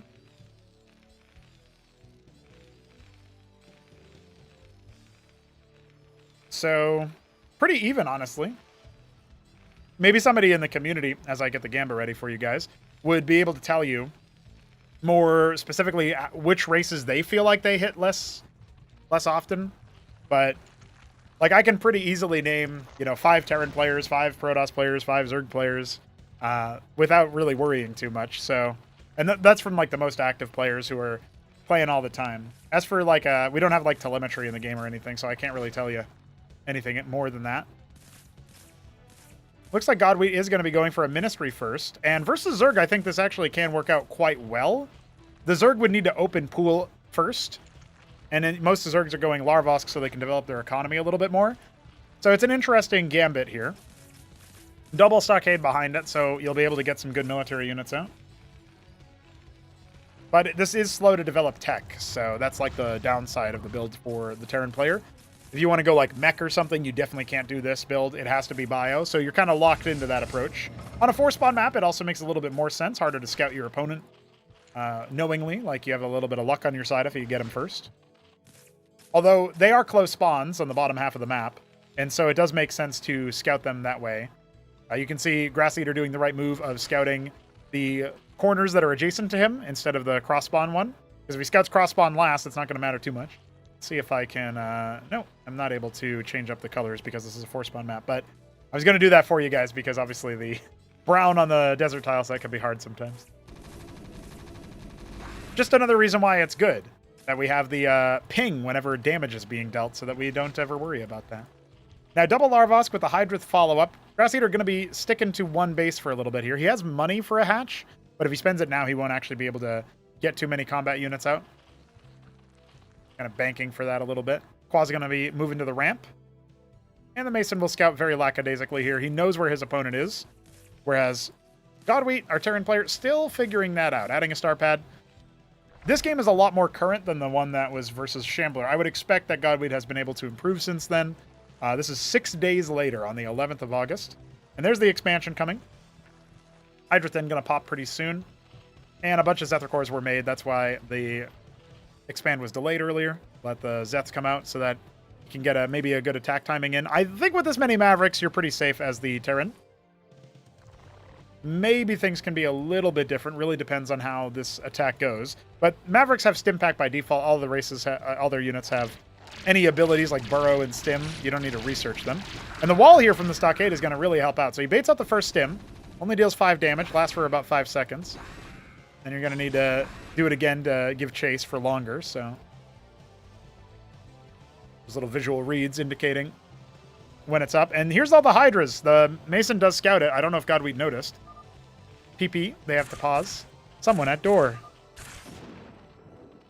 I thought PP meant he was going for a piss. That's good fun. Is there a... Oh, yeah, there's a couple obs in here. There's Dog Lived and Smarty watching this game unfold. So, with 6 Hydras, this does feel like a much better situation. You can use Hydras to attack the stockades without the Mavericks being able to attack you. Burrowing the melee makes a lot of sense here. The Hydras can also burst down the stockades in a way that the Claws really can't because of the fact that they have more... They're just superior damage. So breaking out the wall, the Cestus is coming online. We have a Covenant coming as well. You can see the Adseal being drained of all energy almost immediately.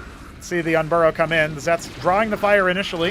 Hydras alone are not going to be able to win this fight, I don't think. But the stim is going to expire soon. Good instincts from Godwheat to try his best to focus him down. He's popped one Hydra already back at the back at the natural choke, and he's going to be able to deal with the rest. So the Warrior Mavericks working out quite well here, and the Covenant will seal this wall off. Zets can still fit through there, I'm pretty sure, but Hydras wouldn't be able to. Then again, you could just bust the Covenant itself, right? My Zeth ambush, no work. Have you tried bringing it to a mechanic? Not much Vespian income just about now. No ridge harvesting, so Grass Eater's going to go ahead and cap his ridge in the natural. Maybe he'll do the same thing in the main. He's got a lot of minerals lying around. I would love to see him throw down an extra hatch or so. He's got a lot of Hydras. He's making some Izira cores. This is going to be the old model. We still haven't... We've been tantalizingly close to getting the new model shown on the stream, but we might have to wait until next week at this rate.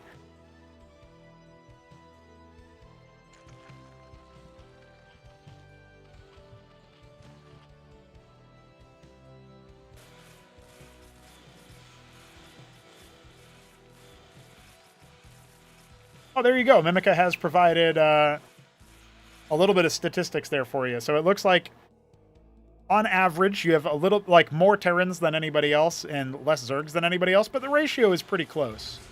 Like, the distance is about 100 from most popular to least popular. And, of course, I'm sure random games play a factor in there as well. In theory, that's supposed to be even distribution, but sometimes it's not. Hydras might actually catch these Trojans. Looks like they're just out of range. That does leave his main base a little bit under strength, but the Savants could help out quite a bit in a prolonged fight. 9 o'clock being taken by Grass as the third base. Risky, but there's not really an easy base to take here. That's going to be good for a third. Skibat coming online. There's nothing here to defend. 16 Mavericks going to unload and force the issue for Grass Eater. He's either going to have to basically pull back or he's going to charge forward, and he's going to charge forward at the same time as Godwheat's ready for his attack. Now, the Savants will drain attack speed in their deployed mode. Hydras need to move forward and snipe him out, and they should be able to do so. Where's the focus fire? You can see him not really doing so, but all of the front line drained away, and now the Mavericks arrive. The Droleth actually drilling on. Is this going to be a repeat of what happened last time? We have no units being made by Grass. 6 Mavericks back at home. Honestly, this is full-blown base race. Okay, he does have some Hydras here. It looks really good for the Zerg. He's not blowing up the Cestus. That's adding a lot of armor to the Mavericks in this fight, but it looks like he's cleaned up back at home, making 10 Hydras and 2 pairs of Claws. Finally, the Cestus will collapse, and it looks like Godwheat has been routed. He's making a lot of Eidolons, but he's just not going to be able to keep the Zerg off of his very, very precious Masons, nor his infrastructure for that matter. Love to see him go after the Masons in the main base now, but, or even the end of the production. Eidolons are going to try to fight from a range. You can see geolocating, figuring out exactly where those Eidolons are, and immediately Grass will dive onto them. Good instincts here. He responds to the drop with the reinforcements, and more Hydras coming in. This is too much for Godwheat to handle. I love that Grass didn't bother making any more Droleth, even after he took damage. I love this jump scare nerf Zerg comment.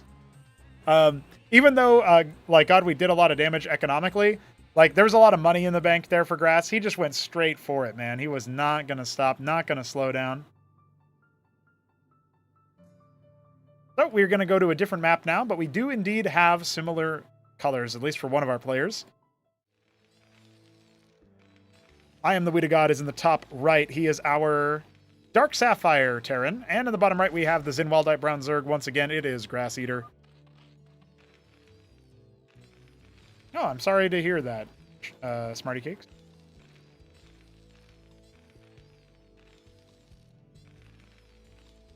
Got the Gamba up for anybody interested in betting their channel points on a potential outcome here. We have about 2 minutes to decide. We've got what looks to be a Larvosk into pool here, and Godwheat not going to try his Ministry first here. Not yet, anyway.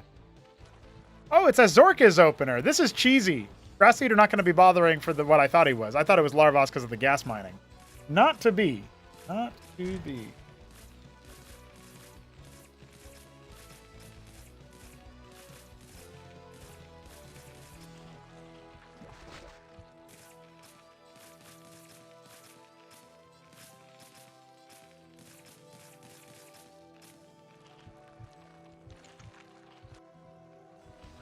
Well, the Larvask will be a follow-up, and one pair of Rilla Rokors is being made. Those are free units, but they do cost a larva, so is it really free? I don't know. The Shroud Start is going to be cheesy, right? Like, you only get access to some very specific units from that. He can go ahead and make himself a Zoryus or a Lakis. He doesn't have the gas for Lakis. It must be Zoryus. Oh, no. He's got to stutter step the Rilla Rokor. Oh! Tragic. They get off Kagra and they have timed life, so they got to be on the Zerg terrain.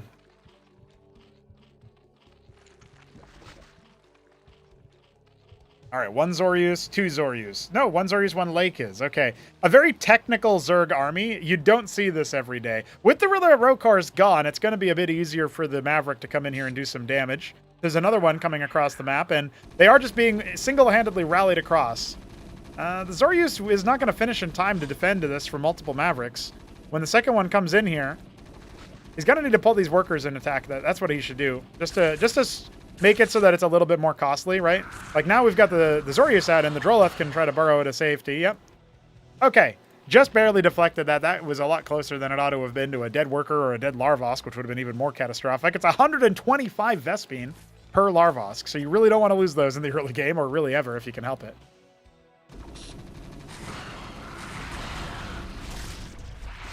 Maverick staying alive for now.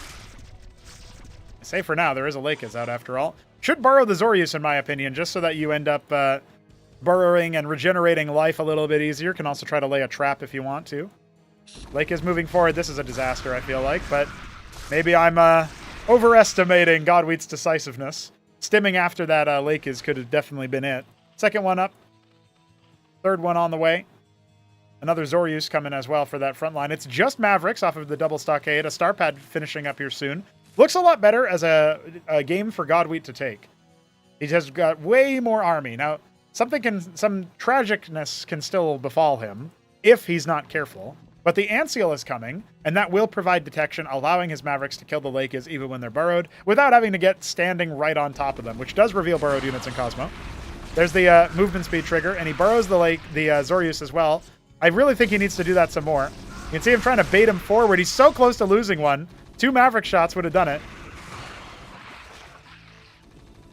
He's only killed 1 Mav so far. A lot of the others have been... Ooh. Thank you, Zeke, for the raid of 26 viewers. I appreciate you, buddy. Saw you were playing Cosmo earlier. Hope you had a good stream.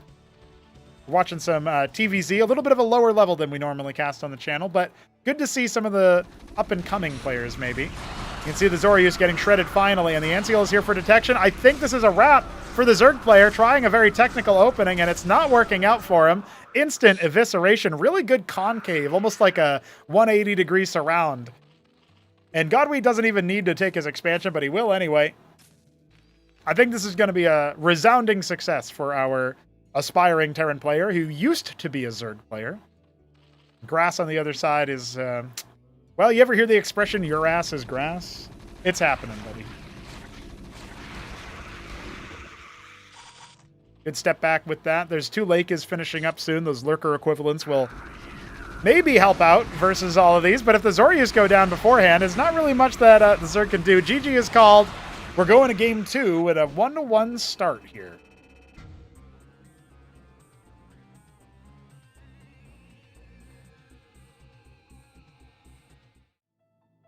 I am a little bit surprised that Godwheat had such an immediate reaction to the move, but it's good. It's good to see that killer instinct come in.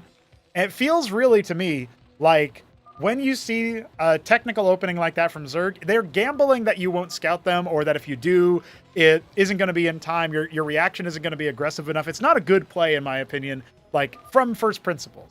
But if you're talking about the way that how that kind of build order can win, that's what you would think about. You would think about, okay, my opponent has to make some mistakes here about how they respond to it. They're going to get fluffed up and think it's something else or what have you. Now we're going to Apollo. This map has a very long rush distance. I don't expect something aggressive comparatively. And we already have the Kagran coming. This means we are going to see that mini hatchery that you can make out of the Creep Colony equivalent here. The Larvosk is what we call it in Cosmonarchy.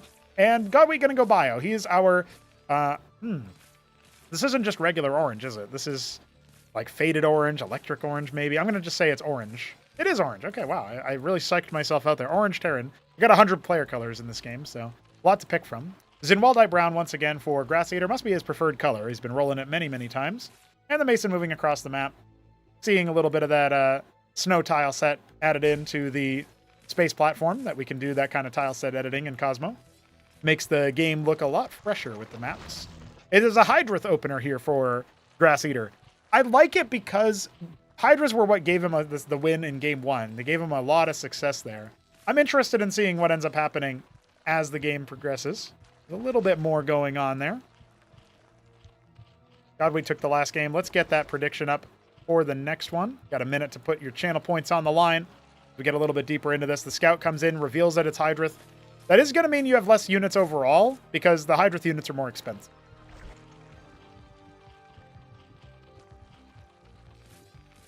Looks like another Larvosk in the pool coming in our near future. Is he going to spend down his money on units early on, though? I mean, remember, he doesn't need to worry about the bio moving across the map.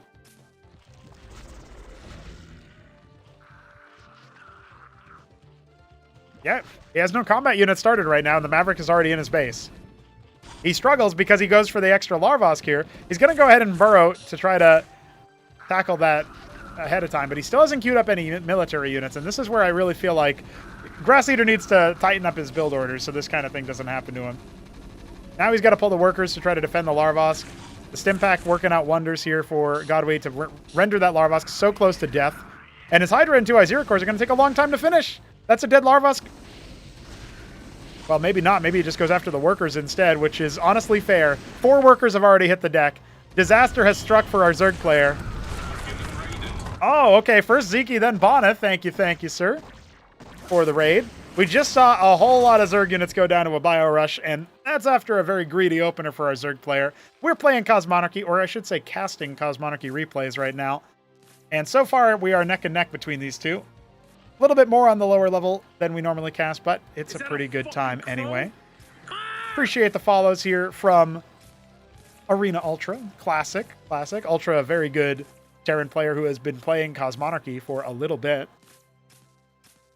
Even signed up for a tournament that's starting up tomorrow, so that's going to be a good time for sure. Getting his expansion is Godwheat. He is trying his best to keep stable with his bio army. Obviously, he did knock back the Zerg.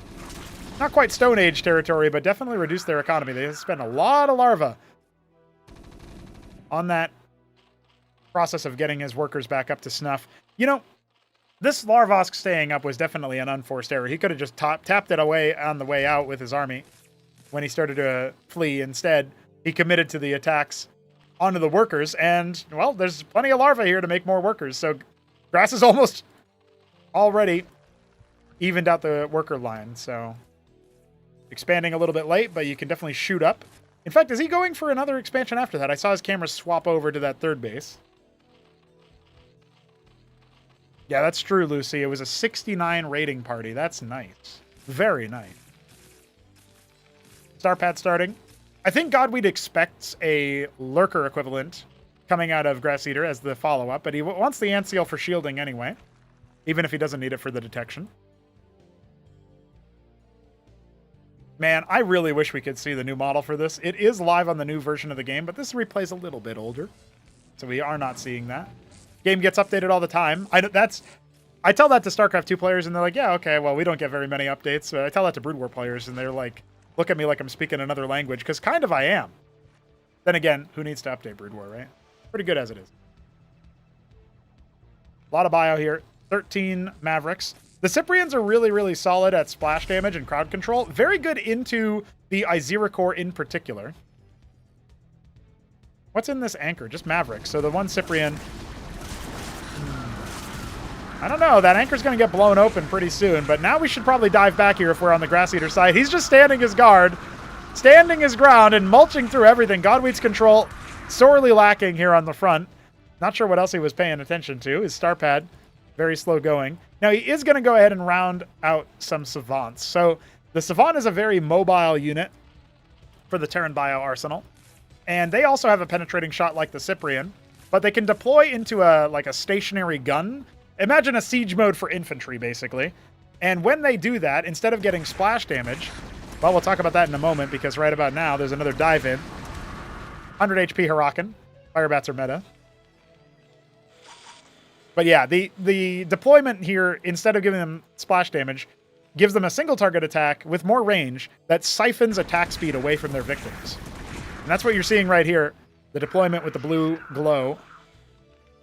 More on the red side when they are rocking the splash damage instead.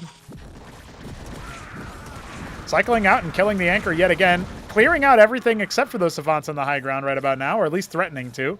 I love that Grass Eater is being so aggressive as he's working with a ton of extra workers in the natural, taking the worker advantage, actually, and capping both of his ridges. So you harvest the gas directly, but you can cap it to increase the yield. So you see how it says Vespene per return 5. Well, when you've got this one complete, you're going to have Vespene return 5 on the ridge as well. But you might not get that completed if you're on Godweed's side. He's going to try his best not to end up losing that. It's expensive, and he will end up losing it without a cancel.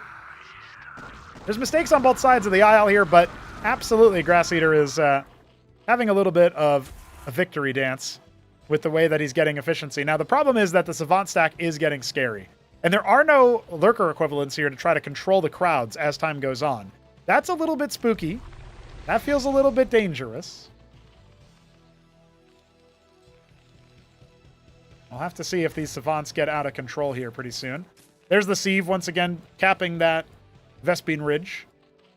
You can see it being done twice in the main and natural here for our Zerg player, and he'll take 6 o'clock as his third base.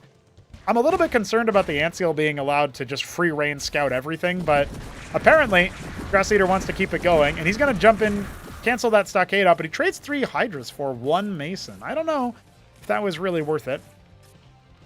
He has not evolved his den either. When you upgrade your structures as Zerg, you're giving yourself access to more units, and you can turn them into Bactylisks, these Hydras. The Bactylisk is a ranged unit that's pretty good at dealing with unarmored targets, but you'll notice the Savant has 2 armor.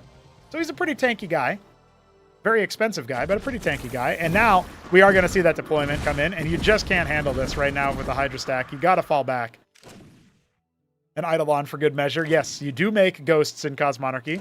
Although, maybe not like that. They have proximity cloaking, so if enemies get within range, they scramble the signal, and you can't cloak anymore. You want to keep them somewhat distant. So right about now, Grass Eater's been keeping his opponent on the other side of the map for a very long time.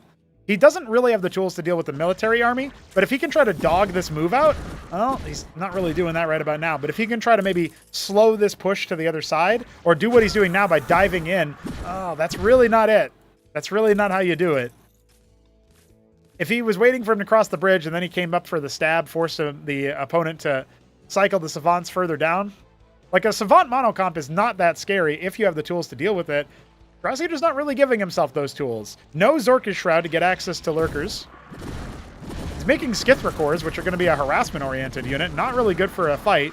And you can see he's trying to take the army fight. He's killing some Savants. It's not super cost-efficient, but I mean, Godweed's got 2k minerals in the bank, so maybe you don't need it to be super cost-efficient. Back at home, he's adding a Cestus. This does kind of lock out the ability to counterpunch with small amounts of Hydras. You're going to need a more committed attack. And again, how does Grass Eater hold it? The Skiths are not good for static defense, and nor are they good for crowd control. And the Hydras are just getting shellacked the longer the fights go on. Really struggling right about now. His Skiths are going to try to get some counter damage done, but I don't know how he's not going to just get run over here. Making the Savants look way too strong by engaging poorly into them. You can see 13 of the suckers massacring the worker line, stealing that attack speed. And of course, we didn't even get to see the Skiths in action. They just got shellacked immediately. And Grass Eater realizes he did not itemize for that whatsoever with his composition. GG. Terran will take another game. We got one more replay between these two to entertain ourselves with. So let's see what happens.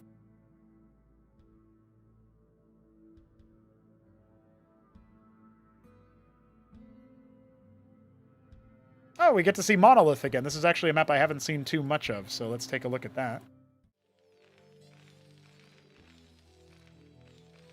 Get the Twitch Gamba up for you guys, betting your channel points. And Grass Eater is in the bottom right as our Zin Weldite Brown Zerg player, with Godweed in the top right as our dark green Terran player. Monolith is a map by the Shambler. It has been... I think the only time I've seen this map is when somebody was psycho dropping a bunch of fire bat equivalents onto the enemy base and doing quite a bit of damage in the process. Unreal Tournament, hell yeah. Oh, he says Quake. Ah, Quake is alright. What's up, Roman Pitcher? Or Pitcher? I'm not really sure how you say your name. Is this Starcraft? This is Cosmonarchy. It's like a alternate reality Starcraft in many ways. We've got some Starcraft 1 pros playing in a show match in a week. It's going to be, for anybody who knows the foreign scene, it is going to be Zeke as Zerg, Wolfix as Terran, and Oya as Protoss. Wolfix is new, but Zeke and Oya have played quite a bit. Last week we had Bonif, Ultra, and Zeke again. And yeah, it's going to be interesting. This weekend we've got some results that are going to come through featuring players like Ultra and Zeke in our own tournament. That also features an open field of players who have played a lot of Cosmonarchy, a lot more than that. So we got some pro attention. Some StarCraft 2 show matches are also going to be happening in September. I should say StarCraft 2 pro players joining us for Cosmonarchy show matches. That's going to be pretty fun as well. That's going to feature Trigger, Hanmano, and Young Yakov, if anybody knows the StarCraft 2 scene.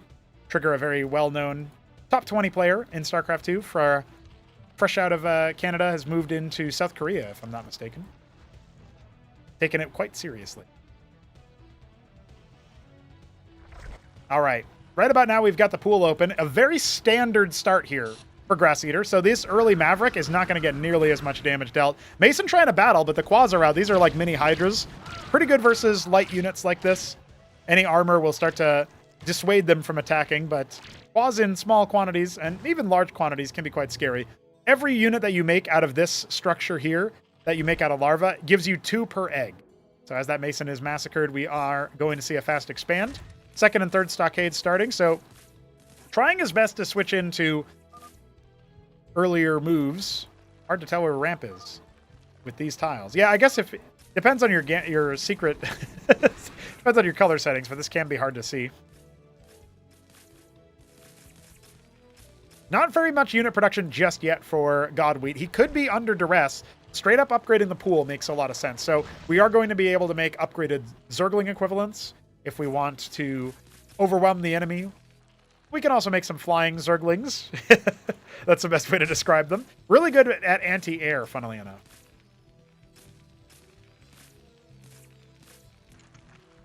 I think the real prize for Grass Eater here, Otis, our brown Zerg, is going to be upgrading this a second time. When you do that, you get access to the Lyrilisc, which is something you morph out of the Quaz.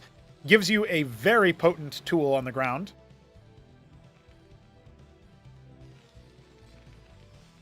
It looks like with the gas bank that Godwheat is starting to develop, it would not surprise me if he skips the star pad and goes for the Covenant, but maybe not. He is going to actually have enough minerals for the star pad soon.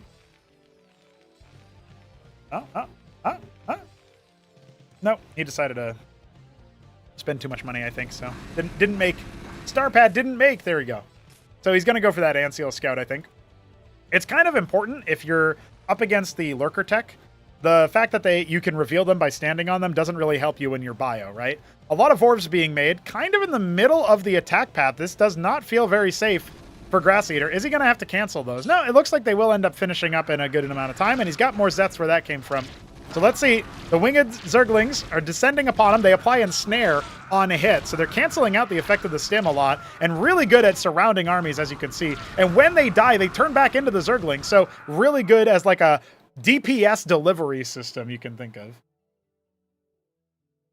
The Vorv actually does less damage than the Zeth, so you're dealing with a lot different stats in that situation. I love the Mason pull. This is going to make it a lot harder for the melee to get things going. He's going to need to go ahead and mass select those and hit hold position. Otherwise, the Quads are going to kind of knock him out of place, as you can see there. Only a few ranged units with this composition, but you can see here, he's expanding and taking that Calcare Lake, upgrading that structure yet again. If he can set up with a lot of Quads outside the base, he's got mostly Zets coming right about now.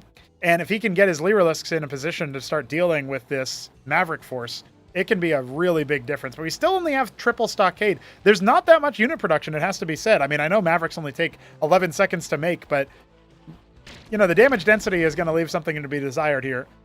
We just had 12 Quaz hatch. If those are the ones that turn into Lyriliscs, we can definitely see a different style. It looks like maybe Godwheat's thinking about trying to push out.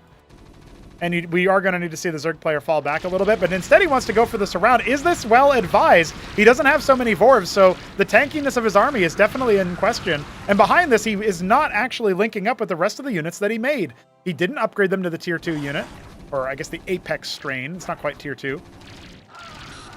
And he might win this heads-up fight with all of the quads that he's got, but that really could have been a different fight for the Zerg player. Now he could turn in as the range of the Mavericks slightly exceeds the range of the quads. When they get melee range like that, it's a good time to top back, but busy back at home. You can see the undersaturated base here for our Terran player. He's invested a lot into that stockade, but I think he's broken the threat of a current overwhelm. Only 4 Lyrilisks being made. That's not going to be so many. And Grass Eater going to cycle his quads back down. We have the Antseal going to go for a scout. It'll see what he's up against. He hasn't actually revealed that he's got Lyrilusk tech yet, so the Antseal scout is pretty significant. Also will show there's no Likas, there's no Zorker Shroud, so we aren't going to have to worry about anything for going bio here. Don't need to make any extra steps happen. Don't even need to make extra Antseals if we don't want to. I think with the Lyrilusk, you do want to add a Vestry for Shaman. Try to AoE heal so that your army isn't being destroyed by the bounce attacks, but in the small numbers that Grass has, you can stim after this and still be okay. I think this is a little reckless from Godwheat. Grass Eater is definitely not turning and fighting when he could. You're going to want to try to bait out the stims, and when they get melee range like that, you have to turn and fight. You're not getting any cost efficiency out of your army, and Grass Eater's just letting everything collapse. He's making 11 more pairs of quads, but I don't think he's got quite enough at all. The Covenant's going to finish pretty soon, and he's definitely going to lose this hatch if he's not able to immediately turn and fight. You can see Godwheat actually going to go ahead and stim despite so many of his Mavericks being low. If the move out of Grass Eater's quads is to attack move off of the spawn, this could be held. But at what cost, right? He's lost a couple of workers, lost a lot of mining time, and lost a lot of pressure in the process. So all the Mavericks get cleaned up, but there's a big float for Godwheat. He can just put down extra production, adding those Savants that we saw do so well in the previous game. 6 Lyra being made. Needs to get back to mining at the natural. So far behind economically now. And in terms of map presence as well, it just hasn't been a good move for Grass Eater. It was very, very close. A couple of small tweaks, I could see things working out a bit differently. Trojan coming.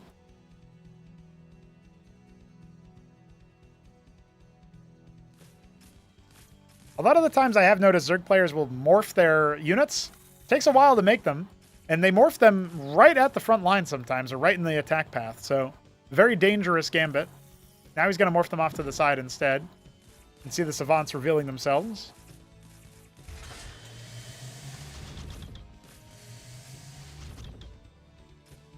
The 8 Maverick drop could spell doom back at home for Grass. He doesn't have any anti-surface defense, and he doesn't really have that many combat units back at home. He's making 18 more quads, 9 pairs.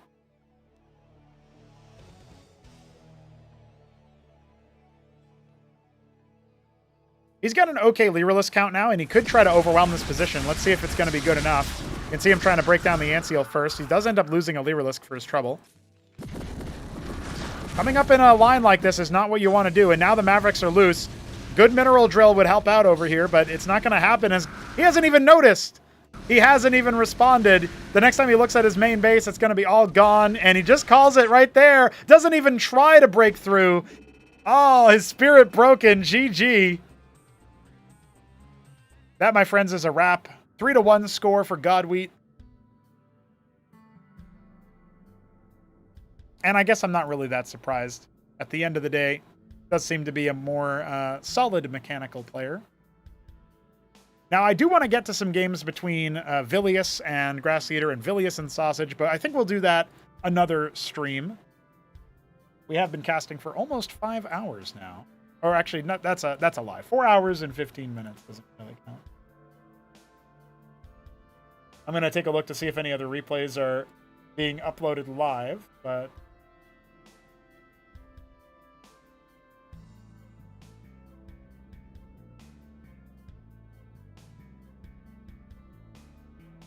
Interesting. Interesting developments back in the day. Oh, what's up, Vilius? I didn't even know you were in the chat. What's up, my man? Okay. So we are going to be back in a short amount of time here. I'm going to be doing some development for the game, so definitely stick around for that if you guys like the technical side of things or you're curious about more things about the game. It's more of like a Q&A, chill vibe. When we come back, we'll be working on a couple of small balance tweaks, a couple of audiovisual updates, and of course, one of the main things that I want to do today is work on that 4th race, the Escozi. So it's going to be a good time there. We'll stream for about another hour or so. And then afterwards, depending on how many viewers we have on Twitch, we'll go ahead and raid another StarCraft streamer, show them some love from the Cosmonarchy side. So join us in about, I'll say 6 minutes, and we'll be back for that.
Hello, hello, homies. We are getting back into the swing of things here for our next part of the stream. Last hour and a half or so, we'll be getting some work done on a couple of small balance tweaks before the tournament, which begins tomorrow. So that's why one of the main reasons why we're doing really small things here. And then we'll do a couple of visual improvements. I want to tweak some of the Savant overlays, and then some Escosi development. And try to make sure that we can build all of the units and structures that are currently implemented in the game, giving everything a good button set, string IDs, and stuff like that. And we'll be doing other things over time as well. Yes, Vilius, we'll be working on the Escosi today. It'll be a good time for sure. So as far as the balance tweaks are concerned, I'm kind of going back and forth on the idea of eventually giving Savants like a, what would you say, a more heavy reliance perhaps on their attack speed siphon, or maybe less range when deployed or something like that. I was kind of thinking that maybe they'll just have a slightly slower attack rate right now, like really minor, just so that they have to get a little bit more procs of their attack speed stuff. No, I said overlay, Vilius, like the effect. It's right now the effect of the power siphon, which is the attack speed steal, is orange and very noisy. So I'm going to tweak it to be less noisy and blue to match the overall visual of the Savant attack. Since it's blue when deployed, that's kind of its color code. So we're going to do that after we tweak some other details. Go to units here. On. So it looks like it's actually, let's see. Oh, the siphon is actually less attacks, or it's even faster than the other one. Do they need a nerf in the penetration mode? I don't know that they do. I was also debating whether to make it so that they have 1 armor instead of 2. I feel like that's too many changes at once, though. So let's pop over to the changes here, and we're going to say Discoid rifle now has the same base attacks. Modes.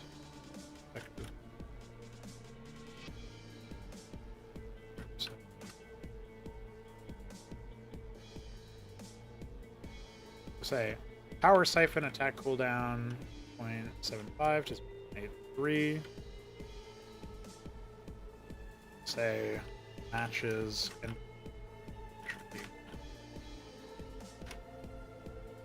what up, Smarty?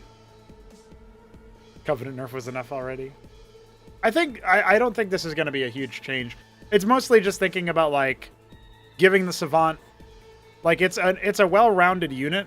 And that's fine for Terran and all the races in general to have. But making it so that it has a little bit more either self-reliance, like needs to ramp up a little bit more, or making it so that it can be more, it can flourish a bit more with a composition around it, you know? More positioning, more effort required for it. Right now it feels like some of the success, not all, but some of the success that you get out of using the Savant is not necessarily due to your own skill. But then again, it's also a matter of, do players know how to play against it? The answer sometimes to that is no, let's be real. Do I want to make any other tweaks to units? I thought about tweaking maybe the Matador, but I think it's fine. It's just a bit niche. There's always the question of the Valkyrie. Maybe we'll cut the Valkyrie training time from 30 to 25 to match the Wraith. That would be... give it a use, you know?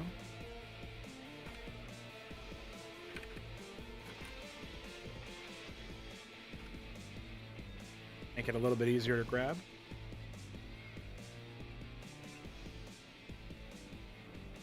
Hey, this is the cheapest the Valkyrie has ever been. I don't think that's true. It's such a tease. Yeah, well, these are small tasks. These won't take very long. I highly doubt we'll be doing any of... I think we're going to get to a Escosi dev in like under a half an hour, probably. Yeah, Valkyries have never been cheaper than right now. Also, remember, they used to be tier 2, like before you played, I think. So, they used to be a tier 2 unit on the starport. Exactly. Exactly, Miles.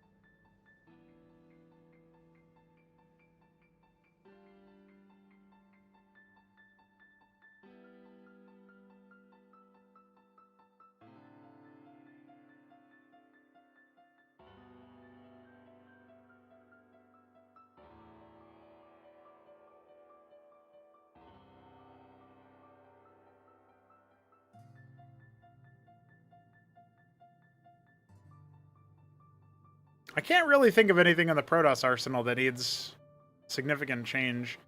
The Autocort could eventually change into something else if I wanted it to, like modified in some way. Oh, the Legionnaire model is really sick. I love the new one. All right.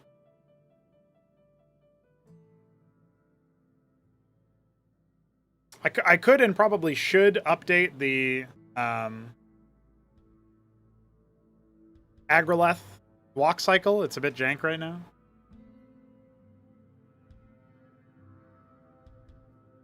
Well, I do want to be a little bit careful about giving people the opportunity to build structures faster. But on the Autocord, it's a lot easier to balance than it is on the Artisan by comparison.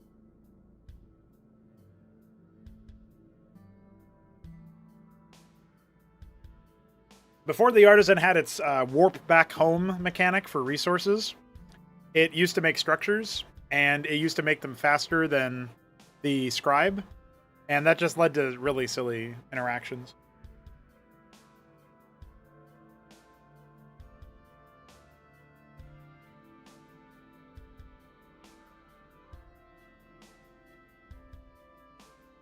Okay. Yeah, I feel like I'm not going to make, again, significant changes to any units. This is very minor stuff. Like, what would even be the percentage calculator here? Let's do this. So, what is the percentage increase or decrease from 0.75 to 0.83? So, like, a 10% attack speed nerf to one mode of the Savant is very minor, right? Like, that's not very significant.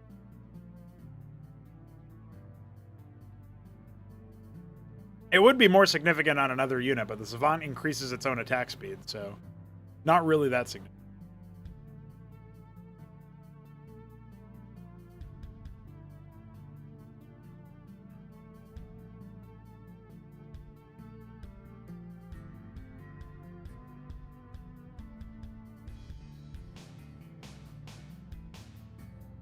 It's kind of wild to think that we might be replacing the Skithracore and the Zoryus soon. Obviously, there's units like the Teth that cry out for a replacement sooner, but theoretically Solstice will work on that.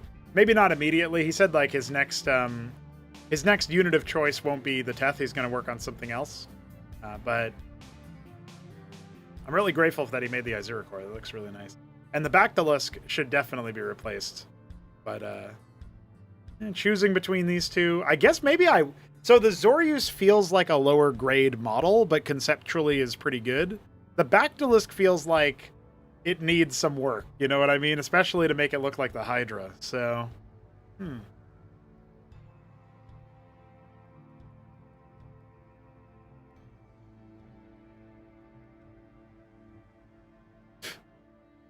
When you put Goliaths into an anchor, they get...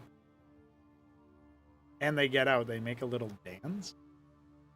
Are you sure you didn't just decollide with something?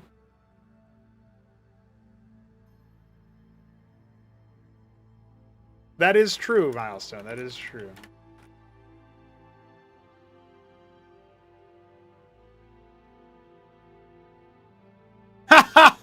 Holy shit. It's the turret. It's like trying to find a... Oh, it's playing the walk cycle, isn't it? It is.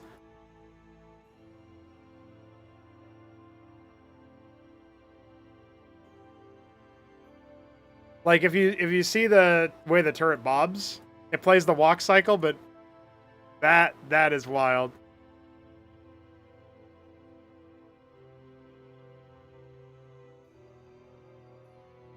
It's so funny.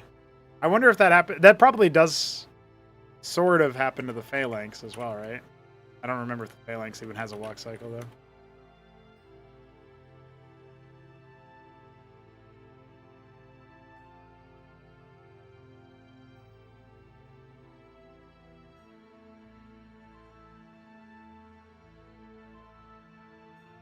Yeah, that's wild. Well, that can stay in for now. I'm not going to worry about that. It doesn't seem to cause any issue.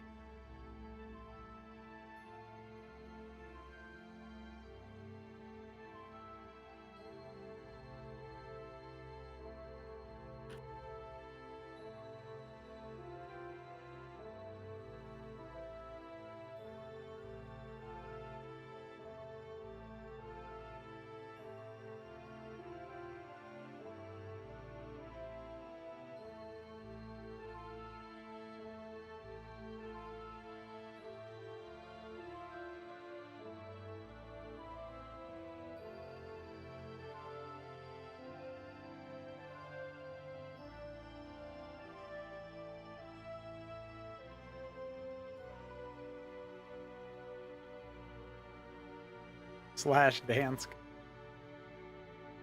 It does look like a Dan. I will be real. Oh, we've had iScript Extender for a while now.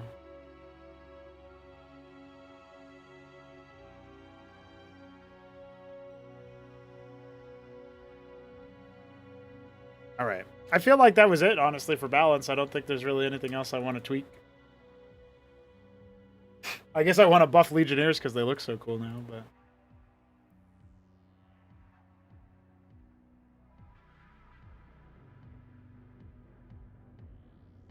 Oh, we're going to have the StatTXT extender soon. The in-game string extender soon. Gnats flying into your main and eating your workers, then doing loops in the air. Yeah.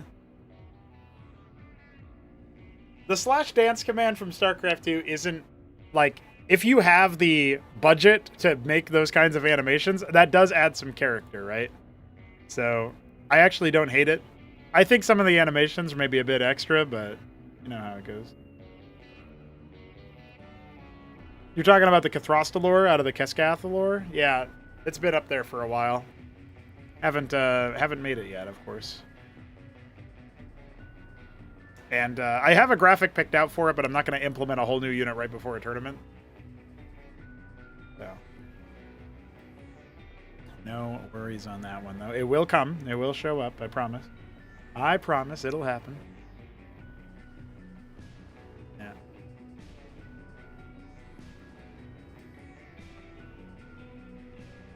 Maybe I should give you guys a sneak peek at the graphic, which would also be an excuse for me to make sure I even still remember where it is.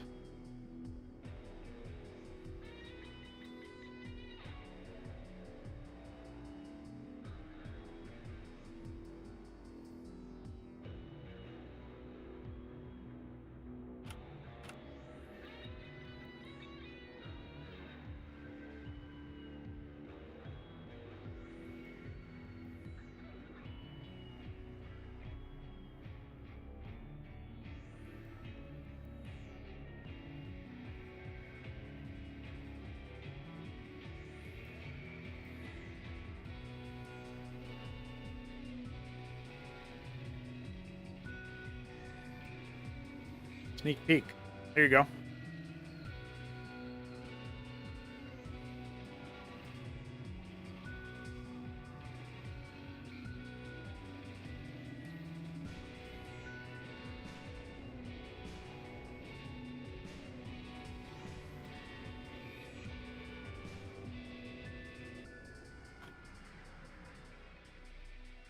Grab this graphic out of Armageddon.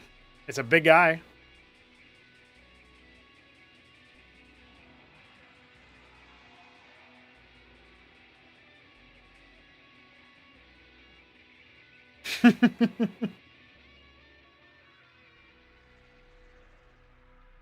Eventually will, of course, be replaced with something that's a little bit more Zergy. But, you know.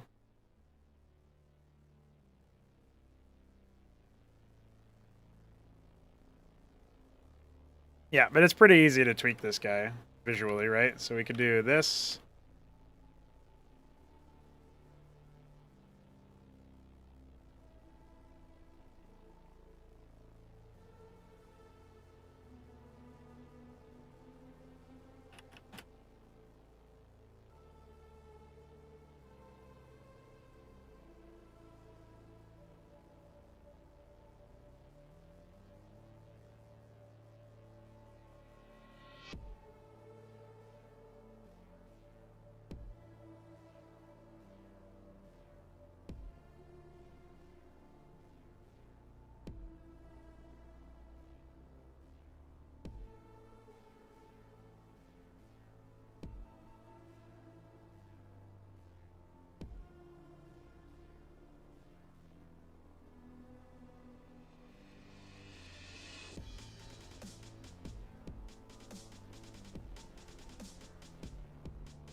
Are those two heads? No, it's got like a Sovreleth for a head or something.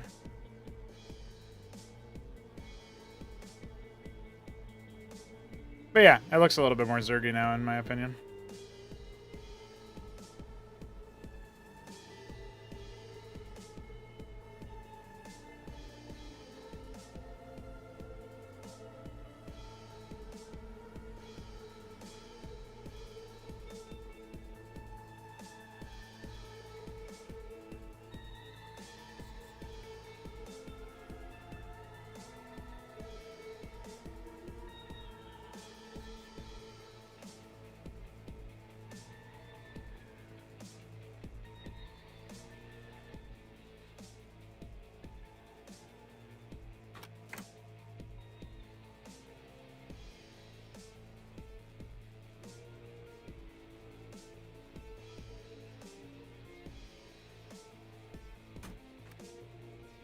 All right, so we have 357 frames in this graphic. Go ahead and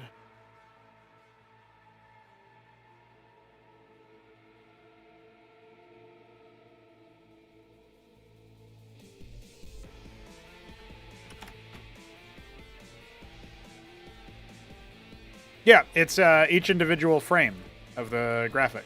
We're stepping through them right now, but you have to do one frame for each facing angle and one frame for each step in the animation. So there's 17 facing angles in normal graphics from StarCraft 1.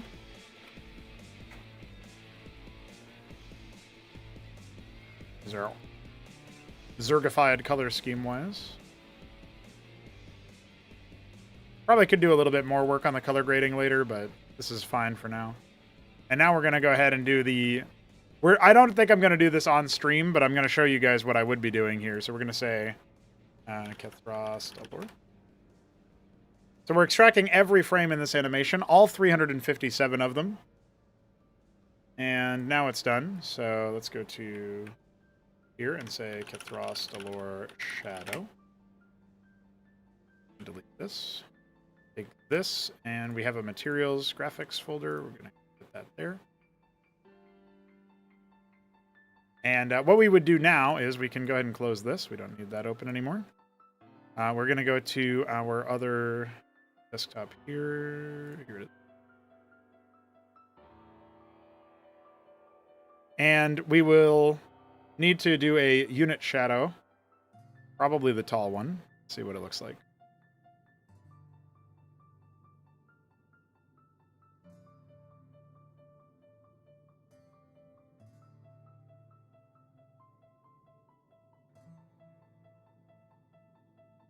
I feel like we probably want something a little bit more. You don't want to change the angle. You just want it to be maybe a bit more pronounced than what it is right now.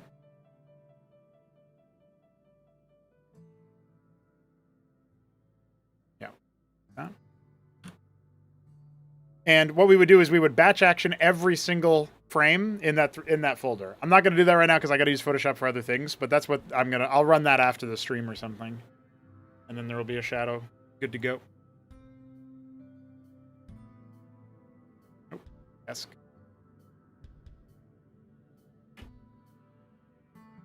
Of course, we don't have like a birth animation for him yet. I'd have to manually do that in Photoshop as well. Yeah.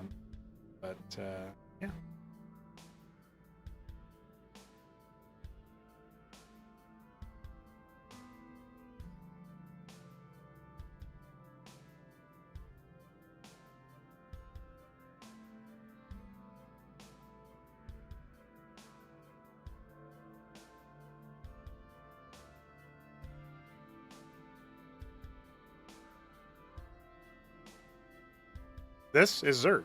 Zergy.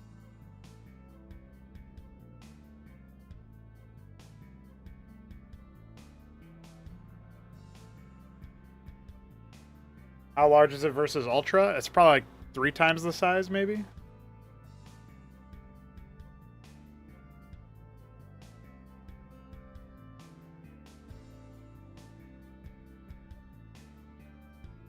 I mean, the, not,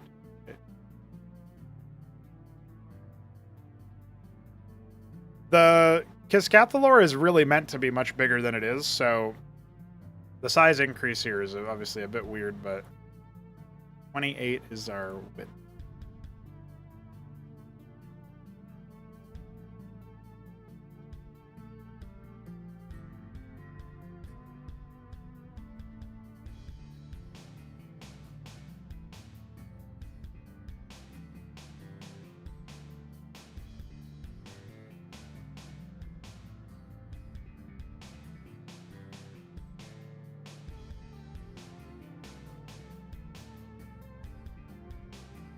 I want it to be a little bit brighter than it was, in my opinion. Yeah. I don't remember the unit ID for this guy, though. Death Frost. 326.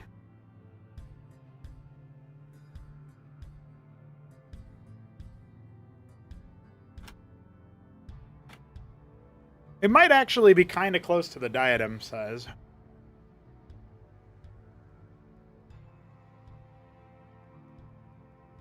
Well, Kagra is with a C, so it's called a Kagralisk because I didn't know I was going to call a Kagra a Kagra. I wasn't intentionally trying to make things confusing. Probably do a rename at some, but...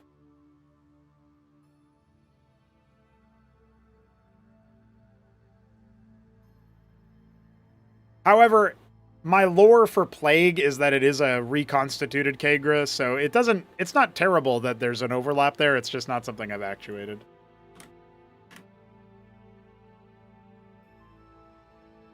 Actually, I don't know what we're going to call this sucker. I guess we'll just go ahead and add it to the very end here.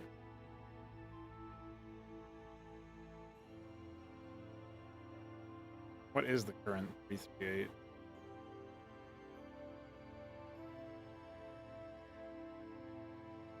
Oh, it's blank. We actually had an entry here already. So I need to find the file lock.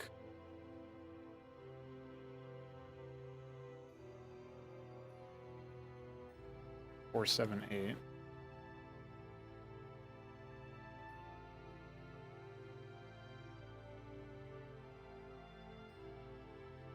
Oh, yeah.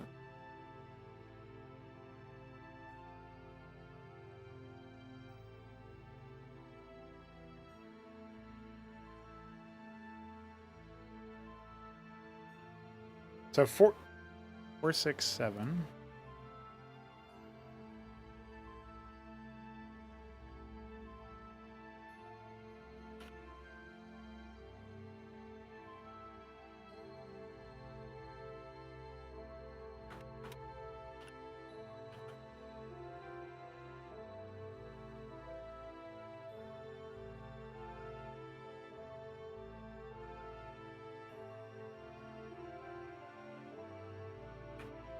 Three, 2, 2. So 1, 2, 3, 4. 3, 4, 5, 6. So 4, 7, 6 is our short. Here.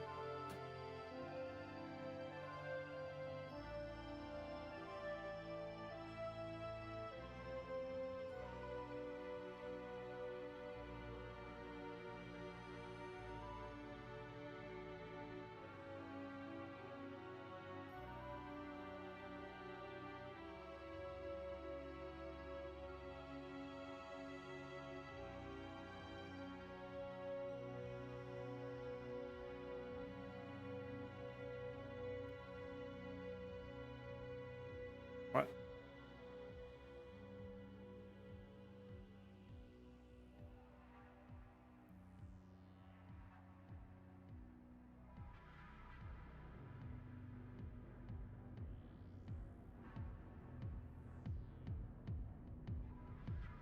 Okay.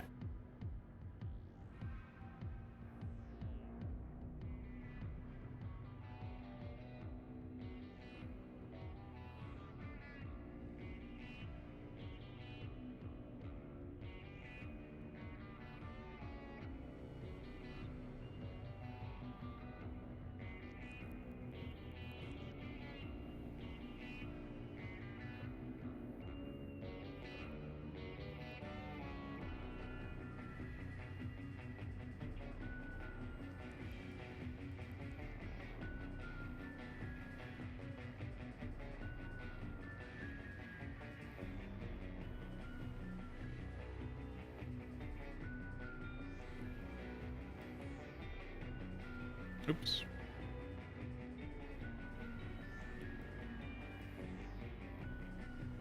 I'm gonna have to do a computer restart here pretty soon, I think. Not like we're gonna wait for the stream to be over.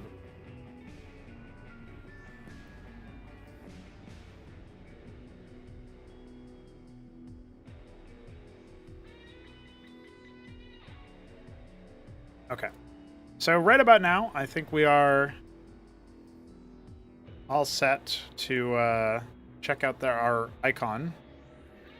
You can see big guy is on the screen. Very nice, very nice.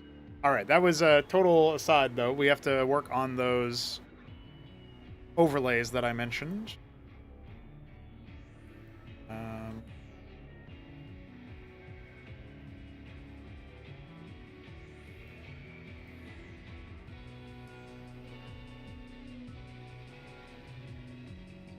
Okay.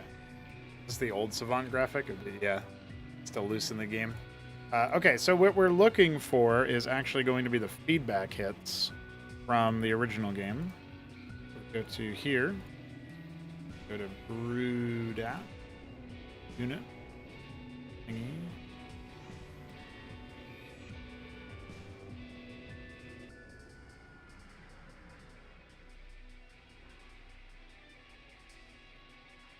Okay, so this is what we're looking for. Actually, well, I guess we don't even need to re-implement them in Photoshop or anything. We just need to go find the images entry for them. Maybe like there might be a connected flingy and spread entry too, not entirely sure. Okay, there's not really an entry here for these, but maybe we can look at like feedback.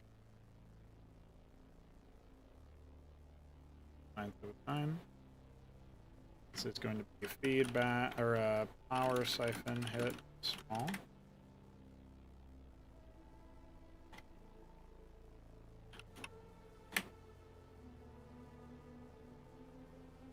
We're going to give it a different iScript entry, and we are going to give it a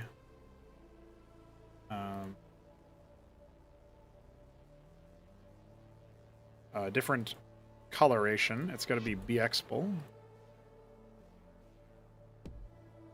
for the palette. That will color it a different way.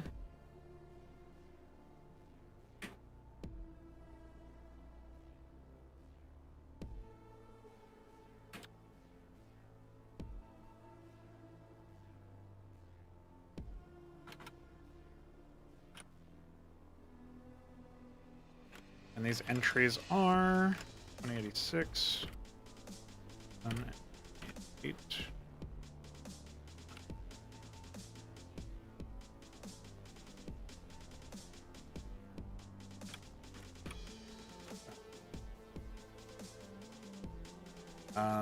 The next thing that I wanted to do is actually preview the animation a little bit. So we're going to grab the graphic. Say the large one for ease of use. And basically we're just going to see... So it looks like if we go to frame 7 and then cycle back in, that might be enough. So basically here we start going backwards. 5, 4, 3, 2, 1, 0, and then we go straight to the end. And so this animation is shorter and less noisy. That's the whole point of what we're doing here. So I think that should be good. We don't have to give it a new ISID because we're in a different iScript file. So the only thing that's missing now is that when we are doing our weapon damage for the power siphon, we have to create different overlays. So this feedback hit small. It does look like it's a connected sprite ID, so we're going to need to make a new sprite ID for it instead. We can come down here until we find a good one. And I'm going to go back to 979. It's 500. Power siphon small. Power siphon medium. Power siphon large.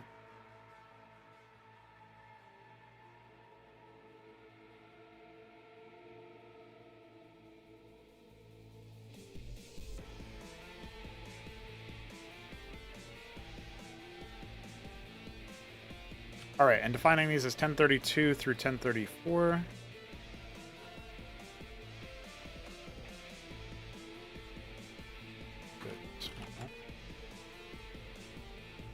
For 1032, 3 and 4.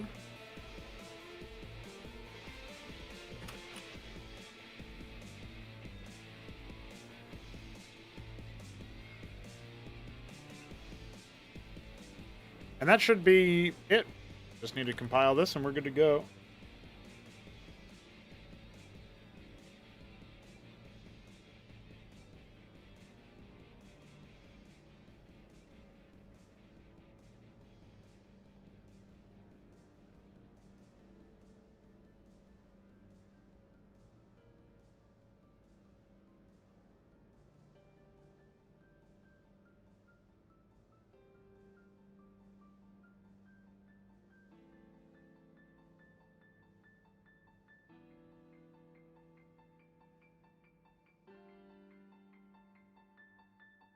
Since savants are seeing a lot more use now,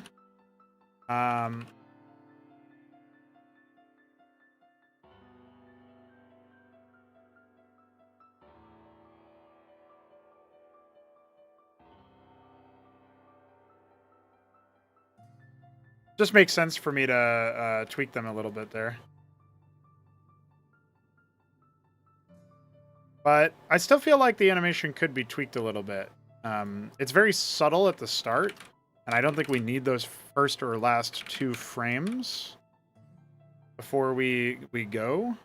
And we might even be able to skip a couple in the middle, but let's see how it looks now.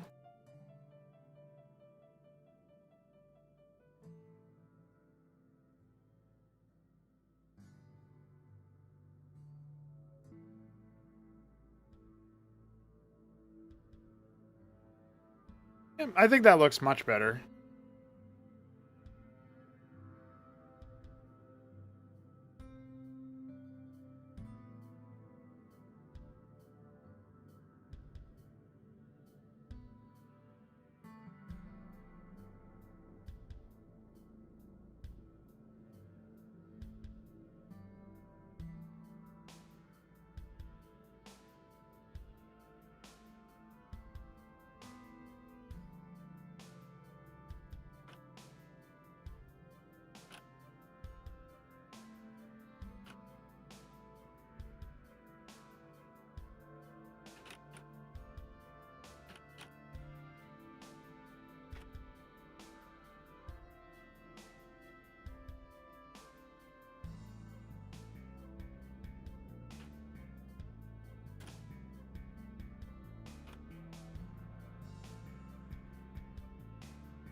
All right, let's see what that looks like just because...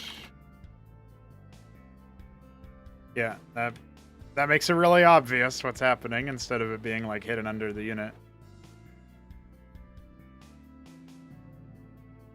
I think I'm even going to go ahead and cut it before 7 so that we have a slightly snappier animation because now it's going to be more clear. So, like, I definitely subscribe to, like, I think there was something said about, like, a lot of the shmups where they have visuals that really, like, they show up, they do their thing, they're very apparent, and then they get out of the way. And I like that much better than, I'm going to take a long time to get off the screen. Seems better form, for sure. So, all right, I think we've done our changes that we wanted to do there. So we'll be able to push this update to the next version of the game very, very soon. We're going to jump into a SCSI dev soon.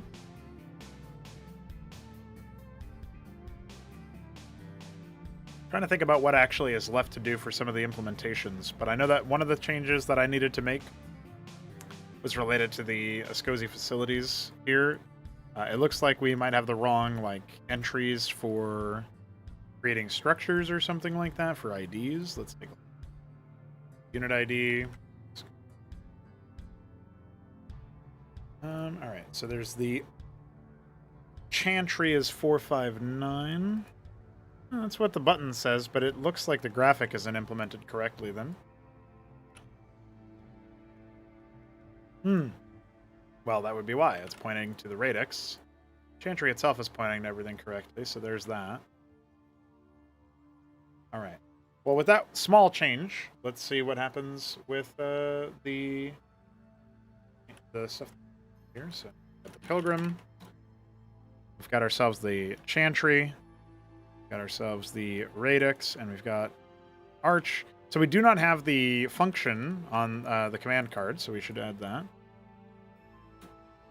And that one is already keyed in with the right details, but it does not have the right command icon. Thankfully, we can look at the website for that and say 824 is what we need. And so now we can go ahead and plug in our grafting stuff.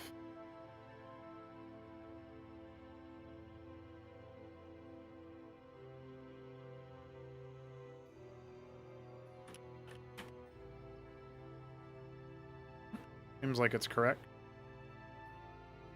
Obviously, it doesn't have like a working in progress frame or whatever for it being assembled. And we still have to figure out why the Pilgrim, like how to make the Pilgrim be at the start, like at the extremis of the, like the distance there that we're adding. You know what I mean? Like the scribe doesn't have to go all the way to the front, like to the middle here, right? That's basically what we're trying to figure out how to re-implement there. Looks like animation type 14. Probably almost built or something, right? No, actually that doesn't. But it... Special state 2.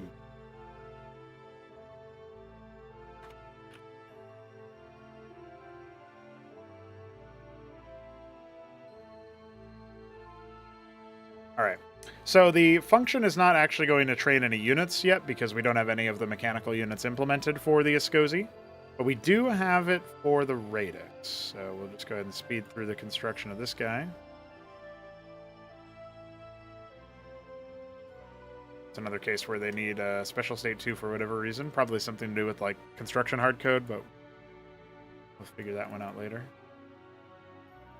The Radix doesn't have a button set yet, so we should figure that one out. Let's go ahead and find the Radix and do the same here. Fix up that iScript error.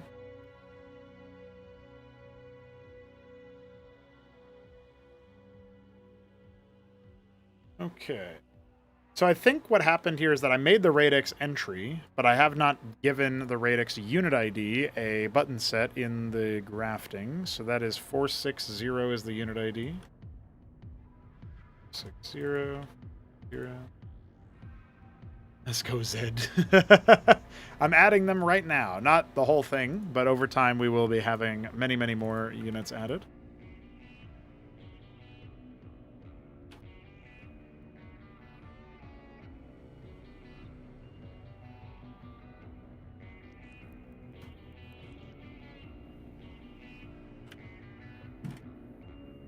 How are you doing, God? Hopefully things are good. Okay.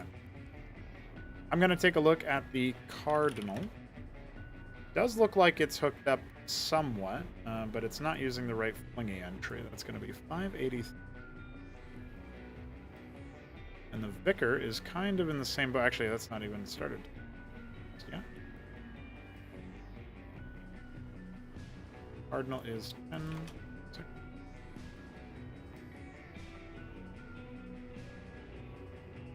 Yeah, things are pretty good.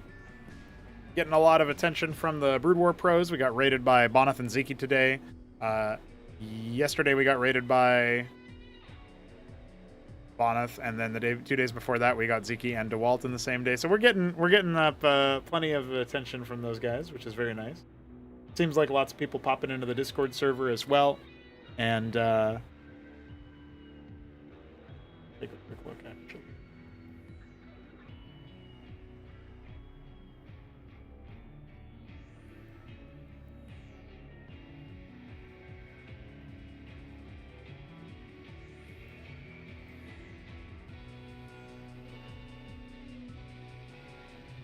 Yeah, we're 15 members away. According to, this is sometimes out of date, but according to the server stats, we have 15 members to go for 900. And then, of course, a very quick march to 1,000, I'm sure. I don't know if I would have believed you if you told me that we would reach 1,000 by the end of the year, but that's what we're on track to do.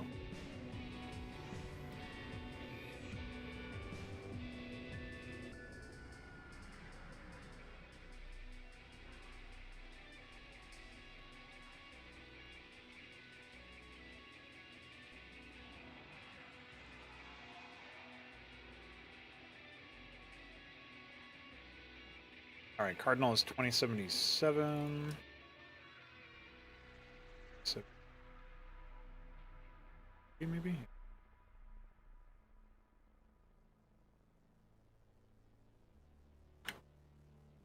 Yeah, I like it a lot. It worked out. Like, it's not exactly what I would hope for, but like it's not exactly to my thought process or whatever, but it's pretty good. It'll do the job. So it's gonna be 23. Oh no, I guess.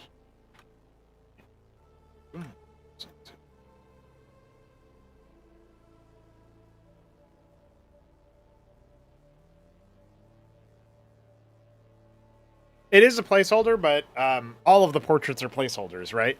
I would say that I think anytime you have people making gods, effigies, epithets, things like that, anytime you got people making those kinds of things, you're going to have them make them in their own image in some way, but like some kind of sublime, triumphant version of that image. Something that doesn't have some obvious flaws or whatever.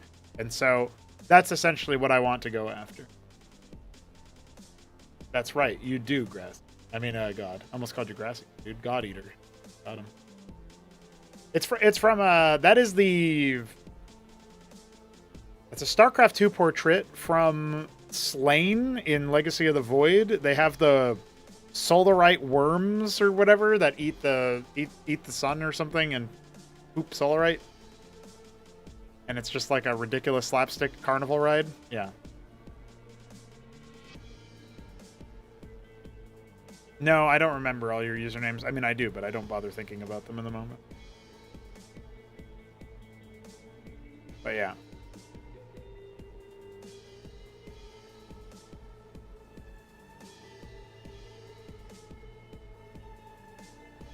Okay. Cardinal remains.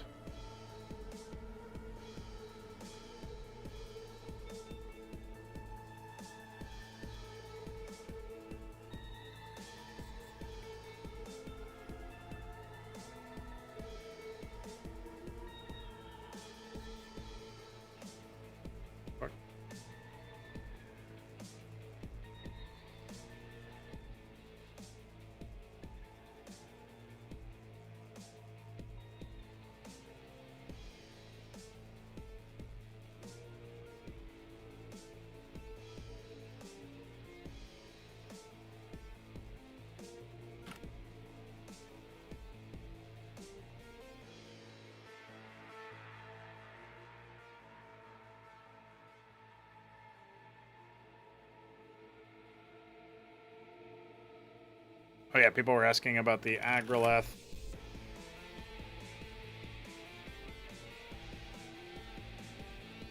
Try that for its collision. Hopefully that fixes the issues people were reporting with it not really working out properly. Okay, we've hooked up the images, entries, and such for the Cardinal and the Vicar. I know that the flingy for this is 1028, okay. Or the sprite ID is 28.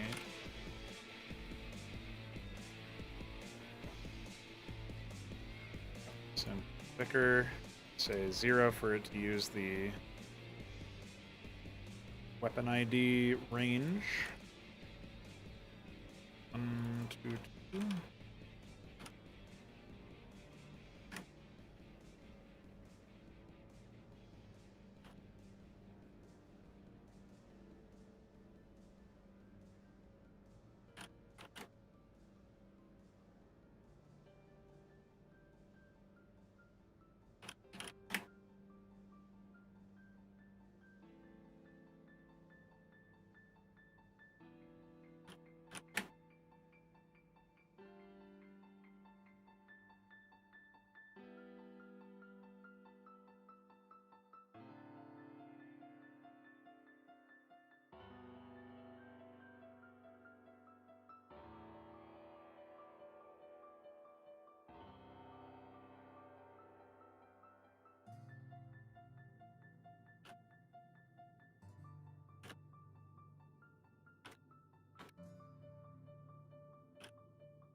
All right, let's check the Vicar weapon. It looks like it is...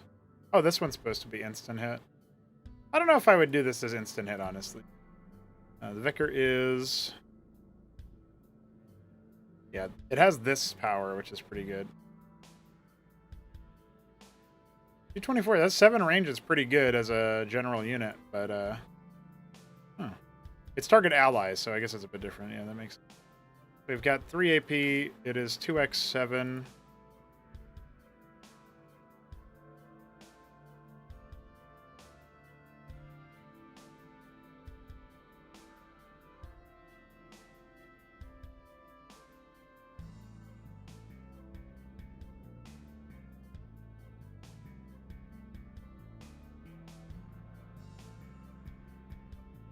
Dude, Outlive got a remaster. What the fuck world are we living in?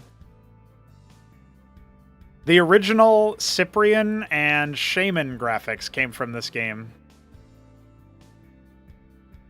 A lot of the Terran structures in mods and stuff are like, you know, modded structures that are made to look like Terran or whatever also come from this game. I don't think we use any graphics from Outlive anymore, but Cyprian and Shaman came from this. That is wild. That's not even done yet, but...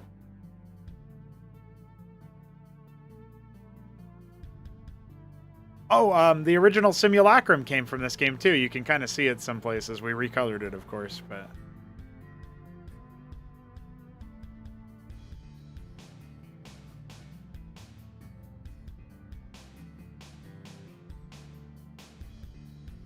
That's wild.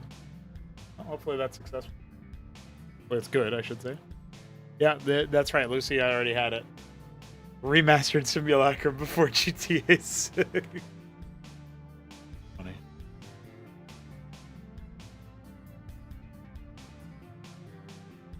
I'm going to go ahead and say this needs to be a more, like a higher weapon cooldown attack, because at 7 range, with 3 AP, 14 damage, yeah, that's going to be a doozy. We'll go ahead and tweak the stats on that one.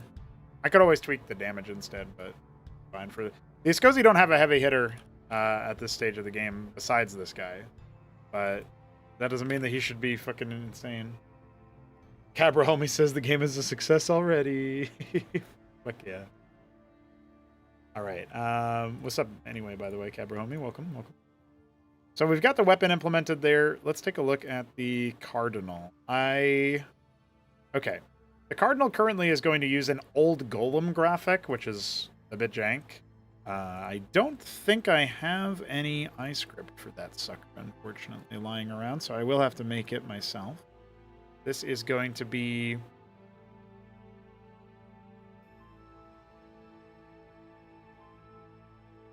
Oh, set the attack to 0. This is a melee unit, so that was silly.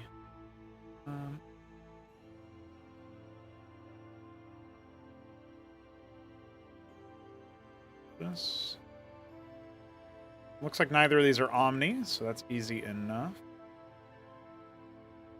All right. So the Missionary is going to be our test case for the Cardinal.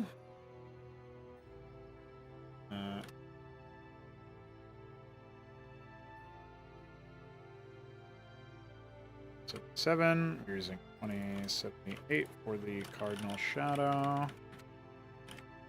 And go ahead and take Cardinal. We do not wrap around. Place all.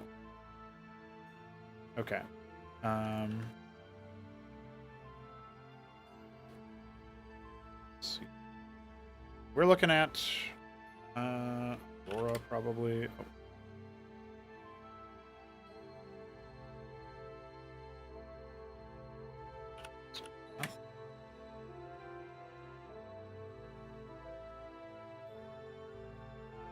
I just realized that the Missionary should also explode in blue if we're going to be consistent with that, so let's do that. The remnants here are going to be 2079 points to 1027. This goes remnants. We're going to have to add that as a sprite entry for corpses, for corpse lookup. Just 2085.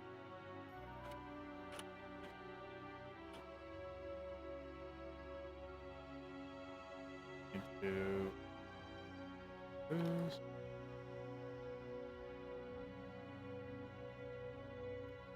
Simpler time.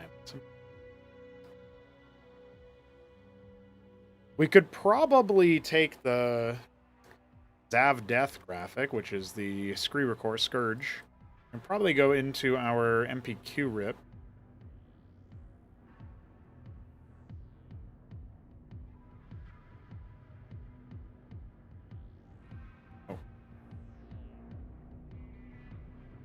Oh, I see. So this actually...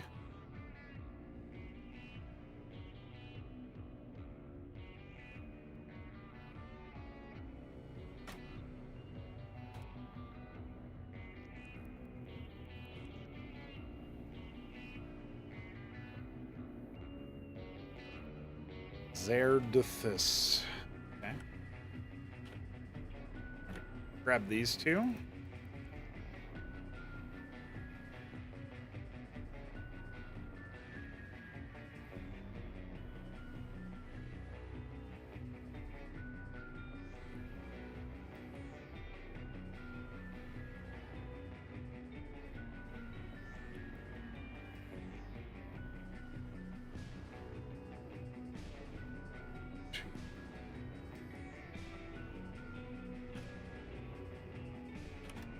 We're going to go ahead and import this. I think it was like 8 frames. Take a look.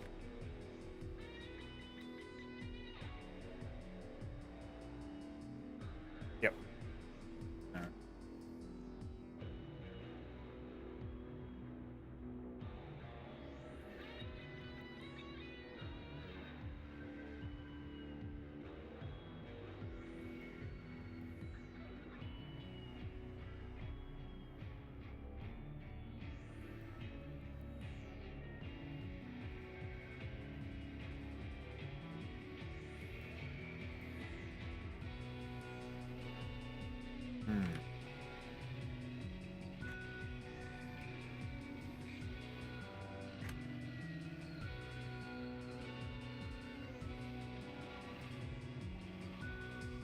Yeah, there's not so many green colors in the...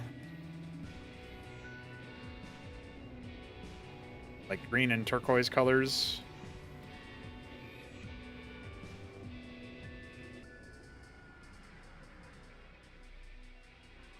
I think that looks all right. Eventually we'll have a little bit more going on in the...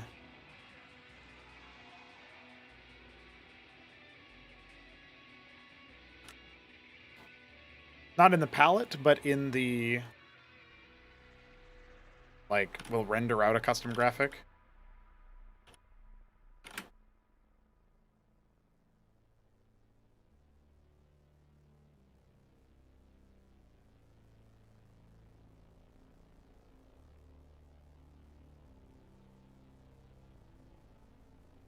Yeah. This again.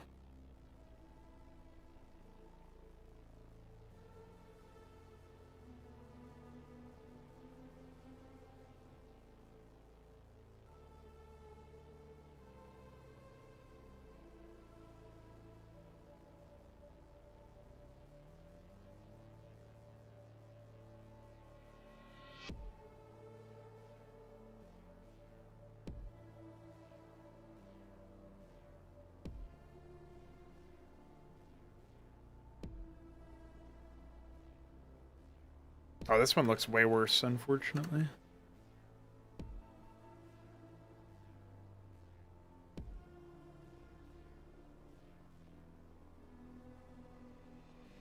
I guess that part is probably is best case scenario there, but I wasn't going to use that one right now anyway.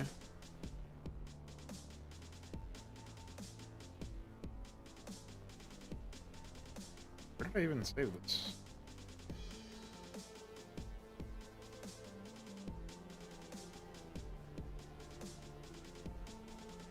Oh, I see. I didn't save it.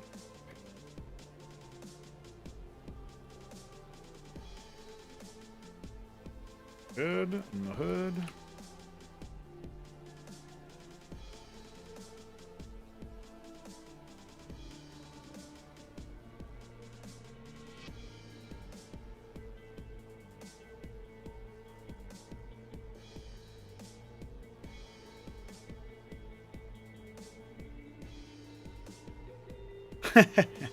It does take a while.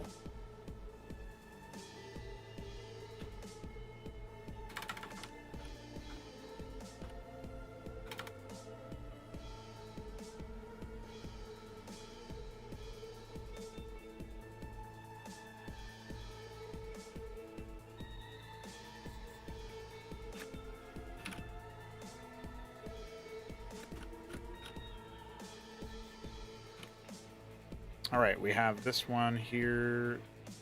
Let's go back to that Zerg entry. Oh, here we go. It's just this. This is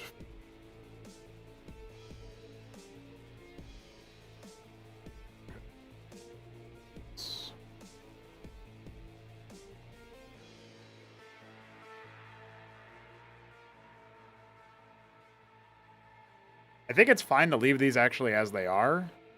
Like, we got to change the graphical pointer, but that's it. Reload so that it actually takes into account the lookup table for the new graphics that we just added.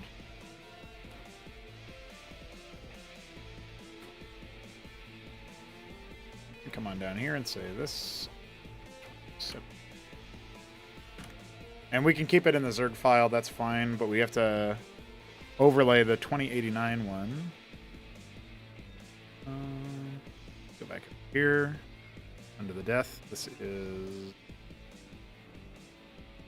2089. Escozy, death, explosion, small. Let's see.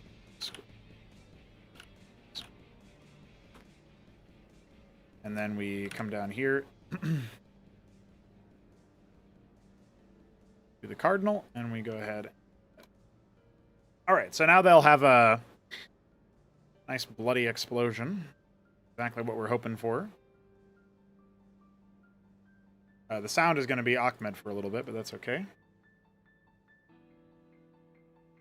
All right, so let's go ahead and minimize this. We have to here, see, Scozy, and the vicar.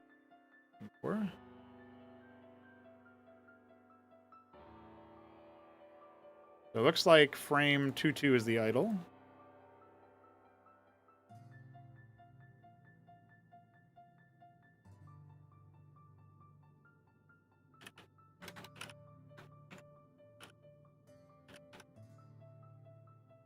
I'm going to delete the cardinal locals, and that's the fidget animation and stuff. We're not going to have those here.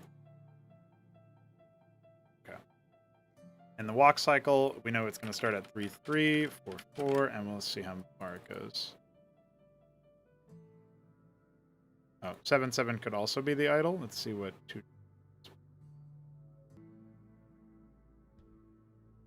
Oh yeah, it looks like 7 are actual idle. I still think that, like, I guess we could start at 2-2. Like this.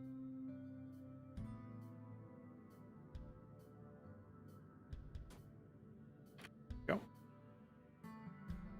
And then in the attack animation, we're going to say 8-8. 9.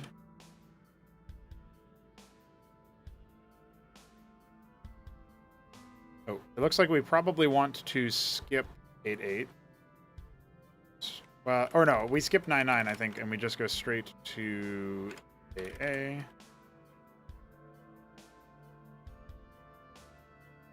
Oh, interesting. Forgot about that. Let's go to BBAA.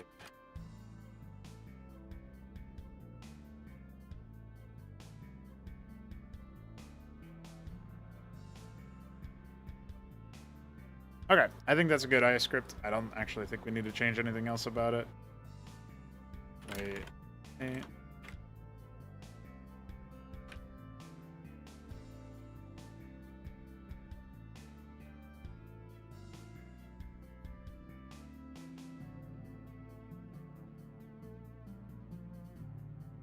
And we can go ahead and duplicate this. Also, that was for the Vicar, so that's pretty silly of us. Vicar.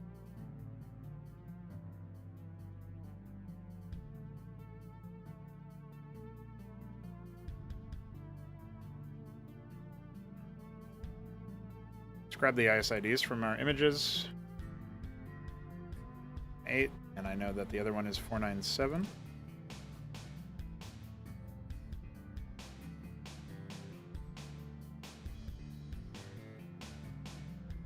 Okay, well now we can open up the Cardinal and we can do the animation for that. The Cardinal's a melee unit and it has 2 attacks. That's what we need to remember here. In this case, we have the Vicar attacking twice, so that's all fine because the Vicar does need to attack twice. The Cardinal also needs to, so it's going to attack at different swings in its animation. We're going to go ahead and here preemptively, and then we're going to go ahead and jump into our Cardinal graphic.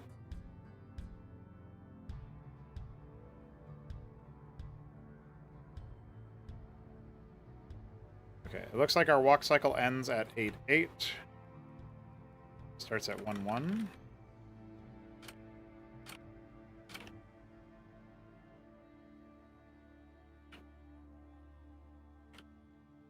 And then 0 is the idle frame, which is good.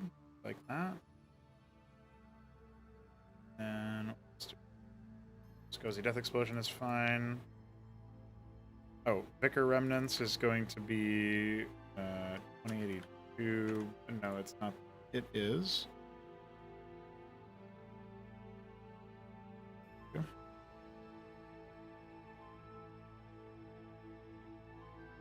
1029. The other one is 1027. Before I forget, spread ID.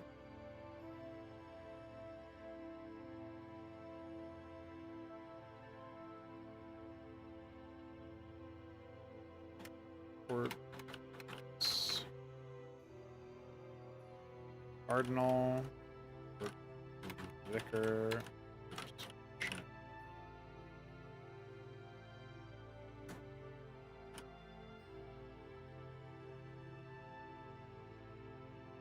$10.27, $10.29, $10.31.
Okay. So we've done the code side of the corpsing. It's fine. We'll probably implement the passive for the Cardinal pretty easily as well. Let's get its animation done, though. So it looks like this is one of those graphics that I definitely played around with the animation timings a lot. Technically, 9.9 is the start of our animation, but we're going to say probably good to be on AA. BB on the first attack.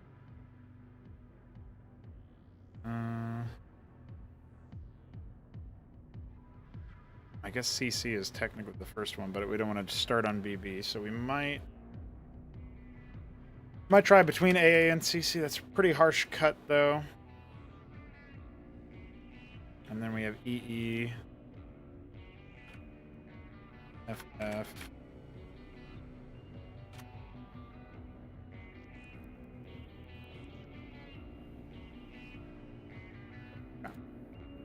We'll try that. As for sounds,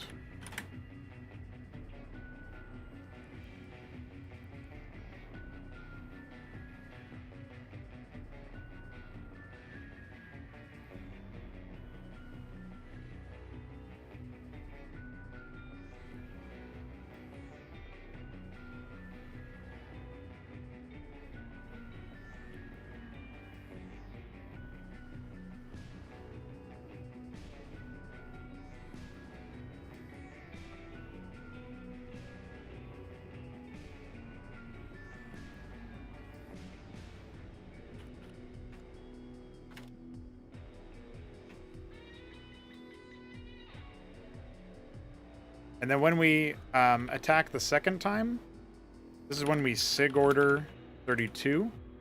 And that way we can go into here and say order signal.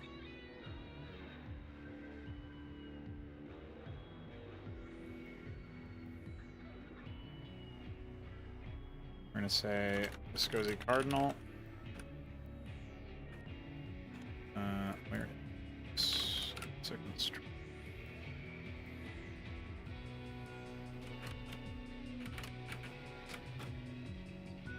So we release a restorative pulse.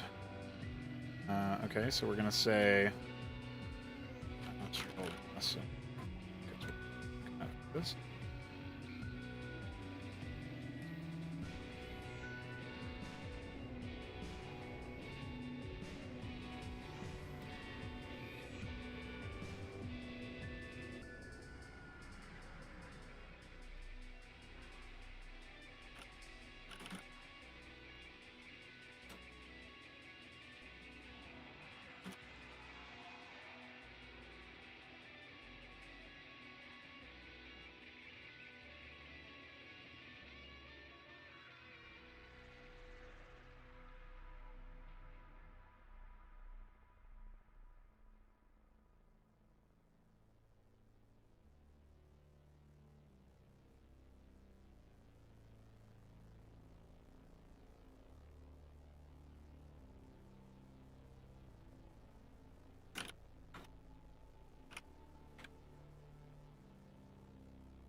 Oh, equal to damage dealt.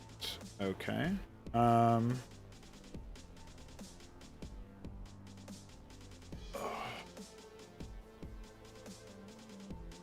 I actually don't know how we're going to combine that.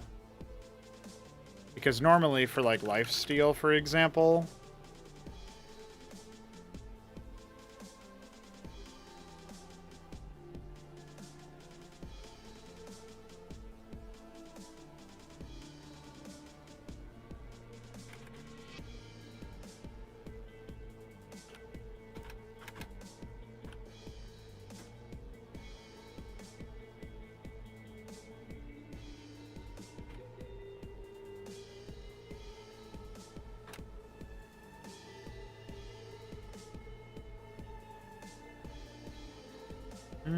yeah.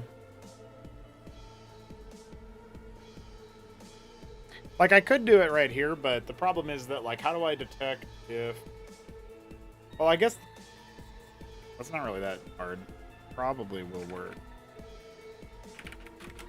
We just have to go to weapon damage. We have to say...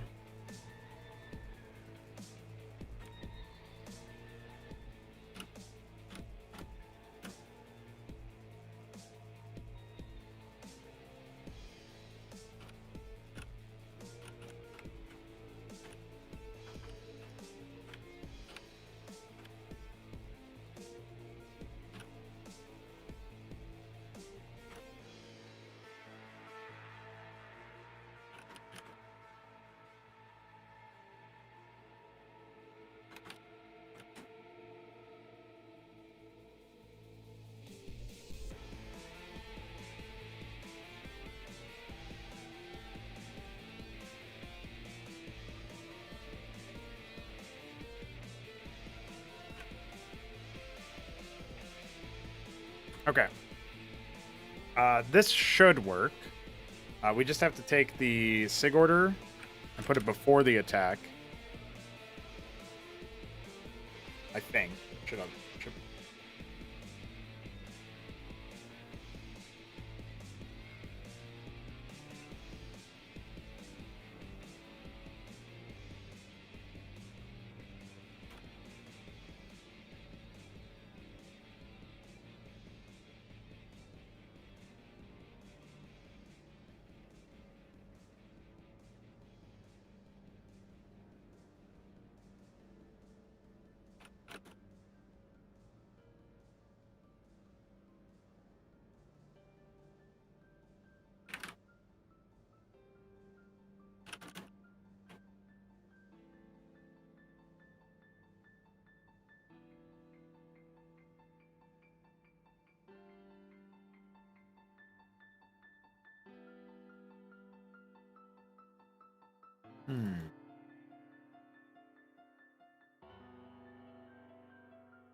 Okay.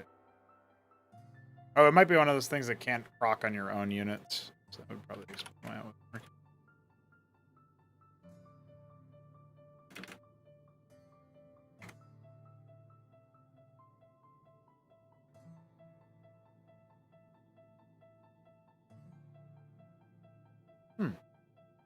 Or why it ain't doing it. Like, we're clearly clearing the thing here, so maybe it's a problem with my...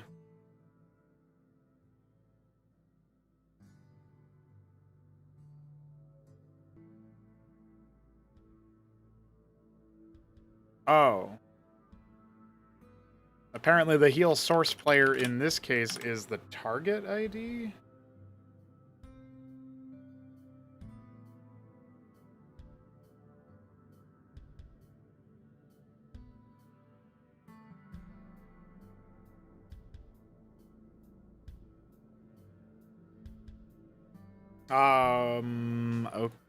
Okay. Heal source is the victim. Not,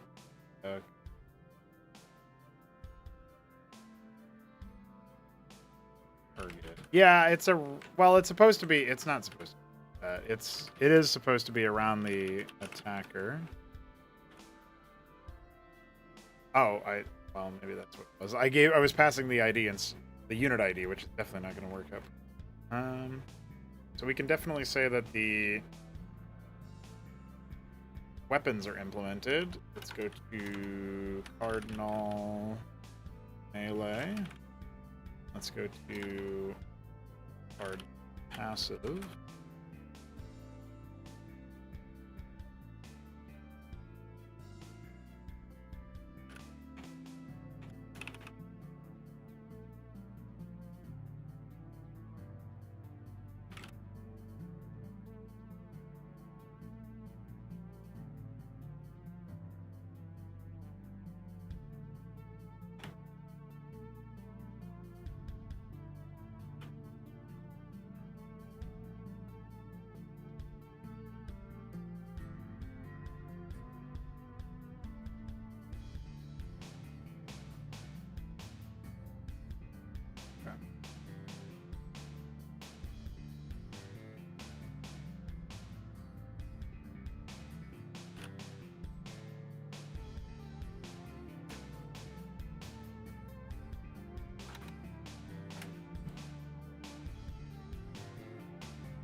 Yeah. So that seems to be working properly. All right, so the thing that we have to worry about here in the weapon side is we got to set the factor to 1.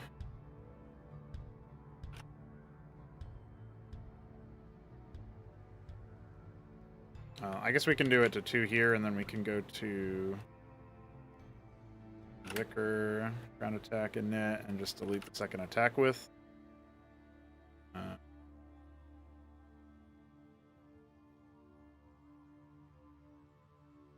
here. Because the factor of 2 on the missionary, for example, is just going to automatically clone the damage. So All right. The other thing that I wanted to do is take. This is going to be.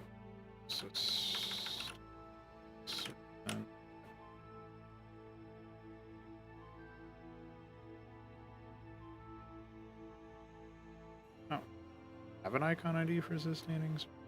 Ah, that is news to me.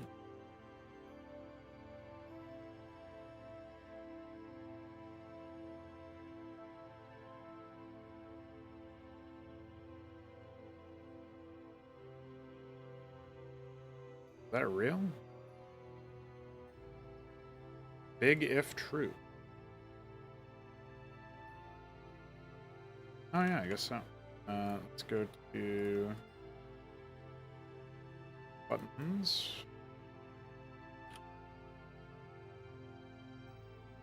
$7.17, is that right?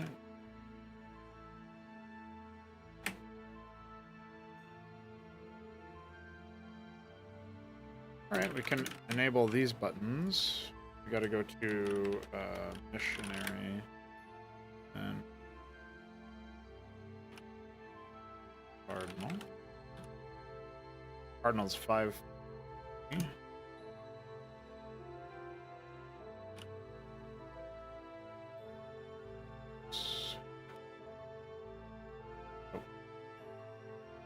It was already set up here, funnily enough.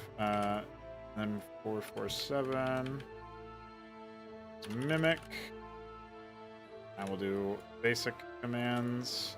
Same for the Vicar, even though the Vicar has an actual, like, it has an ability, but we're not implementing the ability today. Or if we do, it won't be on stream anyway. I'm going to sign off here in a bit, I think. Alright, let's go ahead and max that in. We know that the passive is working and the weapon is working. We can go to Vicar, or no, Missionary Rifle. It is implemented, allegedly. And the unit itself is implemented. The Cardinal itself is implemented. Though I don't know about an icon ID. Couldn't tell you about that. Have we...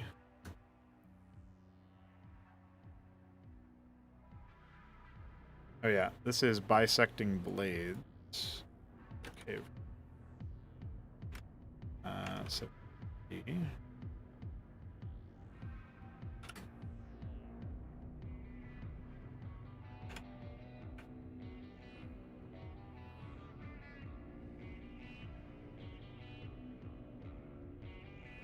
Yep, a lot of them.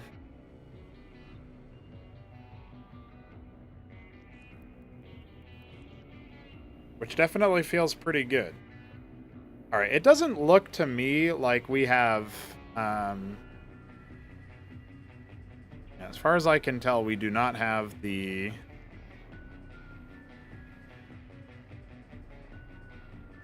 Oh. I forgot about 820 is apparently an icon ID I need to find.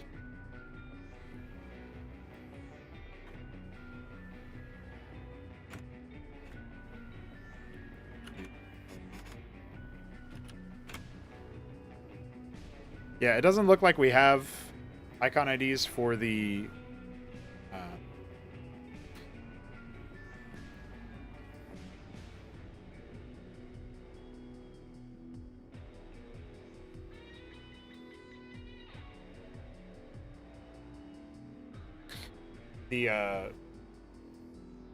new units, or the Cardinal and the Vicar, so we're gonna have to quickly generate those, I guess.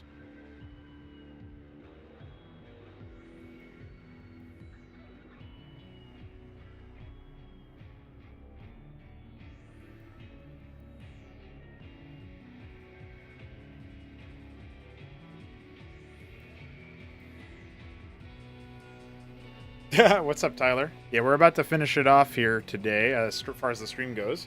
I'm just going to make a couple of quick placeholder icons for the 2 new units that we've implemented today for the Escozi. And we'll be going from there. I think there might be a couple other odds and ends I got to do. I'm not entirely sure yet. So this guy is 32 by 31 width. Good. Sharpen edges.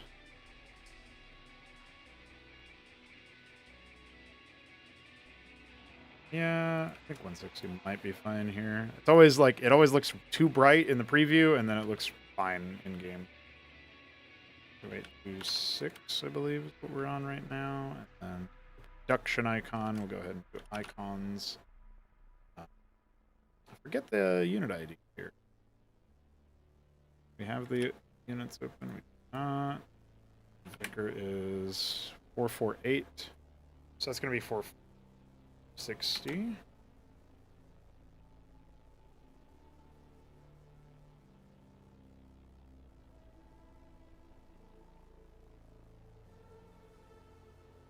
That's right, Solstice. You've caught on to me. All right, 32 by 22. This guy.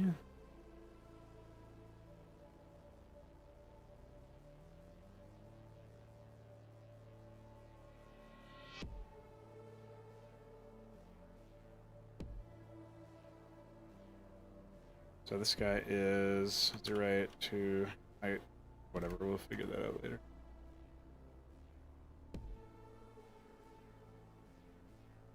Cons for 8.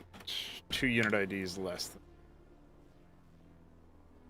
6.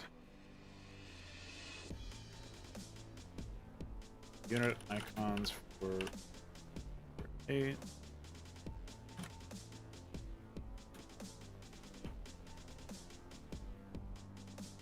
I mean, I don't know where you think the old Legionnaire graphic is going, Solstice, but the Escozi are going to get him, I'm sure of that.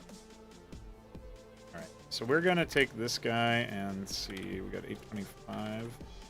This will be 826, and this will be 7. That means we have 828 frames because it started 0. Here. This. And we're going to go to folder that we were just in, sink them in there. These in there.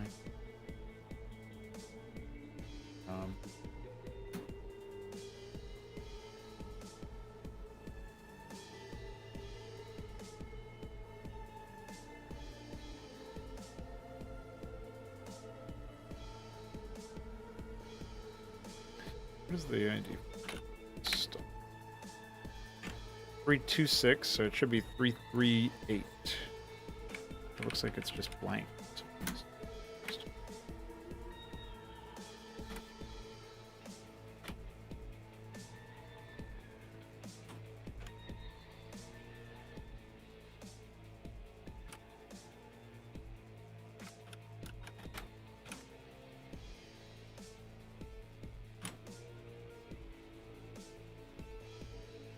Okay, go ahead and process our graphics.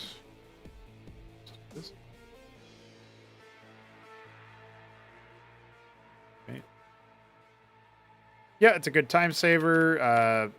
Really, the biggest thing is that like placeholder graphics let you actually prototype the race and gameplay concepts, and eventually, you know, there's going to be some less placeholder stuff, some more refined stuff. But you can at the very least have a functional experience with placeholder graphics, even though, you know, we all prefer they would be super epic, like the custom graphics that we've achieved courtesy of people like Solstice, in large part.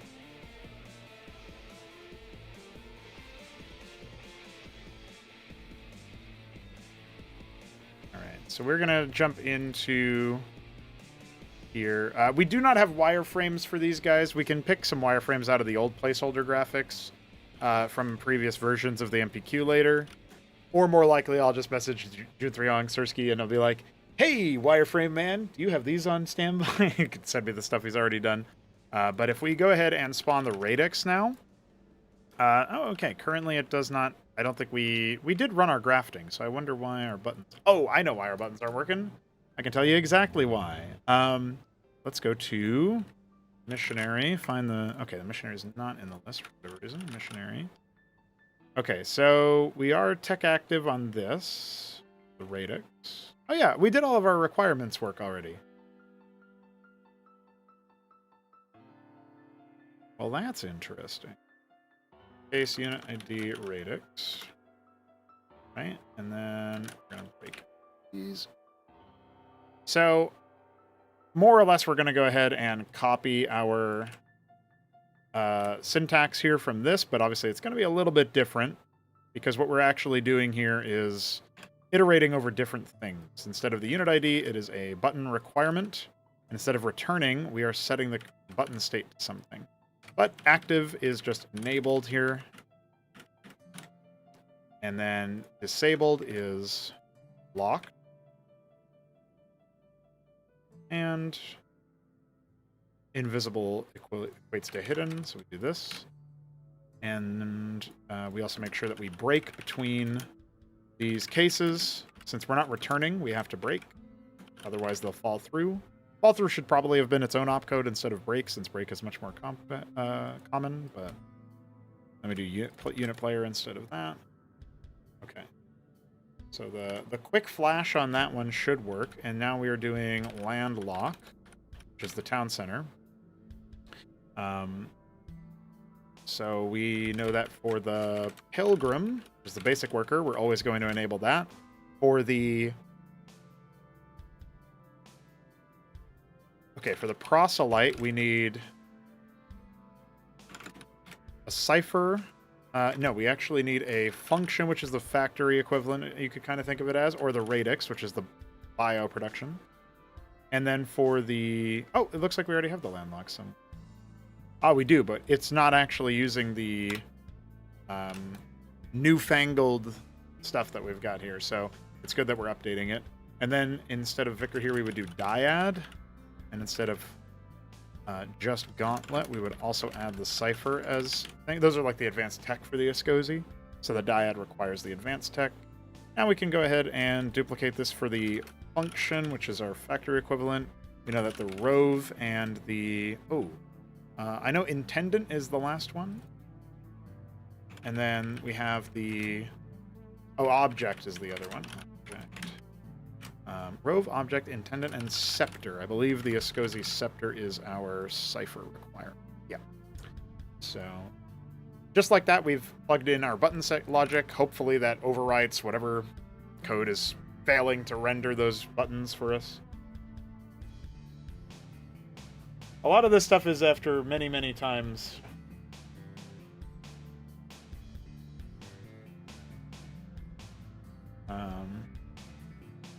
I've just done this kind of thing over and over again, so I'm always, I basically always have stuff like that, which is kind of funny. Let's see. We have the radix, the function shouldn't actually show any buttons yet because we actually don't have any hooked up on the button set, so that's fine. Now the radix is not showing anything, so that's definitely we've done something wrong here. Oh, I see. We have to do else because we are disabling them otherwise. That was because we were returning instead.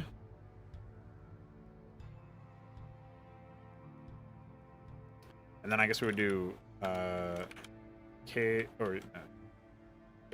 default, or instead of case, it's just default.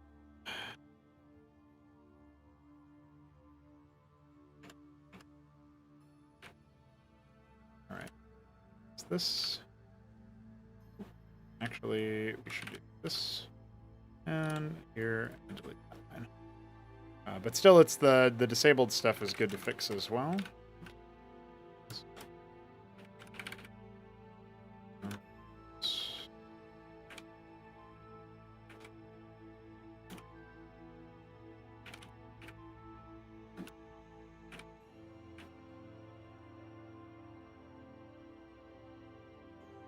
All right.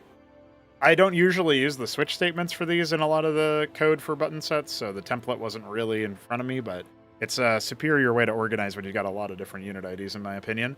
Also, a lot easier to extend, and we will eventually have things like factions for the Escosi in the same way we have factions for everything else. So it's actually important for it to be extendable. We have the missionary, but we still don't seem to have our other buttons, and I wonder if maybe I made some kind of strange mistake with the button set here. Radix has a pointer to... Oh!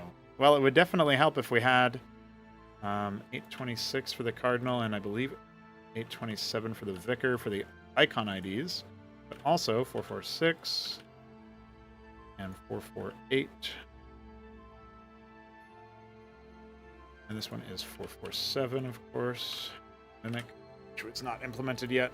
So let's go into MPQ and do stat txt. And do we have a Cardinal string? It is 548. Okay, so it looks like the button sets and stuff are actually set up with the strings. They just weren't set up with the actual correct unit vars for the like the unit IDs. So that's why actually we might not have needed any of that button set code we just wrote, but it doesn't hurt to have it in there. But the reason why it was working for the missionary but not anything else is because everything else was, we were looking for like, hey, if you're making this unit ID, do it. And it was still copy pasted over from like I think the gateway is what I took the button set from. So that's why it was doing that. Now we have our Cardinal, and this one says you require a gauntlet. If we spawn in the gauntlet, even though it doesn't technically exist yet, it will allow us to make the Vicar. I don't know what's going on over here with this part of the animation here, but the blinking is fine. I guess I'll just go ahead and fix I'll just only take the blinking part. But we should have all of the units, or just speeding through real quick to make them a little bit faster. And then... Oh, interesting. We apparently made... Oh, the Vicar doesn't have a pointer to its own graphic yet, so that's... We should fix... The missionary is the actual graphic that I've, like, modeled. I think it could use some more visual changes to, like, the textures and stuff. And obviously he's got the wrong... He doesn't have a real portrait yet, right? But... I'll tweak his walk cycle at some point as well. I think his weapons should probably be kind of like more... His arms should be more down to the side, I think. Change up the way that they walk from the Terran stuff. The Vicar just doesn't have the right graphics specified. We can fix that pretty easily. I appreciate the shout out there, Tyler. Thank you, thank you. Going into here. Let's see. All right, well, it's a pretty easy fix here. We just have to set it to 584. Vicar. Yeah, lore-wise, the Escozi have abandoned biological root. That doesn't mean that they don't have biological aspects to them. They bleed. They still have a physical form that's organic. But they no longer see that as the be-all, end-all. They've essentially, because of a big civil conflict that resulted in the destruction of their homeworld, they have realized that in order to stay alive, they believe they must fuse with cybernetics and with machine consciousnesses. So you're definitely going to see a lot of thematics about like them trying to hide their physical forms a bit more, trying to replace them over time. And then, there's some within them that maybe don't agree with that as much and have more organic. That could be like a factional idea for the Escozi, like one of the splinter factions that was on the losing end of that civil war. There's the guys there. So yeah, so we're spawning in the Radix, and Vicar requires the Gauntlet, which we do not have implemented yet, as previously mentioned. Oh. Huh. That was interesting.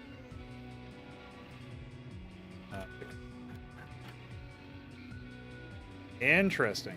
So apparently something about the Vicar's setup is causing the game to go no. I refuse. Would that be the case? Normally I get like an error saying, oh, this iScript ID isn't working or something. That's what that feels like, but clearly it was not it. ISID 497 for the Cardinal and 498 for the Vicar. That's all correct. Shadow is 275, remains are 650. Oh, the death animation probably doesn't work properly, but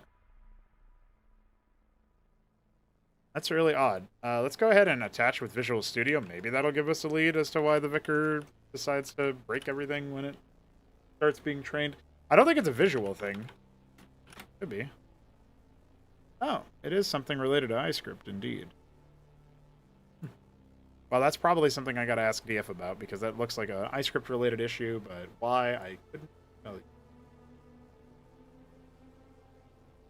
There's no functional difference between this images.dat entry and the Vicar. I guess the Vicar attack isn't specified, but that's not really a significant issue. And then we're both looking in the same iScript file, the Cardinal and even the Missionary.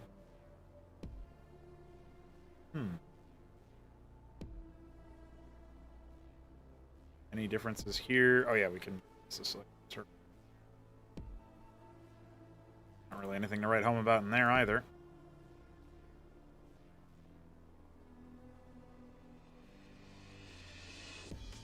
Oh, we didn't actually configure the Vicar correctly on its stats. So it's 75, 50. It is a 22nd unit. It is 100 health, 2 armor,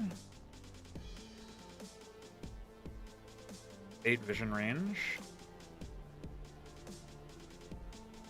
And we have a 2 transports required.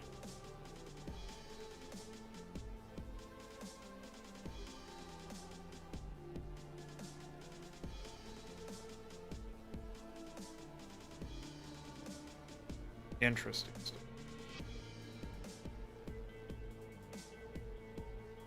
Yeah, they're both the same iScript type.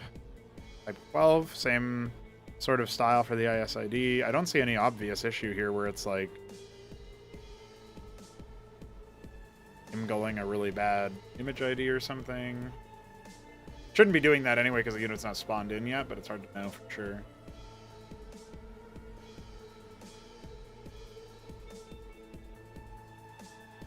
Weird. Very strange. Oh, actually, that is correct. There you go. Well, actually, I don't know if that's true, but the image IDs were off. I guess it could have been something like that. It was the image ID that it was invoking was itself, so I guess it could be like infinitely looping or something. Spawn Vicar. Okay, there you go. Fixed. No. All right. We'll tweak the sprites entry for that as well to make it a bigger selection circle. Okay. Well, lads, I think we're feeling pretty good about that.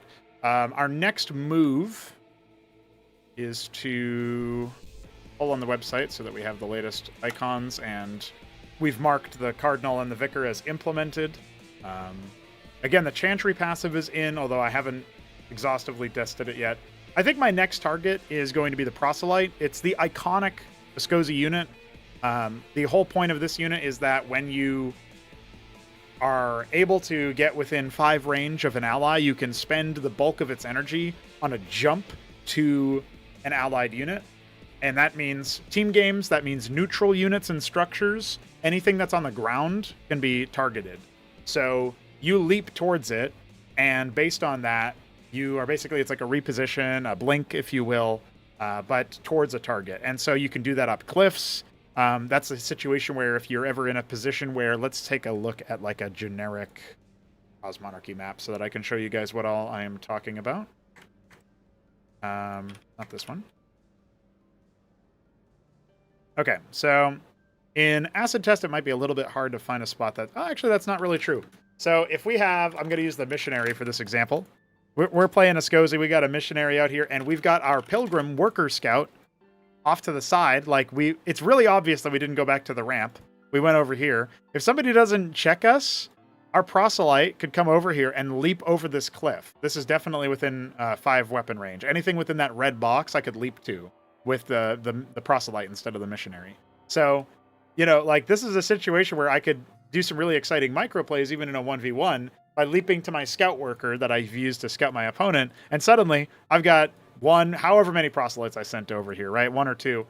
Now, the catch is, in order to make the...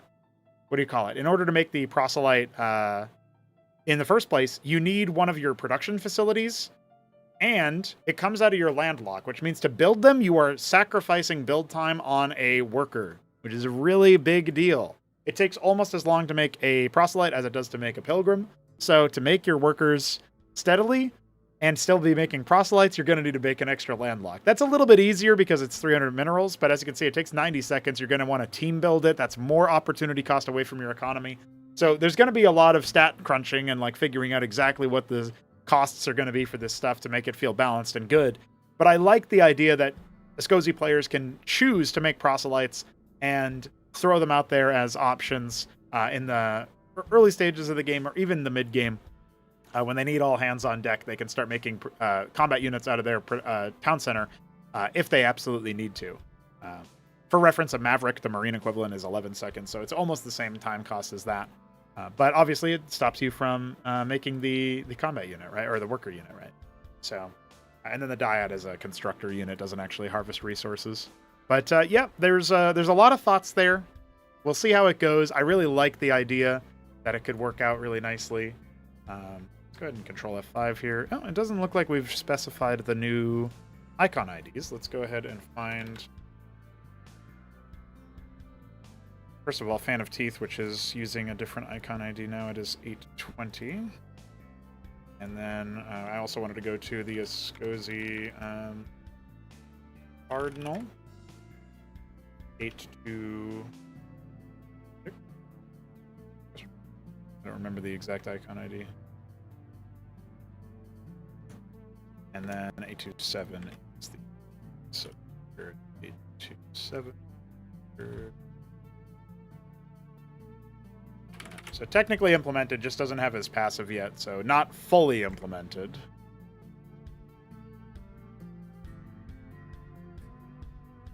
It does also mean, though, that if you hold against an Escozi player making the proselytes, then you know that your economy is going to be better than theirs.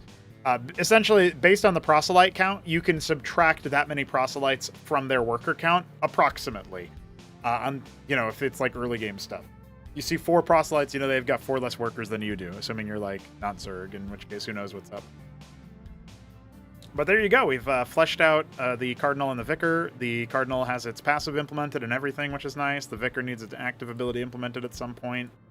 Basically, the Vicar can grab a unit and just teleport it to you, like a pull.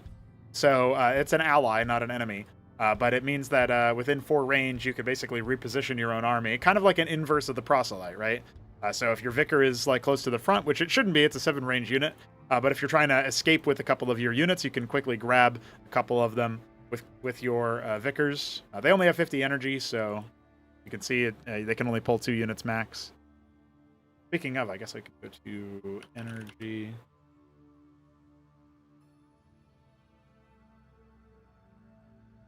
We have the Escozi Vicar.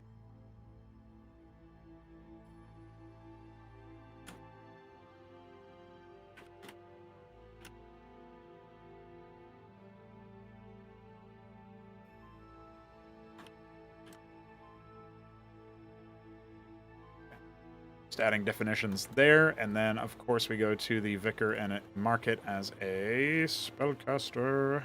Here it is. And the Proselyte as well. Although the Proselyte doesn't actually have a unit definition yet. That's okay, we can figure that out later. Alright guys, I'm going to push this update to pre-release pretty soon, but I am definitely going to spend a little bit more time working on the Escozi soon, and maybe also tweak a couple of other small details about audiovisuals, fix a couple of bugs that have been reported, that sort of thing. But for now, that's going to be the end of the stream. We went for over 6 hours, which is one of the longest ones I think we've ever done. And I'm going to quickly check the stream viewership on Twitch to see how many guys we have hanging out here. If we still got a decent number, we can go ahead and, yeah, 8 is all right. If you guys want to pile in from YouTube as well, you can go to twitch.tv/Pronago. I'll go ahead and post the link in the chat. And when you do so, we can go ahead and see. Maybe we can host Ultra, since I see that he is live. Raid Ultra, rather. The Taco Bell ad. Classic. He's playing Starcraft, so I think that counts. And he's got a couple viewers already. So let's go ahead and pass on our collection to the homie. We're going to go ahead and raid him and send him some love. He is going to participate in a tournament that is going to have its opening matchups declared tonight. And starting probably tomorrow, you're going to get casted that stuff on Monday. Starting on Monday, any games that have been played in that tournament will get cast. So it's always a good time to give Ultra some love in that respect. Thanks for hanging out, guys. We'll be back tomorrow. Actually, we'll be back on Monday for another one of these streams. We'll be, active in the Discord server and all of that. So I'll see you guys then. Peace.